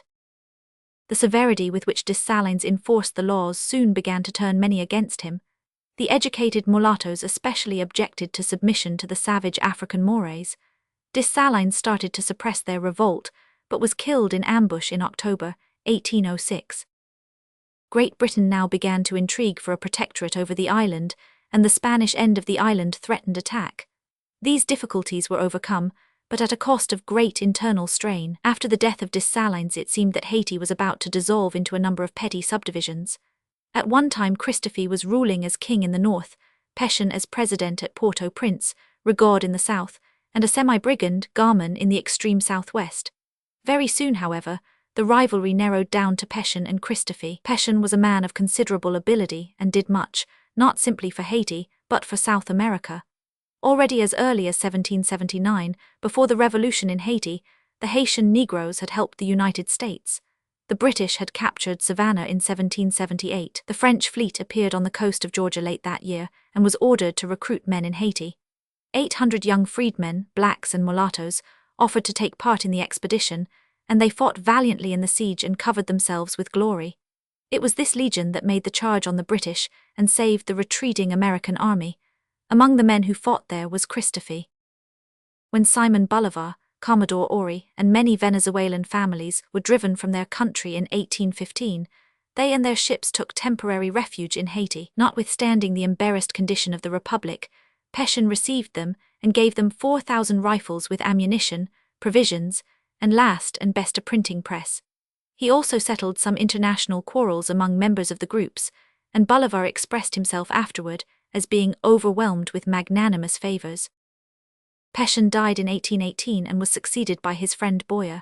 Christophe committed suicide the following year, and Bois became not simply ruler of western Haiti, but also, by arrangement with the eastern end of the island, gained the mastery there, where they were afraid of Spanish aggression. Thus Fro to 1843 Bois, a man of much ability, ruled the whole of the island and gained the recognition of Haitian independence from France and other nations. France, under Charles X, demanded an indemnity of $30 million to reimburse the planters for confiscated lands and property. This Haiti tried to pay, but the annual installment was a tremendous burden to the impoverished country. Further negotiations were entered into. Finally, in 1838, France recognized the independence of the Republic, and the indemnity was reduced to $12 million. Even this was a large burden for Haiti, and the payment of it for years crippled the island. The United States and Great Britain in 1825-26 recognized the independence of Haiti.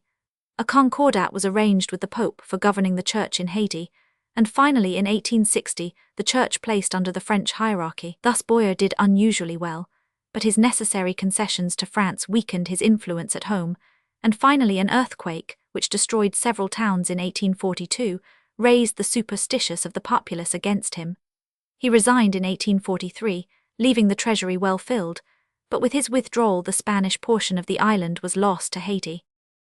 The subsequent history of Haiti since 1843 has been the struggle of a small divided country to maintain political independence. The rich resources of the country called for foreign capital, but outside capital meant political influence from abroad, which the little nation rightly feared. Within, the old antagonism between the freedman and the slave settled into a color line between the mulatto and the black, which for a time meant the difference between educated liberalism and reactionary ignorance. This difference has largely disappeared, but some vestiges of the color line remain.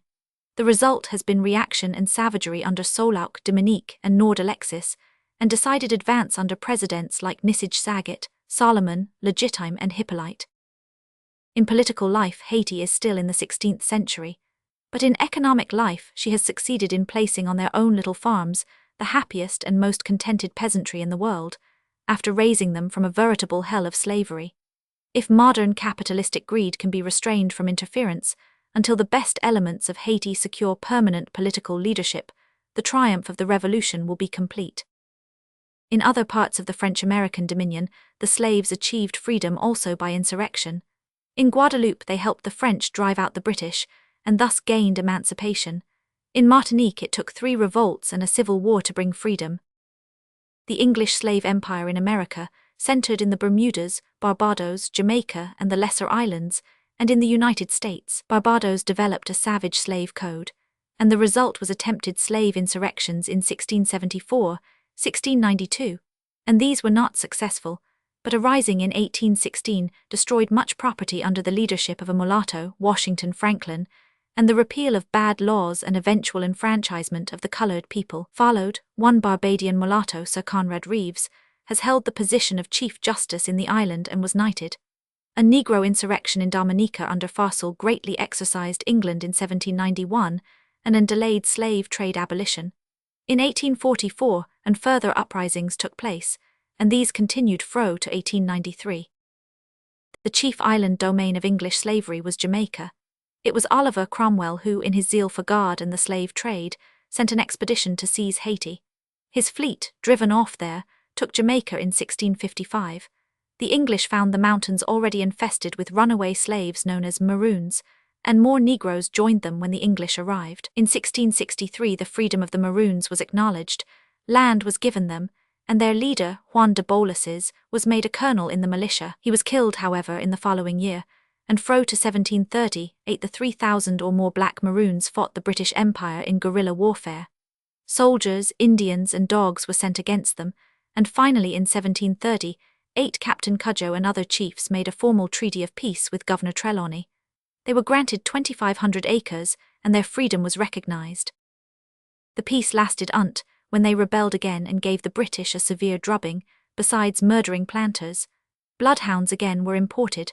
The Maroons offered to surrender on the express condition that none of their number should be deported from the island, as the legislature wished. General Walpole hesitated, but could get peace on no other terms and gave his word. The Maroons surrendered their arms, and immediately the whites seized 600 of the ringleaders and transported them to the snows of Nova Scotia. The legislature then voted a sword worth $2,500 to General Walpole, which he indignantly refused to accept. Eventually these exiled Maroons found their way to Sierra Leone, West Africa, in time to save that colony to the British Crown. The pressing desire for peace with the Maroons on the part of the white planters arose from the new sugar culture introduced in 1673. A greatly increased demand for slaves followed, and between 1,700 and 610,000 slaves were imported. Nevertheless, so severely were they driven that there were only 300,000 Negroes in Jamaica in the latter year. Despite the Moravian missions and other efforts late in the 18th century, unrest among the Jamaica slaves and freedmen grew, and was increased by the anti-slavery agitation in England and the revolt in Haiti. There was an insurrection in 1796, and in 1831 again the Negroes of northwest Jamaica, impatient because of the slow progress of the emancipation, arose in revolt and destroyed nearly $3.5 million worth of property, well-nigh ruining the planters there. The next year 255,000 slaves were set free, for which the planters were paid nearly $30 million. There ensued a discouraging condition of industry. The white officials sent out in these days were arbitrary and corrupt. Little was done for the mass of the people, and there was outrageous overtaxation. Nevertheless, the backwardness of the colony was attributed to the Negro. Governor Eyre complained in 1865 that the young and strong were good for nothing and were filling the jails, but a simultaneous report by a missionary told the truth concerning the officials. This aroused the colored people, and a mulatto, George William Gordon, called a meeting. Other meetings were afterward held, and finally the Negro peasantry began a riot in 1861, in which 18 people were killed, only a few of whom were white. The result was that Governor Eyre tried and executed by court-martial persons, and in addition to this killed without trial, a total of 439. 1,000 Negro homes were burned to the ground and thousands of Negroes flogged or mutilated. Children had their brains dashed out, pregnant women were murdered, and Gordon was tried by court-martial and hanged. In fact, the punishment was, as the royal commissioners said, reckless and positively barbarous. This high-handed act aroused England. Eyre was not punished, but the island was made a crown colony in 1866 and given representation in the legislature in 1886. In the island of St. Vincent, Indians first sought to enslave the fugitive Negroes wrecked there, but the Negroes took the Carib women and then drove the Indian men away. These black Caribs fought with Indians, English and others for 3/4 of a century, until the Indians were exterminated. The British took possession in 1763. The black Caribs resisted, and after hard fighting signed a treaty in 1773, receiving 1/3 of the island as their property. They afterward helped the French against the British, and were finally deported to the island of Ruatan, off Honduras. In Trinidad and British Guiana, there have been mutinies and rioting of slaves and a curious mingling of races. Other parts of South America must be dismissed briefly, because of insufficient data. Colombia and Venezuela, with perhaps 8 million people, have at least 1/3 of their population of Negro and Indian descent. Here Simon Bolivar with his Negro, mulatto and Indian forces began the war that liberated South America. Central America has a smaller proportion of Negroids, perhaps 100,000 in all. Bolivia and Peru have small amounts of Negro blood, while Argentina and Uruguay have very little. The Negro population in these lands is everywhere in process of rapid amalgamation with whites and Indians. Chapter 11. The Negro in the United States. There were 500,000 slaves in the confines of the United States when the Declaration of Independence declared that all men are created equal, that they are endowed by their Creator with certain unalienable rights, that among these are life, liberty, and the pursuit of happiness. The land that thus magniloquently heralded its advent into the family of nations had supported the institution of human slavery for 157 years, and was destined to cling to it 87 years longer. The greatest experiment in Negro slavery as a modern industrial system was made on the mainland of North America and in the confines of the present United States. And this experiment was on such a scale and so long continued that it is profitable for study and reflection. There were in the United States in its dependencies, in 1910, 9,828,294 persons of acknowledged Negro descent, not including the considerable infiltration of Negro blood, which is not acknowledged and often not known. Today the number of persons called Negroes is probably about 10.25 million. These persons are almost entirely descendants of African slaves, brought to America in the 16th, 17th, 18th and 19th centuries. The importation of Negroes to the mainland of North America was small until the British got the coveted privilege of the asiento in 1713. Before that, northern states like New York had received some slaves from the Dutch, and New England had early developed a trade by which she imported a number of house servants. Ships went out to the African coast with rum, sold the rum, and brought the slaves to the West Indies. There they exchanged the slaves for sugar and molasses and brought the molasses back to New England to be made into rum for further exploits. After the Asiento Treaty, the Negro population increased in the 18th century from about 50,000 in 1710 to 220,000 in 1750 and to 462,000 in 1770. When the colonies became independent, the foreign slave trade was soon made illegal. But illicit trade, annexation of territory and natural increase enlarged the Negro population from a little over 1 million at the beginning of the 19th century to 4.5 million at the outbreak of the Civil War, and to about 10.25 million in 1914. The present so-called Negro population of the United States is. The figures as to mulattoes have been from time to time officially acknowledged to be understatements. Probably 1/3 of the Negroes of the United States have distinct traces of white blood. This blending of the races has led to interesting human types, but racial prejudice has hitherto prevented any scientific study of the matter. In general, the Negro population in the United States is brown in color, darkening to almost black and shading off in the other direction to yellow and white, and is indistinguishable in some cases from the white population. Much has been written of the black man in America, but most of this has been from the point of view of the whites, so that we know of the effect of Negro slavery on the whites, the strife among the whites for and against abolition, and the consequent problem of the Negro so far as the white population is concerned. This chapter, however, is dealing with the matter more from the point of view of the Negro group itself, and seeking to show what slavery meant to them, how they reacted against it, what they did to secure their freedom, and what they are doing with their partial freedom today. The slaves landing fro onward were received by the colonies at first as laborers, on the same plane as other laborers. For a long time there was in law no distinction between the indented white servant from England and the black servant from Africa, except in the term of their service. Even here the distinction was not always observed, some of the whites being kept beyond term of their service and Negroes now, and then securing their freedom. Gradually the planters realized the advantage of laborers held for life, but they were met by certain moral difficulties. The opposition to slavery had from the first been largely stilled when it was stated that this was a method of converting the heathen to Christianity. The corollary was that when a slave was converted he became free. Up to 1660 or thereabouts it seemed accepted in most colonies, and in the English West Indies, that baptism into a Christian church would free a Negro slave. Masters, therefore, were reluctant in the 17th century to have their slaves receive Christian instruction.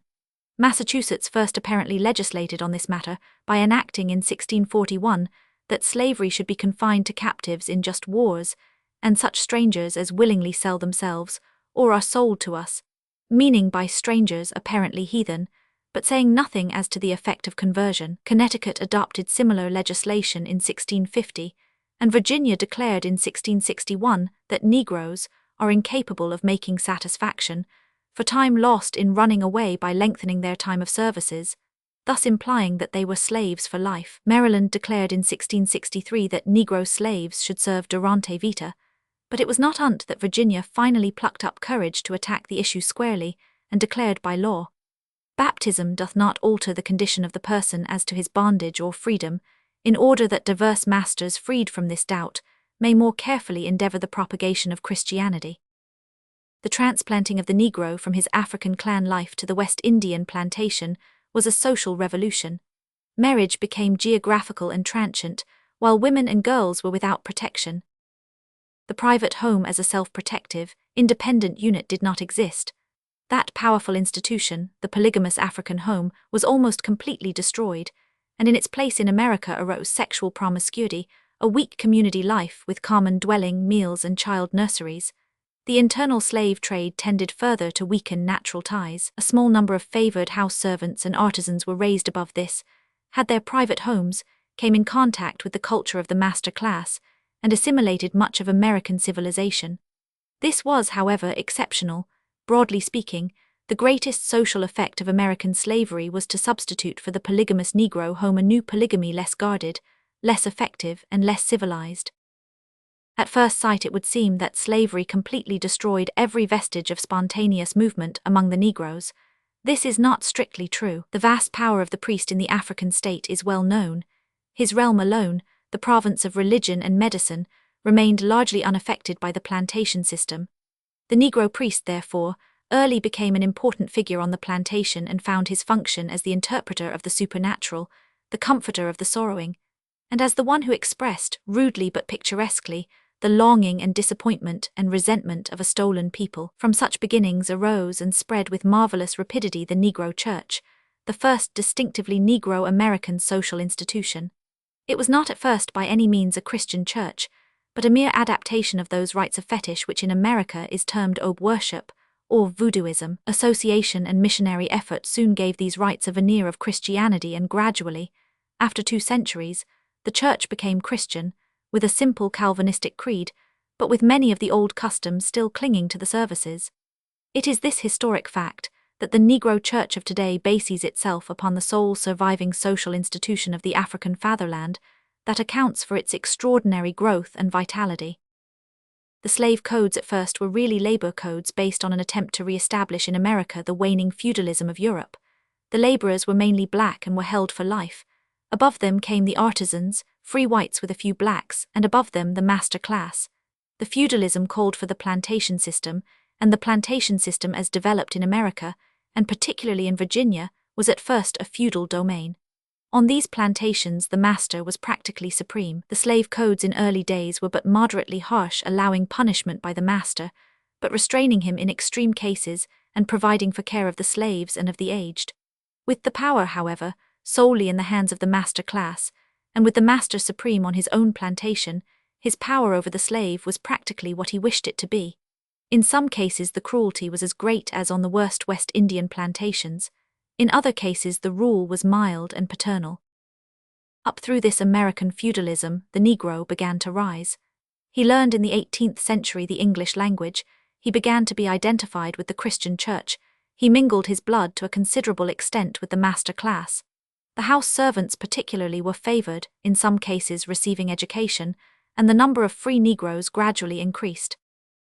Present-day students are often puzzled at the apparent contradictions of Southern slavery. One hears on the one hand of the staid and gentle patriarchy, the wide and sleepy plantations with lord and retainers, ease and happiness. On the other hand, one hears of barbarous cruelty and unbridled power and wide oppression of men. Which is the true picture? The answer is simple: both are true.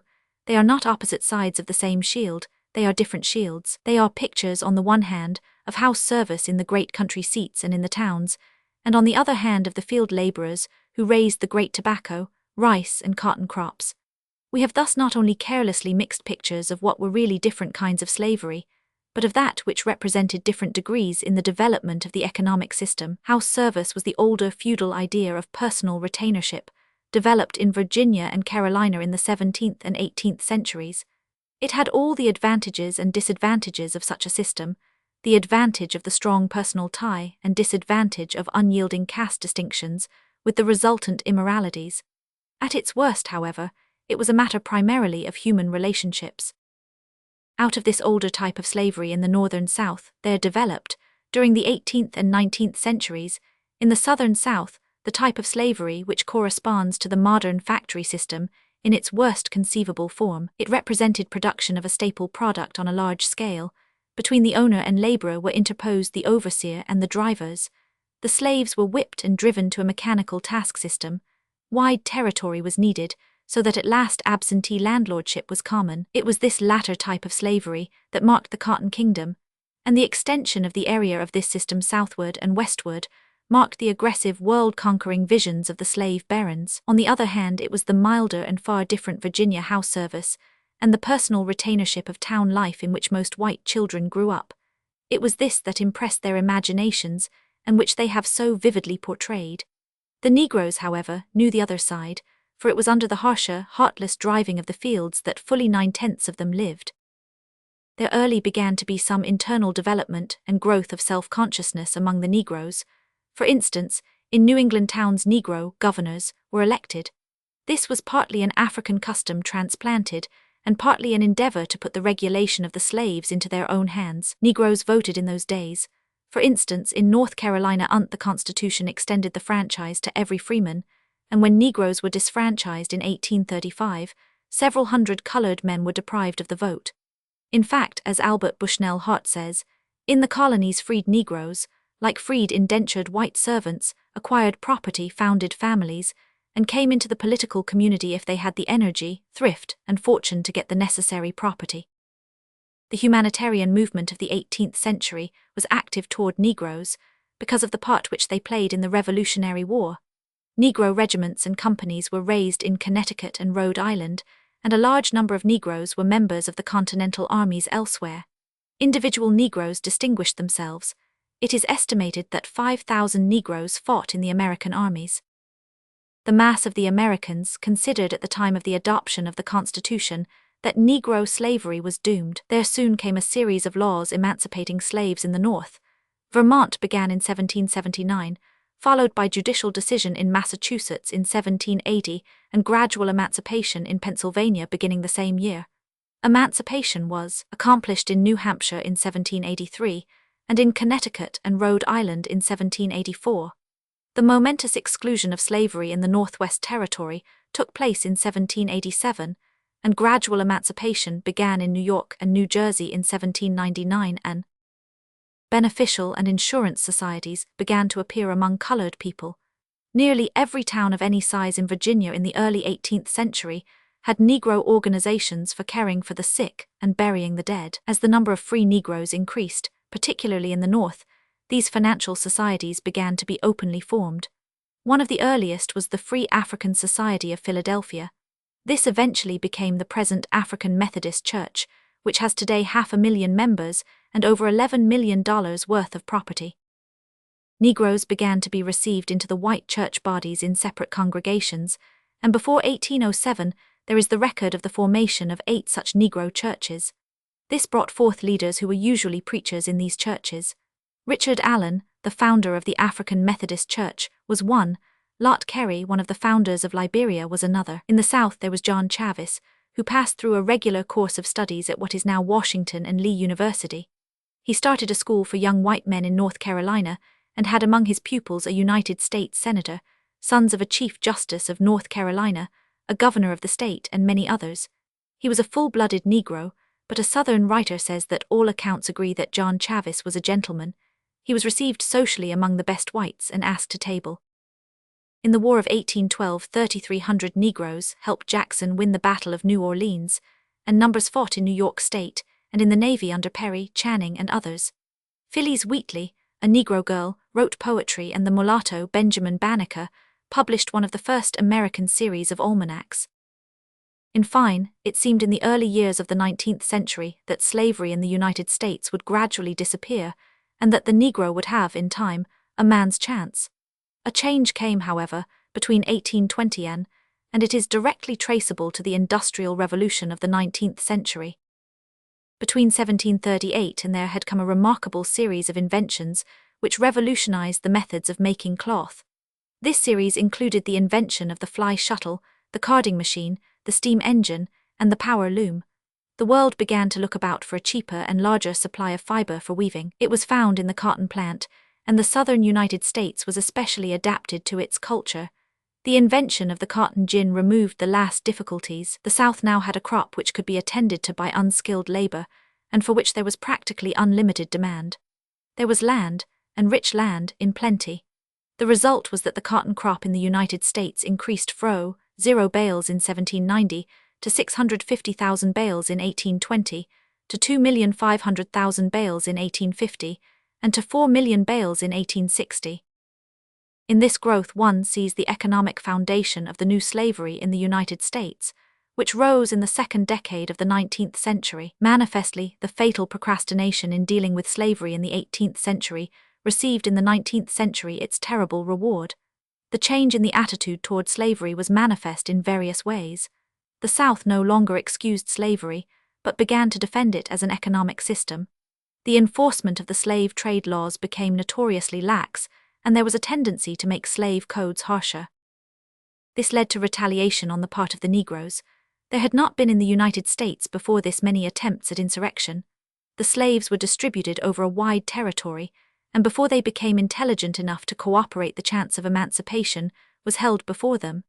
Several small insurrections are alluded to in South Carolina early in the 18th century, and one by Cato at Stono in 1740 caused widespread alarm. The Negro plot in New York in 1712 put the city into hysterics.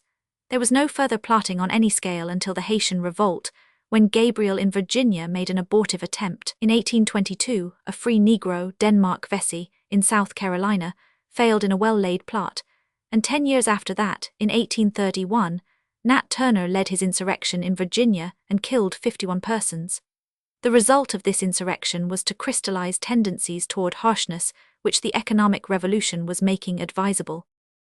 A wave of legislation passed over the South, prohibiting the slaves from learning to read and write, forbidding Negroes to preach, and interfering with Negro religious meetings. Virginia declared in 1831 that neither slaves nor free Negroes might preach, nor could they attend religious service at night without permission. In North Carolina, slaves and free Negroes were forbidden to preach, exhort, or teach in any prayer meeting or other association for worship where slaves of different families are collected together, on penalty of not more than 39 lashes. Maryland and Georgia and other states had similar laws. The real effective revolt of the Negro against slavery was not, however, by fighting, but by running away, usually to the North, which had been recently freed from slavery.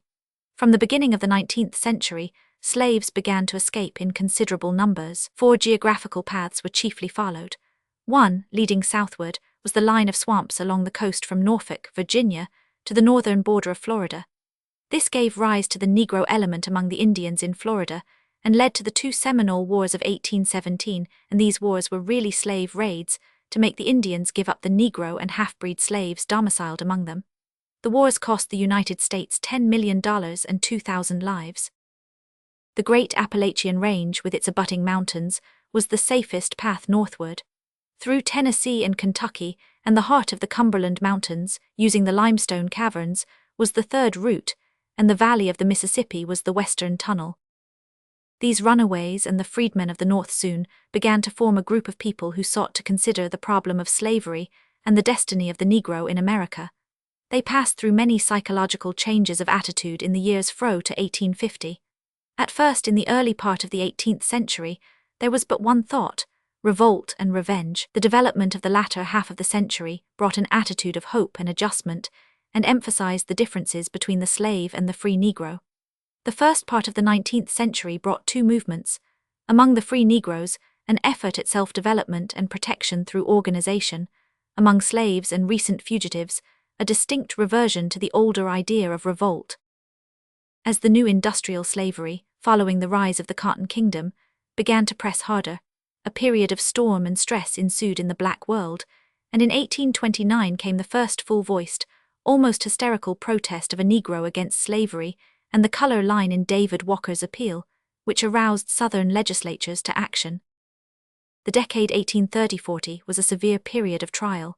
Not only were the chains of slavery tighter in the South, but in the North the free Negro was beginning to feel the ostracism and competition of white workingmen, native and foreign. In Philadelphia, between 1829 and 6 mobs of hoodlums and foreigners murdered and maltreated Negroes. In the Middle West, harsh black laws which had been enacted in earlier days were hauled from their hiding places and put into effect. No Negro was allowed to settle in Ohio, unless he gave bond within 20 days to the amount of $5,000 to guarantee his good behavior and support. Harboring or concealing fugitives was heavily fined, and no Negro could give evidence in any case where a white man was party. These laws began to be enforced in 1829, and for 3 days riots went on in Cincinnati, and Negroes were shot and killed. Aroused, the Negroes sent a deputation to Canada, where they were offered asylum. Fully 2,000 migrated from Ohio. Later, large numbers from other parts of the United States joined them. In 1830, when the first Negro conventions were called in Philadelphia to consider the desperate condition of the Negro population, and in 1833 the convention met again, and local societies were formed. The first Negro paper was issued in New York in 1827, while later emancipation in the British West Indies brought some cheer in the darkness. A system of separate Negro schools was established, and the little band of abolitionists led by Garrison and others appeared. In spite of all the untoward circumstances, therefore, the internal development of the free Negro in the North went on. The Negro population increased 23% between 1830 and Philadelphia had in 1838 100 small beneficial societies, while Ohio Negroes had 10,000 acres of land. The slave mutiny on the Creole, the establishment of the Negro Odd Fellows, and the growth of the Negro churches all indicated advancement. Between 1830 and the concerted cooperation to assist fugitives came to be known as the Underground Railroad. It was an organization not simply of white philanthropists, but the cooperation of Negroes in the most difficult part of the work made it possible. Hundreds of Negroes visited the slave states to entice the slaves away, and the list of Underground Railroad operators given by Siebert contains 128 names of Negroes. In Canada and in the northern United States there was a secret society, known as the League of Freedom, which especially worked to help slaves run away. Harriet Tubman was one of the most energetic of these slave conductors and brought away several thousand slaves. William Lambert, a colored man, was reputed between 1829 and to have aided in the escape of 30,000. The decade 1840-50 was a period of hope and uplift for the Negro group, with clear evidences of distinct self-assertion and advance. A few well-trained lawyers and physicians appeared, and colored men took their place among the abolition orators. The catering business in Philadelphia and other cities fell largely into their hands, and some small merchants arose here and there. Above all, Frederick Douglass made his first speech in 1841, and thereafter became one of the most prominent figures in the abolition crusade. A new series of national conventions began to assemble late in the 40s, and the delegates were drawn from the artisans and higher servants, showing a great increase of efficiency in the rank and file of the free Negroes. By 1850, the Negroes had increased to 3.5 million. Those in Canada were being organized in settlements and were accumulating property. The escape of fugitive slaves was systematized, and some of the most representative conventions met. One particularly, in 1854, grappled frankly with the problem of emigration.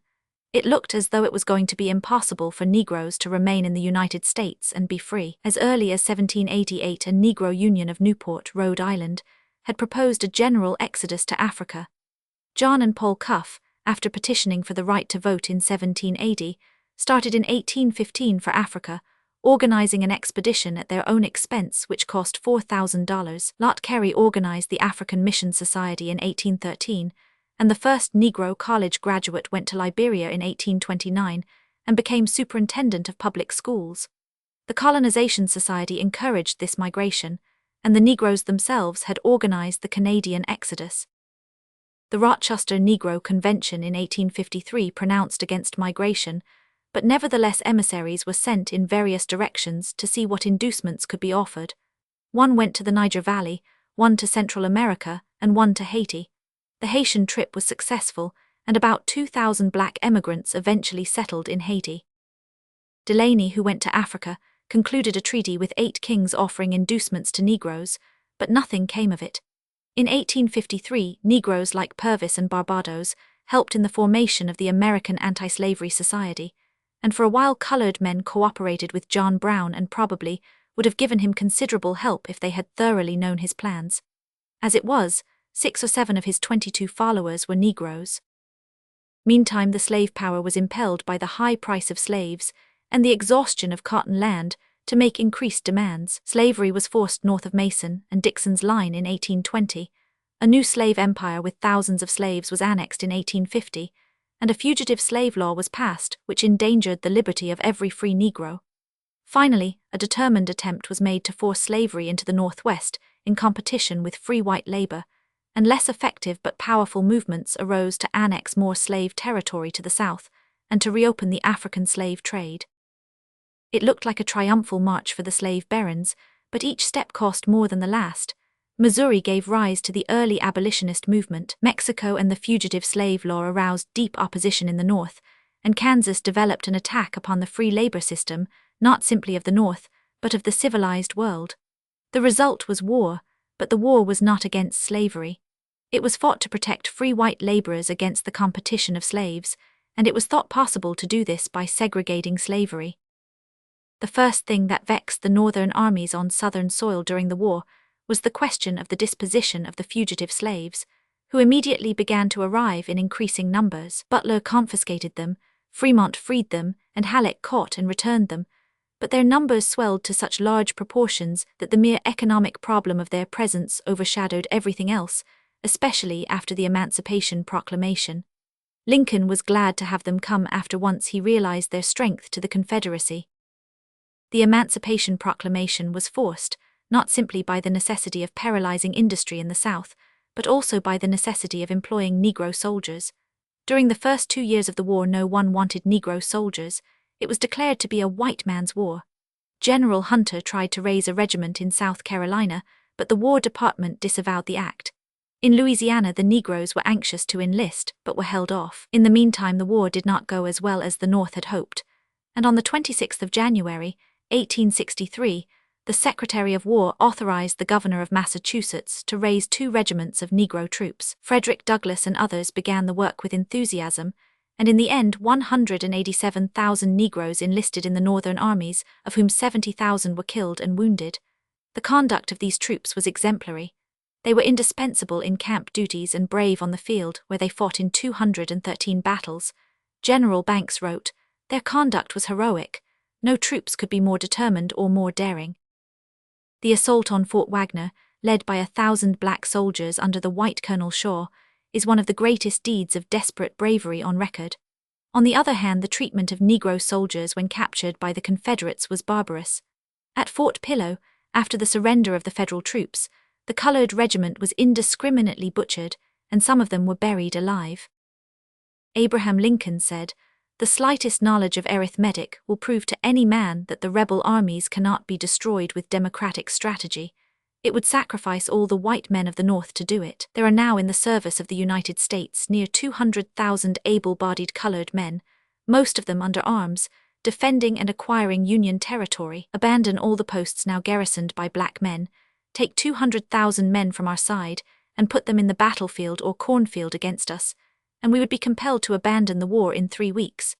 Emancipation thus came as a war measure to break the power of the Confederacy, preserve the Union, and gain the sympathy of the civilized world. However, 244 years of slavery could not be stopped by edict. There were legal difficulties, the whole slow problem of economic readjustment, and the subtle and far-reaching questions of future race relations. The peculiar circumstances of emancipation forced the legal and political difficulties to the front, and these were so striking that they have since obscured the others in the eyes of students. Quite unexpectedly, and without forethought, the nation had emancipated 4 million slaves. Once the deed was done, the majority of the nation was glad, and recognized that this was, after all, the only result of a fearful 4 years' war which in any degree justified it. But how was the result to be secured for all time? There were 3 possibilities. 1. To declare the slave free and leave him at the mercy of his former masters. 2. To establish a careful government guardianship designed to guide the slave from legal to real economic freedom. 3. To give the Negro the political power to guard himself as well as he could during this development. It is very easy to forget that the United States government tried each one of these in succession, and was literally forced to adopt the third, because the first had utterly failed, and the second was thought too paternal and especially too costly. To leave the Negroes helpless after a paper edict of emancipation was manifestly impossible. It would have meant that the war had been fought in vain. Carl Schurz, who traversed the South just after the war, said, "A veritable reign of terror prevailed in many parts of the South. The Negro found scant justice in the local courts against the white man. He could look for protection only to the military forces of the United States, still garrisoning the states lately in rebellion, and to the Freedmen's Bureau. This Freedmen's Bureau was proposed by Charles Sumner. If it had been presented today instead of 50 years ago, it would have been regarded as a proposal far less revolutionary than the state insurance of England and Germany. A half-century ago, however, and in a country which gave the laissez-faire economics their extremist trial, the Freedmen's Bureau struck the whole nation as unthinkable, save as a very temporary expedient, and to relieve the more pointed forms of distress following war. Yet the proposals of the Bureau were both simple and sensible. How a sensible people could expect really to conduct a slave into freedom, with less than this, it is hard to see. Even with such tutelage extending over a period of 2 or 3 decades, The ultimate end had to be enfranchisement and political and social freedom for those freedmen who attained a certain set standard. Otherwise, the whole training had neither object nor guarantee. Precisely on this account, the former masters opposed the Freedmen's Bureau with all their influence. They did not want the Negro trained or really freed, and they criticized mercilessly the many mistakes of the new Bureau. The North at first thought to pay for the main cost of the Freedmen's Bureau by confiscating the property of former slave owners. But finding this not in accordance with law, they realized that they were embarking on an enterprise which bade fair to add many millions to the already staggering cost of the war. When therefore they saw that the abolition of slavery could not be left to the white South, and could not be done by the North without time and money, they determined to put the responsibility on the Negro himself. This was without a doubt a tremendous experiment, but with all its manifest mistakes, it succeeded to an astonishing degree. It made the immediate re-establishment of the old slavery impossible, and it was probably the only quick method of doing this. It gave the freedmen's sons a chance to begin their education. It diverted the energy of the white South slavery to the recovery of political power, and in this interval, small as it was, the Negro took his first steps toward economic freedom. The difficulties that stared Reconstruction politicians in the face were these. 1. They must act quickly. 2. Emancipation had increased the political power of the South by 1/6. Could this increased political power be put in the hands of those who, in defense of slavery, had disrupted the Union? 3. How was the abolition of slavery to be made effective? 4. What was to be the political position of the freedmen? The Freedmen's Bureau in its short life accomplished a great task. Carl Schurz in 1865 felt warranted in saying that not half of the labor that has been done in the South this year, or will be done there next year, would have been or would be done but for the exertions of the Freedmen's Bureau. No other agency except one placed there by the national government could have wielded that moral power whose interposition was so necessary to prevent Southern society from falling at once into the chaos of a general collision between its different elements. Notwithstanding this, the Bureau was temporary, was regarded as a makeshift, and soon abandoned. Meantime, partial Negro suffrage seemed not only just, but almost inevitable. Lincoln, in 1864, cautiously suggested to Louisiana's private consideration whether some of the colored people may not be let in as, for instance, the very intelligent, and especially those who fought gallantly in our ranks. They would probably help in some trying time to come, to keep the jewel of liberty in the family of freedom. Indeed, the family of freedom in Louisiana being somewhat small just then, who else was to be entrusted with the jewel? Later, and for different reasons, Johnson, in 1865, wrote to Mississippi, "If you could extend the elective franchise to all persons of color who can read the Constitution of the United States in English and write their name, and to all persons of color who own real estate valued at not less than $250 and pay taxes thereon, you would completely disarm the adversary and set an example the other states will follow. This you can do with perfect safety, and you thus place the Southern states, in reference to free persons of color, upon the same basis with the free states. I hope and trust your convention will do this." The Negroes themselves began to ask for the suffrage. The Georgia Convention in Augusta, 1866, advocated a proposition to give those who could write and read well and possessed a certain property qualification the right of suffrage. The reply of the South to these suggestions was decisive. In Tennessee alone was any action attempted that even suggested possible Negro suffrage in the future, and that failed. In all other states the black codes adopted were certainly not reassuring to the friends of freedom. To be sure, it was not a time to look for calm, cool, thoughtful action on the part of the white South. Their economic condition was pitiable, their fear of Negro freedom genuine, yet it was reasonable to expect from them something less than repression and utter reaction toward slavery. To some extent this expectation was fulfilled. The abolition of slavery was recognized on the statute book, and the civil rights of owning property and appearing as a witness in cases in which he was a party were generally granted the Negro. Yet with these in many cases went harsh and unbearable regulations, which largely neutralized the concessions, and certainly gave ground for an assumption that once free, the South would virtually re-enslave the Negro. The colored people themselves naturally feared this, protesting, as in Mississippi, against the reactionary policy prevailing and expressing the fear that the legislature will pass such prescriptive laws as will drive the freedmen from the state, or practically re-enslave them. The codes spoke for themselves. As Burgess says, almost every act, word, or gesture of the Negro, not consonant with good taste and good manners as well as good morals, was made a crime or misdemeanor for which he could first be fined by the magistrates, and then be consigned to a condition of almost slavery for an indefinite time, if he could not pay the bill. All things considered, it seems probable that, if the South had been permitted to have its way in 1865, the harshness of Negro slavery would have been mitigated so as to make slave trading difficult, and so as to make it possible for a Negro to hold property and appear in some cases in court, but that in most other respects the blacks would have remained in slavery. What could prevent this? A freedmen's bureau established for 10, 20, or 40 years, with a careful distribution of land and capital and a system of education for the children, might have prevented such an extension of slavery, but the country would not listen to such a comprehensive plan. A restricted grant of the suffrage voluntarily made by the states would have been a reassuring proof of a desire to treat the freedmen fairly, and would have balanced in part, at least, the increased political power of the South. There was no such disposition evident. In Louisiana, for instance, under the proposed Reconstruction, not one Negro was allowed to vote, though at that very time the wealthy, intelligent, free-colored people of the state paid taxes on property assessed at $15 million, and many of them were well known for their patriotic zeal and love for the Union. Thus the arguments for universal Negro suffrage from the start were strong and are still strong, and no one would question their strength were it not for the assumption that the experiment failed. Frederick Douglass said to President Johnson, "Your noble and humane predecessor placed in our hands the sword to assist in saving the nation, and we do hope that you, his able successor, will favorably regard the placing in our hands the ballot with which to save ourselves."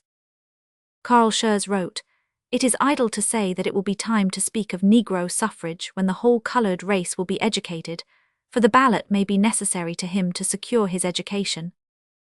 The granting of full Negro suffrage meant one of two alternatives to the South.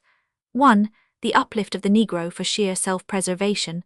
This is what Schurz and the saner North expected. As one Southern school superintendent said, "The elevation of this class is a matter of prime importance, since a ballot in the hands of a black citizen is quite as potent as in the hands of a white one." Or, two, Negro suffrage meant a determined concentration of Southern effort by actual force to deprive the Negro of the ballot or nullify its use. This last is what really happened, but even in this case, so much energy was taken in keeping the Negro from voting that the plan for keeping him in virtual slavery and denying him education partially failed. It took 10 years to nullify Negro suffrage in part, and 20 years to escape the fear of federal intervention. In these 20 years, a vast number of Negroes had arisen so far as to escape slavery forever. Debt peonage could be fastened on part of the rural South, and was, but even here the new Negro landholder appeared. Thus, despite everything, the 15th Amendment, and that alone, struck the death knell of slavery. The steps toward the 15th Amendment were taken slowly. First, Negroes were allowed to take part in reconstructing the state governments. This was inevitable if loyal governments were to be obtained. Next, the restored state governments were directed to enfranchise all citizens, black or white, or have their representation in Congress cut down proportionately. Finally, the United States said the last word of simple justice. The states may regulate the suffrage, but no state may deprive a person of the right to vote simply because he is a Negro or has been a slave. For such reasons the Negro was enfranchised. What was the result? No language has been spared to describe these results as the worst imaginable. This is not true. There were bad results, and bad results arising from Negro suffrage, but those results were not so bad as usually painted, nor was Negro suffrage the prime cause of many of them. Let us not forget that the white South believed it to be of vital interest to its welfare that the experiment of Negro suffrage should fail ignominiously, and that almost to a man the whites were willing to ensure this failure either by active force or passive acquiescence. That besides this there were, as might be expected, men, black and white, northern and southern, only too eager to take advantage of such a situation for feathering their own nests. Much evil must result in such case, but to charge the evil to Negro suffrage is unfair. It may be charged to anger, poverty, venality, and ignorance, but the anger and poverty were the almost inevitable aftermath of war. The venality was much greater among whites than Negroes, both North and South, and while ignorance was the curse of Negroes, the fault was not theirs, and they took the initiative to correct it. The chief charges against the Negro governments are extravagance, theft, and incompetency of officials. There is no serious charge that these governments threatened civilization or the foundations of social order. The charge is that they threatened property and that they were inefficient. These charges are in part undoubtedly true, but they are often exaggerated. The South had been terribly impoverished and saddled with new social burdens. In other words, states with smaller resources were asked not only to do a work of restoration, but a larger social work.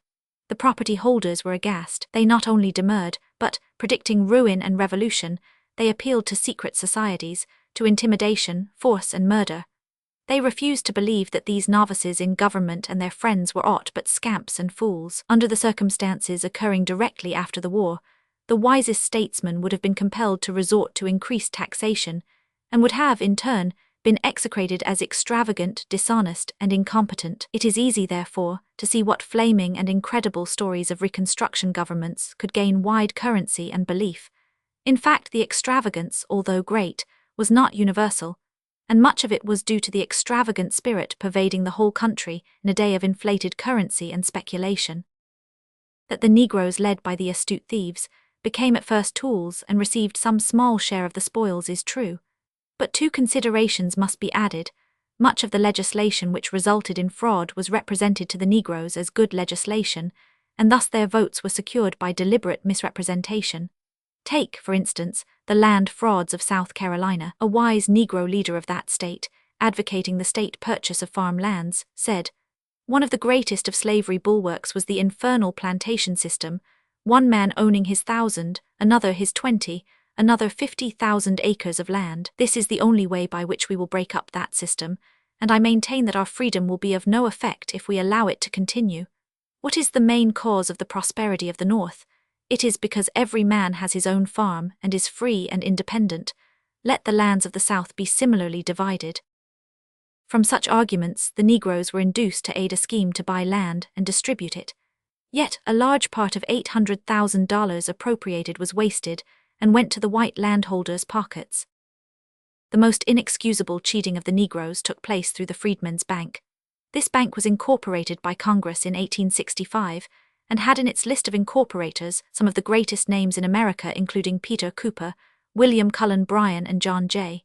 Yet the bank was allowed to fail in 1874, owing the freedmen their first savings of over $3 million. They have never been reimbursed. Many Negroes were undoubtedly venal, but more were ignorant and deceived. The question is, did they show any signs of a disposition to learn to better things? The theory of democratic government is not that the will of the people is always right, but rather that normal human beings of average intelligence will, if given a chance, learn the right and best course by bitter experience. This is precisely what the Negro voters showed indubitable signs of doing. First, they strove for schools to abolish ignorance, and second, a large and growing number of them revolted against the extravagance and stealing that marred the beginning of Reconstruction, and joined with the best elements to institute reform. The greatest stigma on the white South is not that it opposed Negro suffrage and resented theft and incompetence, but that, when it saw the reform movements growing and even in some cases triumphing, and a larger and larger number of black voters learning to vote for honesty and ability, it still preferred a reign of terror to a campaign of education and disfranchised Negroes instead of punishing rascals. No one has expressed this more convincingly than a Negro who was himself a member of the Reconstruction legislature of South Carolina and who spoke at the convention which disfranchised him against one of the onslaughts of Tillman. "We were 8 years in power. We had built schoolhouses, established charitable institutions, built and maintained the penitentiary system, provided for the education of the deaf and dumb, rebuilt the jails and courthouses, rebuilt the bridges and re-established the ferries. In short, we had reconstructed the state and placed it upon the road to prosperity, and at the same time, by our acts of financial reform, transmitted to the Hampton government an indebtedness not greater by more than $2.5 million than was the bonded debt of the state in 1868, before the Republican Negroes and their white allies came into power. So too in Louisiana in 1872, and in Mississippi later, the better element of the Republicans triumphed at the polls and, joining with the Democrats, instituted reforms, repudiated the worst extravagance, and started toward better things. Unfortunately, there was one thing that the white South feared more than Negro dishonesty, ignorance and incompetency, and that was Negro honesty, knowledge and efficiency. In the midst of all these difficulties, the Negro governments in the South accomplished much of positive good. We may recognize three things which Negro rule gave to the South. 1. Democratic government. 2. Free public schools. 3. New social legislation. In general, the words of Judge Albion W. Turgey, a white carpetbagger, are true when he says of the Negro governments, they obeyed the Constitution of the United States and annulled the bonds of states, counties, and cities which had been issued to carry on the war of rebellion and maintain armies in the field against the Union. They instituted a public school system in a realm where public schools had been unknown. They opened the ballot box and the jury box to thousands of white men who had been debarred from them by a lack of earthly possessions. They introduced home rule into the South.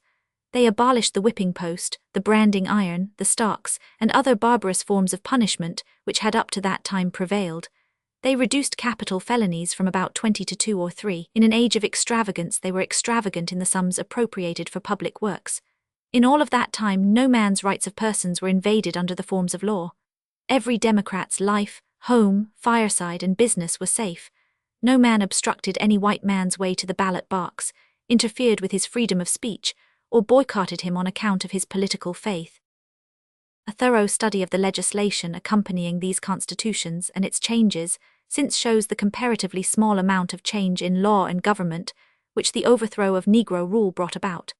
There were sharp and often hurtful economies introduced, marking the return of property to power.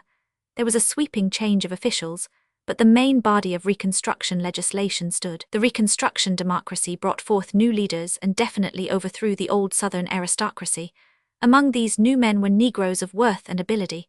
John R. Lynch, when Speaker of the Mississippi House of Representatives, was given a public testimonial by Republicans and Democrats, and the leading white paper said, his bearing in office had been so proper, and his rulings in such marked contrasts to the partisan conduct of the ignoble whites of his party who have aspired to be leaders of the blacks, that the conservatives cheerfully joined in the testimonial. Of the colored treasurer of South Carolina, the white Governor Chamberlain said, I have never heard one word or seen one act of Mr. Cardozo's which did not confirm my confidence in his personal integrity and his political honor and zeal for the honest administration of the state government. On every occasion, and under all circumstances, he has been against fraud and robbery and in favor of good measures and good men. Jonathan C. Gibbs, a colored man and the first state superintendent of instruction in Florida, was a graduate of Dartmouth. He established the system and brought it to success, dying in harness in 1874. Such men, and there were others, ought not to be forgotten or confounded with other types of colored and white Reconstruction leaders. There is no doubt that the thirst of the black man for knowledge, a thirst which has been too persistent and durable to be mere curiosity or whim, gave birth to the public school system of the South. It was the question upon which black voters and legislators insisted more than anything else, and while it is possible to find some vestiges of free schools in some of the southern states before the war, yet a universal, well-established system dates from the day that the black man got political power. Finally, in legislation covering property, the wider functions of the state, the punishment of crime and the like, it is sufficient to say that the laws on these points established by Reconstruction legislatures were not only different from and even revolutionary to the laws in the older South, but they were so wise and so well suited to the needs of the New South that, in spite of a retrogressive movement following the overthrow of the Negro governments, the mass of this legislation, with elaborations and development, still stands on the statute books of the South. The triumph of reaction in the South inaugurated a new era in which we may distinguish three phases: the renewed attempt to reduce the Negroes to serfdom, the rise of the Negro metier, and the economic disfranchisement of the Southern working class. The attempt to replace individual slavery had been frustrated by the Freedmen's Bureau and the 15th Amendment. The disfranchisement of 1876 was followed by the widespread rise of crime, peonage. Stringent laws on vagrancy, guardianship, and labor contracts were enacted, and large discretion given judge and jury in cases of petty crime. As a result, Negroes were systematically arrested on the slightest pretext, and the labor of convicts leased to private parties. This convict lease system was almost universal in the South until about 1890, when its outrageous abuses and cruelties aroused the whole country. It still survives over wide areas, and is not only responsible for the impression that the Negro is a natural criminal, but also for the inability of the Southern courts to perform their normal functions after so long a prostitution to ends far removed from justice. In more normal economic lines, the employers began with the labor contract system. Before the war they owned labor, land, and subsistence. After the war they still held the land and subsistence. The laborer was hired, and the subsistence advanced to him while the crop was growing. The fall of the Freedmen's Bureau hindered the transmutation of this system into a modern wage system, and allowed the laborers to be cheated by high interest charges on the subsistence advanced and actual cheating, often in book accounts. The black laborers became deeply dissatisfied under this system and began to migrate from the country to the cities, where there was an increasing demand for labor. The employing farmers complained bitterly of the scarcity of labor and of Negro laziness, and secured the enactment of harsher vagrancy and labor contract laws, and statutes against the enticement of laborers. So severe were these laws that it was often impossible for a laborer to stop work without committing a felony. Nevertheless, competition compelled the landholders to offer more inducements to the farm hand. The result was the rise of the black share tenant. The laborer, securing better wages, saved a little capital, and began to hire land in parcels of 40 to 80 acres, furnishing his own tools and seed, and practically raising his own subsistence. In this way, the whole face of the labor contract in the South was, in the decade 1880-90, in process of change from a nominal wage contract to a system of tenantry. The great plantations were apparently broken up into 40 and 80-acre farms with black farmers. To many it seemed that emancipation was accomplished, and the black folk were especially filled with joy and hope. It soon was evident, however, that the change was only partial. The landlord still held the land in large parcels. He rented this in small farms to tenants, but retained direct control. In theory, the laborer was furnishing capital, but in the majority of cases he was borrowing at least a part of this capital from some merchant. The retail merchant in this way entered on the scene as middleman between landlord and laborer. He guaranteed the landowner his rent, and relieved him of details by taking over the furnishing of supplies to the laborer. He tempted the laborer by a larger stock of more attractive goods, made a direct contract with him, and took a mortgage on the growing crop. Thus he soon became the middleman to whom the profit of the transaction largely flowed, and he began to get rich. If the new system benefited the merchant and the landlord, it also brought some benefits to the black laborers. Numbers of these were still held in peonage, and the mass were laborers working for scant board and clothes, but above these began to rise a large number of independent tenants and farm owners.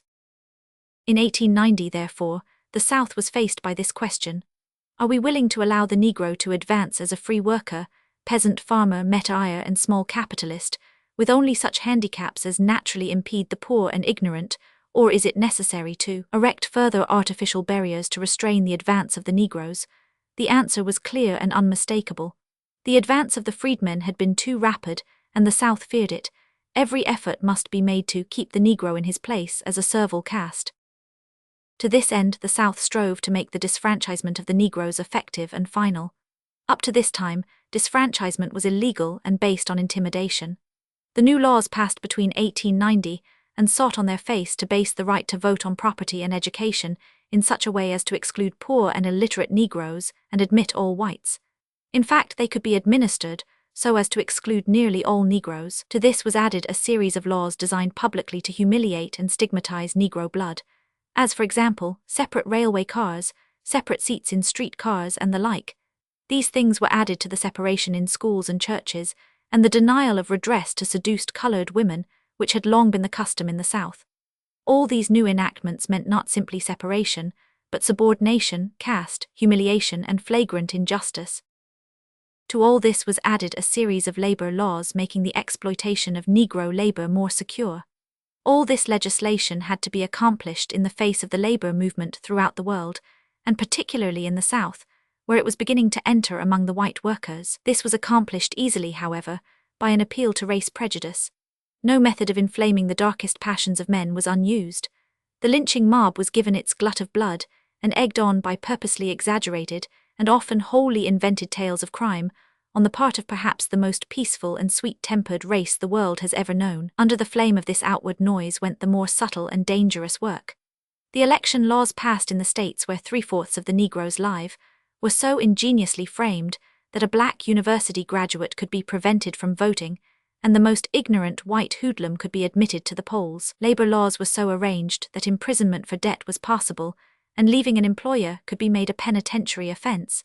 Negro schools were cut off with small appropriations or wholly neglected, and a determined effort was made with wide success to see that no Negro had any voice either in the making or the administration of local, state, or national law. The acquiescence of the white labor vote of the South was further ensured by throwing white and black laborers, so far as possible, into rival competing groups and making each feel that the one was the cause of the other's troubles. The neutrality of the white people of the North was secured through their fear for the safety of large investments in the South, and through the fatalistic attitude common both in America and Europe toward the possibility of real advance on the part of the darker nations. The reaction of the Negro Americans upon this wholesale and open attempt to reduce them to serfdom has been interesting. Naturally, they began to organize and protest, and in some cases to appeal to the courts. Then, to their astonishment, there arose a colored leader, Mr. Booker T. Washington, who advised them to yield to disfranchisement and caste, and wait for greater economic strength and general efficiency before demanding full rights as American citizens. The white South naturally agreed with Mr. Washington, and the white North thought they saw here a chance for peace in the racial conflict and safety for their Southern investments. For a time the colored people hesitated. They respected Mr. Washington for shrewdness and recognized the wisdom of his homely insistence on thrift and hard work. But gradually they came to see more and more clearly that, stripped of political power and emasculated by caste, they could never gain sufficient economic strength to take their place as modern men. They also realized that any lull in their protests would be taken advantage of by Negro haters to push their caste program. They began, therefore, with renewed persistence to fight for their fundamental rights as American citizens. The struggle tended at first to bitter personal dissension within the group, but wiser counsels and the advice of white friends eventually prevailed and raised it to the broad level of a fight for the fundamental principles of democracy. The launching of the Niagara Movement by 29 daring colored men in 1905, followed by the formation of the National Association for the Advancement of Colored People in 1910, marked an epoch in the advance of the Negro. This latter organization, with its monthly organ, The Crisis, is now waging a nationwide fight for justice to Negroes. Other organizations and a number of strong Negro weekly papers are aiding in this fight. What has been the net result of this struggle of half a century? In 1863, there were about 5 million persons of Negro descent in the United States. Of these, 4 million and more were just being released from slavery. These slaves could be bought and sold, could move from place to place only with permission, were forbidden to learn to read or write, and legally could never hold property or marry. 90% were totally illiterate, and only 1 adult in 6 was a nominal Christian. 50 years later, in 1913, there were in the United States 10.25 million persons of Negro descent, an increase of 105%. Legal slavery has been abolished, leaving, however, vestiges in debt slavery, peonage, and the convict lease system. The mass of the freedmen and their sons have. The Negro was freed as a penniless, landless, naked, ignorant laborer. There were a few free Negroes who owned property in the South, and a larger number who owned property in the North, but 99% of the race in the South were penniless field hands and servants. Today there are 2.5 million laborers, the majority of whom are efficient wage earners. Above these are more than 1 million servants and tenant farmers. Skilled and semi-skilled workers make another million, and at the top of the economic column are 600,000 owners and managers of farms and businesses, cash tenants, officials, and professional men. This makes a total of 5,192,535 colored breadwinners in 1910. More specifically, these breadwinners include 218,972 farm owners and 346 cash farm tenants and managers. There were 755 miners, 288,141 in the building and hand trades, 28,515 workers in clay, glass, and stone, 41,739 iron and steel workers, 134,102 employees on railways, 62,822 draymen, cab drivers and liverymen, 133,245 in wholesale and retail trade, 32,170 in the public service, and 471 in professional service, including 29,750 teachers, 17,495 clergymen, and 546 physicians, dentists, trained nurses, etc. Finally, we must not forget 2,175,000 Negro homes, with their housewives, and 620,000 children in school. 50 years ago, the overwhelming mass of these people were not only penniless, but were themselves assessed as real estate. By 1875, the Negroes probably had got hold of something between 2 million and 0 acres of land through their bounties as soldiers and the low price of land after the war. By 1880, this was increased to about 6 million acres, in 1890 to about 8 million acres, in 1900 to over 12 million acres. In 1910, this land had increased to nearly 20 million acres, a realm as large as Ireland. The 120,738 farms owned by Negroes in 1890 increased to 218,972 in 1910, or 81%. The value of these farms increased from $179,796,639 in 1900 to $440,992,439 in 1910. Negroes owned in 1910 about 500,000 homes out of a total of 2,175,000. Their total property in 1900 was estimated at $300 million by the American Economic Association. On the same basis of calculation, it would be worth today not less than $800 million. Despite the disfranchisement of 3/4 of his voting population, the Negro today is a recognized part of the American government. He holds 7,500 offices in the executive service of the nation, besides furnishing 4 regiments in the army and a large number of sailors. In the state and municipal service, he holds nearly 20,000 other offices, and he furnishes 500,000 of the votes which rule the Union. In these same years, the Negro has relearned the lost art of organization. Slavery was the almost absolute denial of initiative and responsibility. Today, Negroes have nearly 40,000 churches, with edifices worth at least $75 million and controlling nearly 4 million members. They raise themselves $7,500,000 a year for these churches.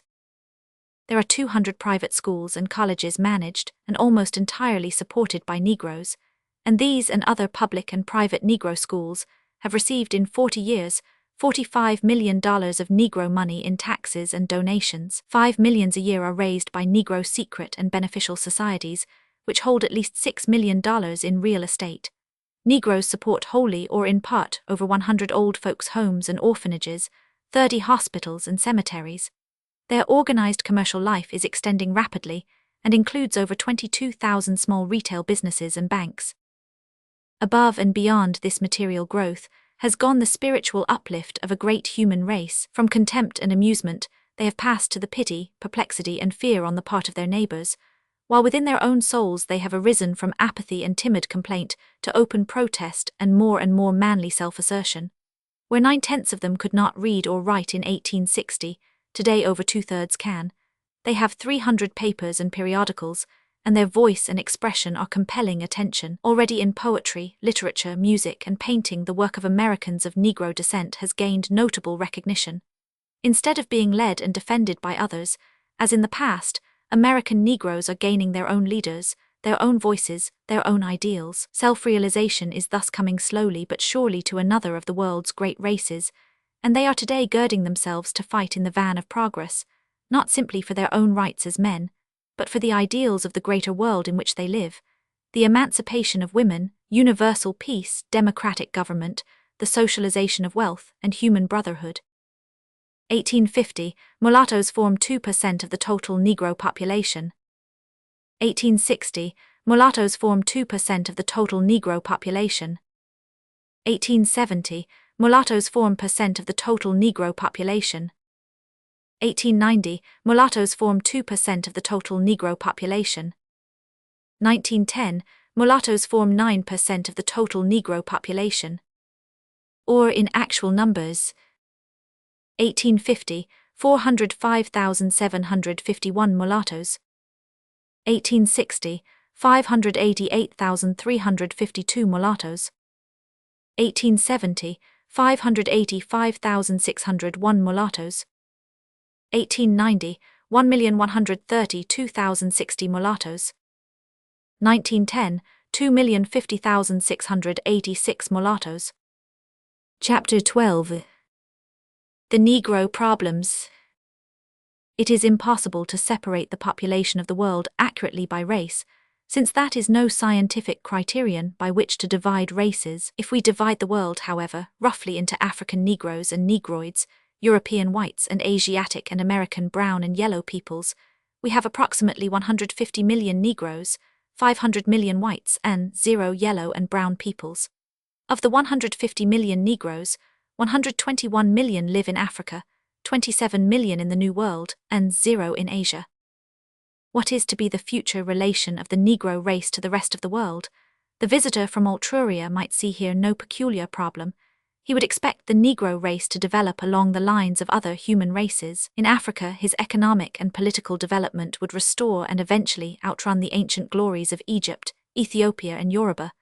Overseas, the West Indies would become a new and nobler Africa, built in the very pathway of the new highway of commerce between East and West, the real sea route to India, while in the United States, a large part of its citizenship, showing for perhaps centuries their dark descent, but nevertheless equal sharers of, and contributors to the civilization of the West, would be the descendants of the wretched victims of the 17th, 18th, and 19th century slave trade.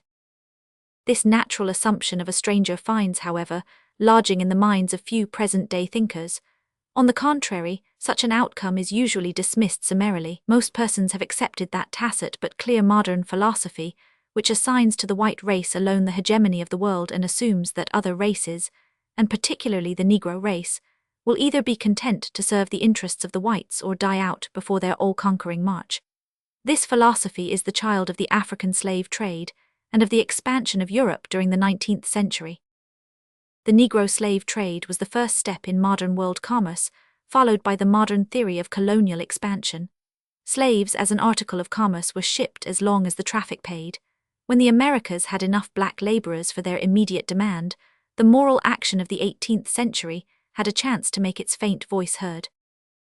The moral repugnance was powerfully reinforced by the revolt of the slaves in the West Indies and South America, and by the fact that North America early began to regard itself as the seat of advanced ideas in politics, religion, and humanity. Finally, European capital began to find better investments than slave shipping and flew to them. These better investments were the fruit of the new industrial revolution of the 19th century, with its factory system. They were also in part the result of the cheapened price of gold and silver, brought about by slavery and the slave trade to the New World. Commodities other than gold, and commodities capable of manufacture and exploitation in Europe out of materials furnishable by America, became enhanced in value. The bottom fell out of the commercial slave trade, and its suppression became possible. The middle of the 19th century saw the beginning of the rise of the modern working class. By means of political power, the laborers slowly, but surely began to demand a larger share in the profiting industry. In the United States, their demand bade fair to be halted by the competition of slave labor. The labor vote, therefore, first confined slavery to limits in which it could not live, and when the slave power sought to exceed these territorial limits, it was suddenly and unintentionally abolished. As the emancipation of millions of dark workers took place in the West Indies, North and South America, and parts of Africa at this time, it was natural to assume that the uplift of this working class lay along the same paths with that of European and American whites. This was the first suggested solution of the Negro problem. Consequently, these Negroes received partial enfranchisement, the beginnings of education, and some of the elementary rights of wage earners and property holders, while the independence of Liberia and Haiti was recognized. However, long before they were strong enough to assert the rights thus granted, or to gather intelligence enough for proper group leadership, the new colonialism of the later 19th and 20th centuries began to dawn. The new colonial theory transferred the reign of commercial privilege and extraordinary profit from the exploitation of the European working class to the exploitation of backward races under the political domination of Europe. For the purpose of carrying out this idea, the European and white American working class was practically invited to share in this new exploitation, and particularly were flattered by popular appeals to their inherent superiority to Dagos, Chinks, Japs, and niggers. This tendency was strengthened by the fact that the new colonial expansion centered in Africa. Thus, in 1875, something less than 1/10 of Africa was under nominal European control, but the Franco-Prussian War and the exploration of the Congo led to new and fateful things. Germany desired economic expansion, and being shut out from America by the Monroe Doctrine, turned to Africa. France, humiliated in war, dreamed of an African empire from the Atlantic to the Red Sea. Italy became ambitious for Tripoli and Abyssinia. Great Britain began to take new interest in her African realm, but found herself largely checkmated by the jealousy of all Europe. Portugal sought to make good her ancient claim to the larger part of the whole southern peninsula. It was Leopold of Belgium who started to make the exploration and civilization of Africa an international movement. This project failed, and the Congo Free State became in time simply a Belgian colony. While the project was under discussion, the international scramble for Africa began. As a result, the Berlin Conference and subsequent wars and treaties gave Great Britain control of 2,101,411 square miles of African territory, in addition to Egypt and the Egyptian Sudan with 1,600,000 square miles. This includes South Africa, Bechuanaland and Rhodesia, East Africa, Uganda and Zanzibar, Nigeria and British West Africa. The French Ho, 106,950 square miles, including nearly all North Africa, except Tripoli, west of the Niger Valley and Libyan Desert, and touching the Atlantic at 4 points. To this is added the island of Madagascar. The Germans have 910,150 square miles, principally in southeast and southwest Africa, and the Cameroon. The Portuguese retain 787,500 square miles in southeast and southwest Africa. The Belgians have 900,000 square miles, while Liberia 43,000 square miles, and Abyssinia 350,000 square miles, are independent. The Italians have about 600,000 square miles, and the Spanish less than 100,000 square miles. This partition of Africa brought revision of the ideas of Negro uplift. Why was it necessary, the European investors argued, to push a continent of black workers along the paths of social uplift by education, trades unionism, property holding, and the electoral franchise when the workers desired no change, and the rate of European profit would suffer? There quickly arose then the second suggestion for settling the Negro problem. It called for the virtual enslavement of natives in certain industries, as rubber and ivory collecting in the Belgian Congo, cocoa raising in Portuguese Angola, and diamond mining in South Africa. This new slavery or forced labor was stoutly defended as a necessary foundation for implanting modern industry in a barbarous land, but its likeness to slavery was too clear, and it has been modified, but not wholly abolished. The third attempted solution of the Negro sought the result of the second by less direct methods. Negroes in Africa, the West Indies and America were to be forced to work by land monopoly, taxation, and little or no education. In this way, a docile industrial class working for low wages, and not intelligent enough to unite in labor unions, was to be developed. The peonage systems in parts of the United States, and the labor systems of many of the African colonies of Great Britain and Germany, illustrate this phase of solution. It is also illustrated in many of the West Indian islands, where we have a predominant Negro population, and this population freed from slavery and partially enfranchised. Land and capital, however, have for the most part been so managed and monopolized that the black peasantry have been reduced to straits to earn a living in one of the richest parts of the world. The problem is now going to be intensified when the world's commerce begins to sweep through the Panama Canal. All these solutions and methods, however, run directly counter to modern philanthropy, and have to be carried on with a certain concealment and half-hypocrisy which is not only distasteful in itself, but always liable to be discovered and exposed by some liberal or religious movement of the masses of men, and suddenly overthrown. These solutions are, therefore, gradually merging into a fourth solution, which is today very popular. This solution says, Negroes differ from whites in their inherent genius and stage of development. Their development must not, therefore, be sought along European lines, but along their own native lines. Consequently, the effort is made today in British Nigeria, in the French Congo and Sudan, in Uganda and Rhodesia, to leave so far as possible the outward structure of native life intact. The king or chief reigns, the popular assemblies meet and act, the native courts adjudicate, and native social and family life and religion prevail. All this, however, is subject to the veto and command of a European magistracy supported by a native army with European officers. The advantage of this method is that on its face it carries no clue to its real working.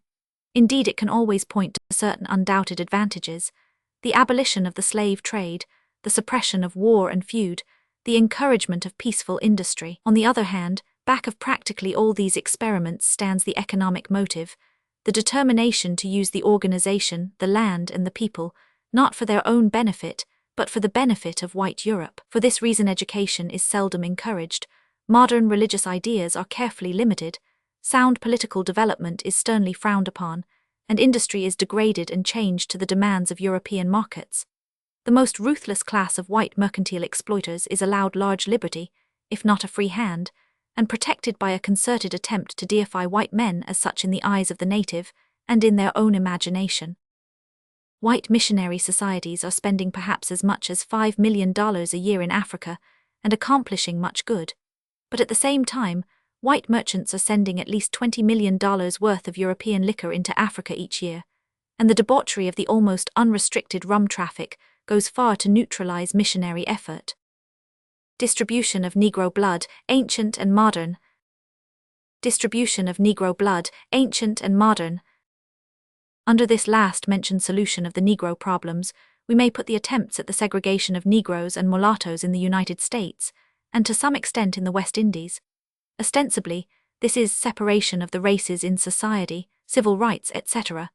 In practice, it is the subordination of colored people of all grades under white tutelage, and their separation as far as possible from contact with civilization in dwelling place, in education, and in public life. On the other hand, the economic significance of the Negro today is tremendous. Black Africa today exports annually nearly $200 million worth of goods, and its economic development has scarcely begun. The Black West Indies export nearly $100 million worth of goods. To this must be added the labor value of Negroes in South Africa, Egypt, the West Indies, North, Central and South America, where the result is blended in the common output of many races. The economic foundation of the Negro problem can easily be seen to be a matter of many hundreds of millions today, and ready to rise to the billions tomorrow. Such figures and facts give some slight idea of the economic meaning of the Negro today as a worker and industrial factor.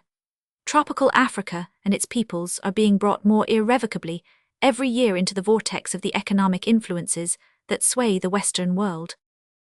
What do Negroes themselves think of these their problems and the attitude of the world toward them? First and most significant, they are thinking. There is as yet no great single centralizing of thought or unification of opinion, but there are centers which are growing larger and touching edges. The most significant centers of this new thinking are, perhaps naturally, outside Africa and in America, in the United States and in the West Indies. This is followed by South Africa and West Africa, and then more vaguely by South America, with faint beginnings in East Central Africa, Nigeria and the Sudan. The Pan-African movement when it comes will not, however, be merely a narrow racial propaganda. Already the more far-seeing Negroes sense the coming unities, a unity of the working classes everywhere, a unity of the colored races, a new unity of men. The proposed economic solution of the Negro problem in Africa and America has turned the thoughts of Negroes toward a realization of the fact that the modern white laborer of Europe and America has the key to the serfdom of black folk. In his support of militarism and colonial expansion, he is beginning to say to these working men that, so long as black laborers are slaves, white laborers cannot be free. Already there are signs in South Africa and the United States of the beginning of understanding between the two classes. In a conscious sense of unity among colored races, there is today only a growing interest. There is slowly arising not only a curiously strong brotherhood of Negro blood throughout the world, but the common cause of the darker races against the intolerable assumptions and insults of Europeans has already found expression. Most men in this world are colored. A belief in humanity means a belief in colored men. The future world will, in all reasonable probability, be what colored men make it. In order for this colored world to come into its heritage, must the earth again be drenched in the blood of fighting, snarling human beasts, or will reason and good will prevail? That such may be true, the character of the Negro race is the best and greatest hope, for in its normal condition it is at once the strongest and gentlest of the races of men. Semper novi quid ex Africa.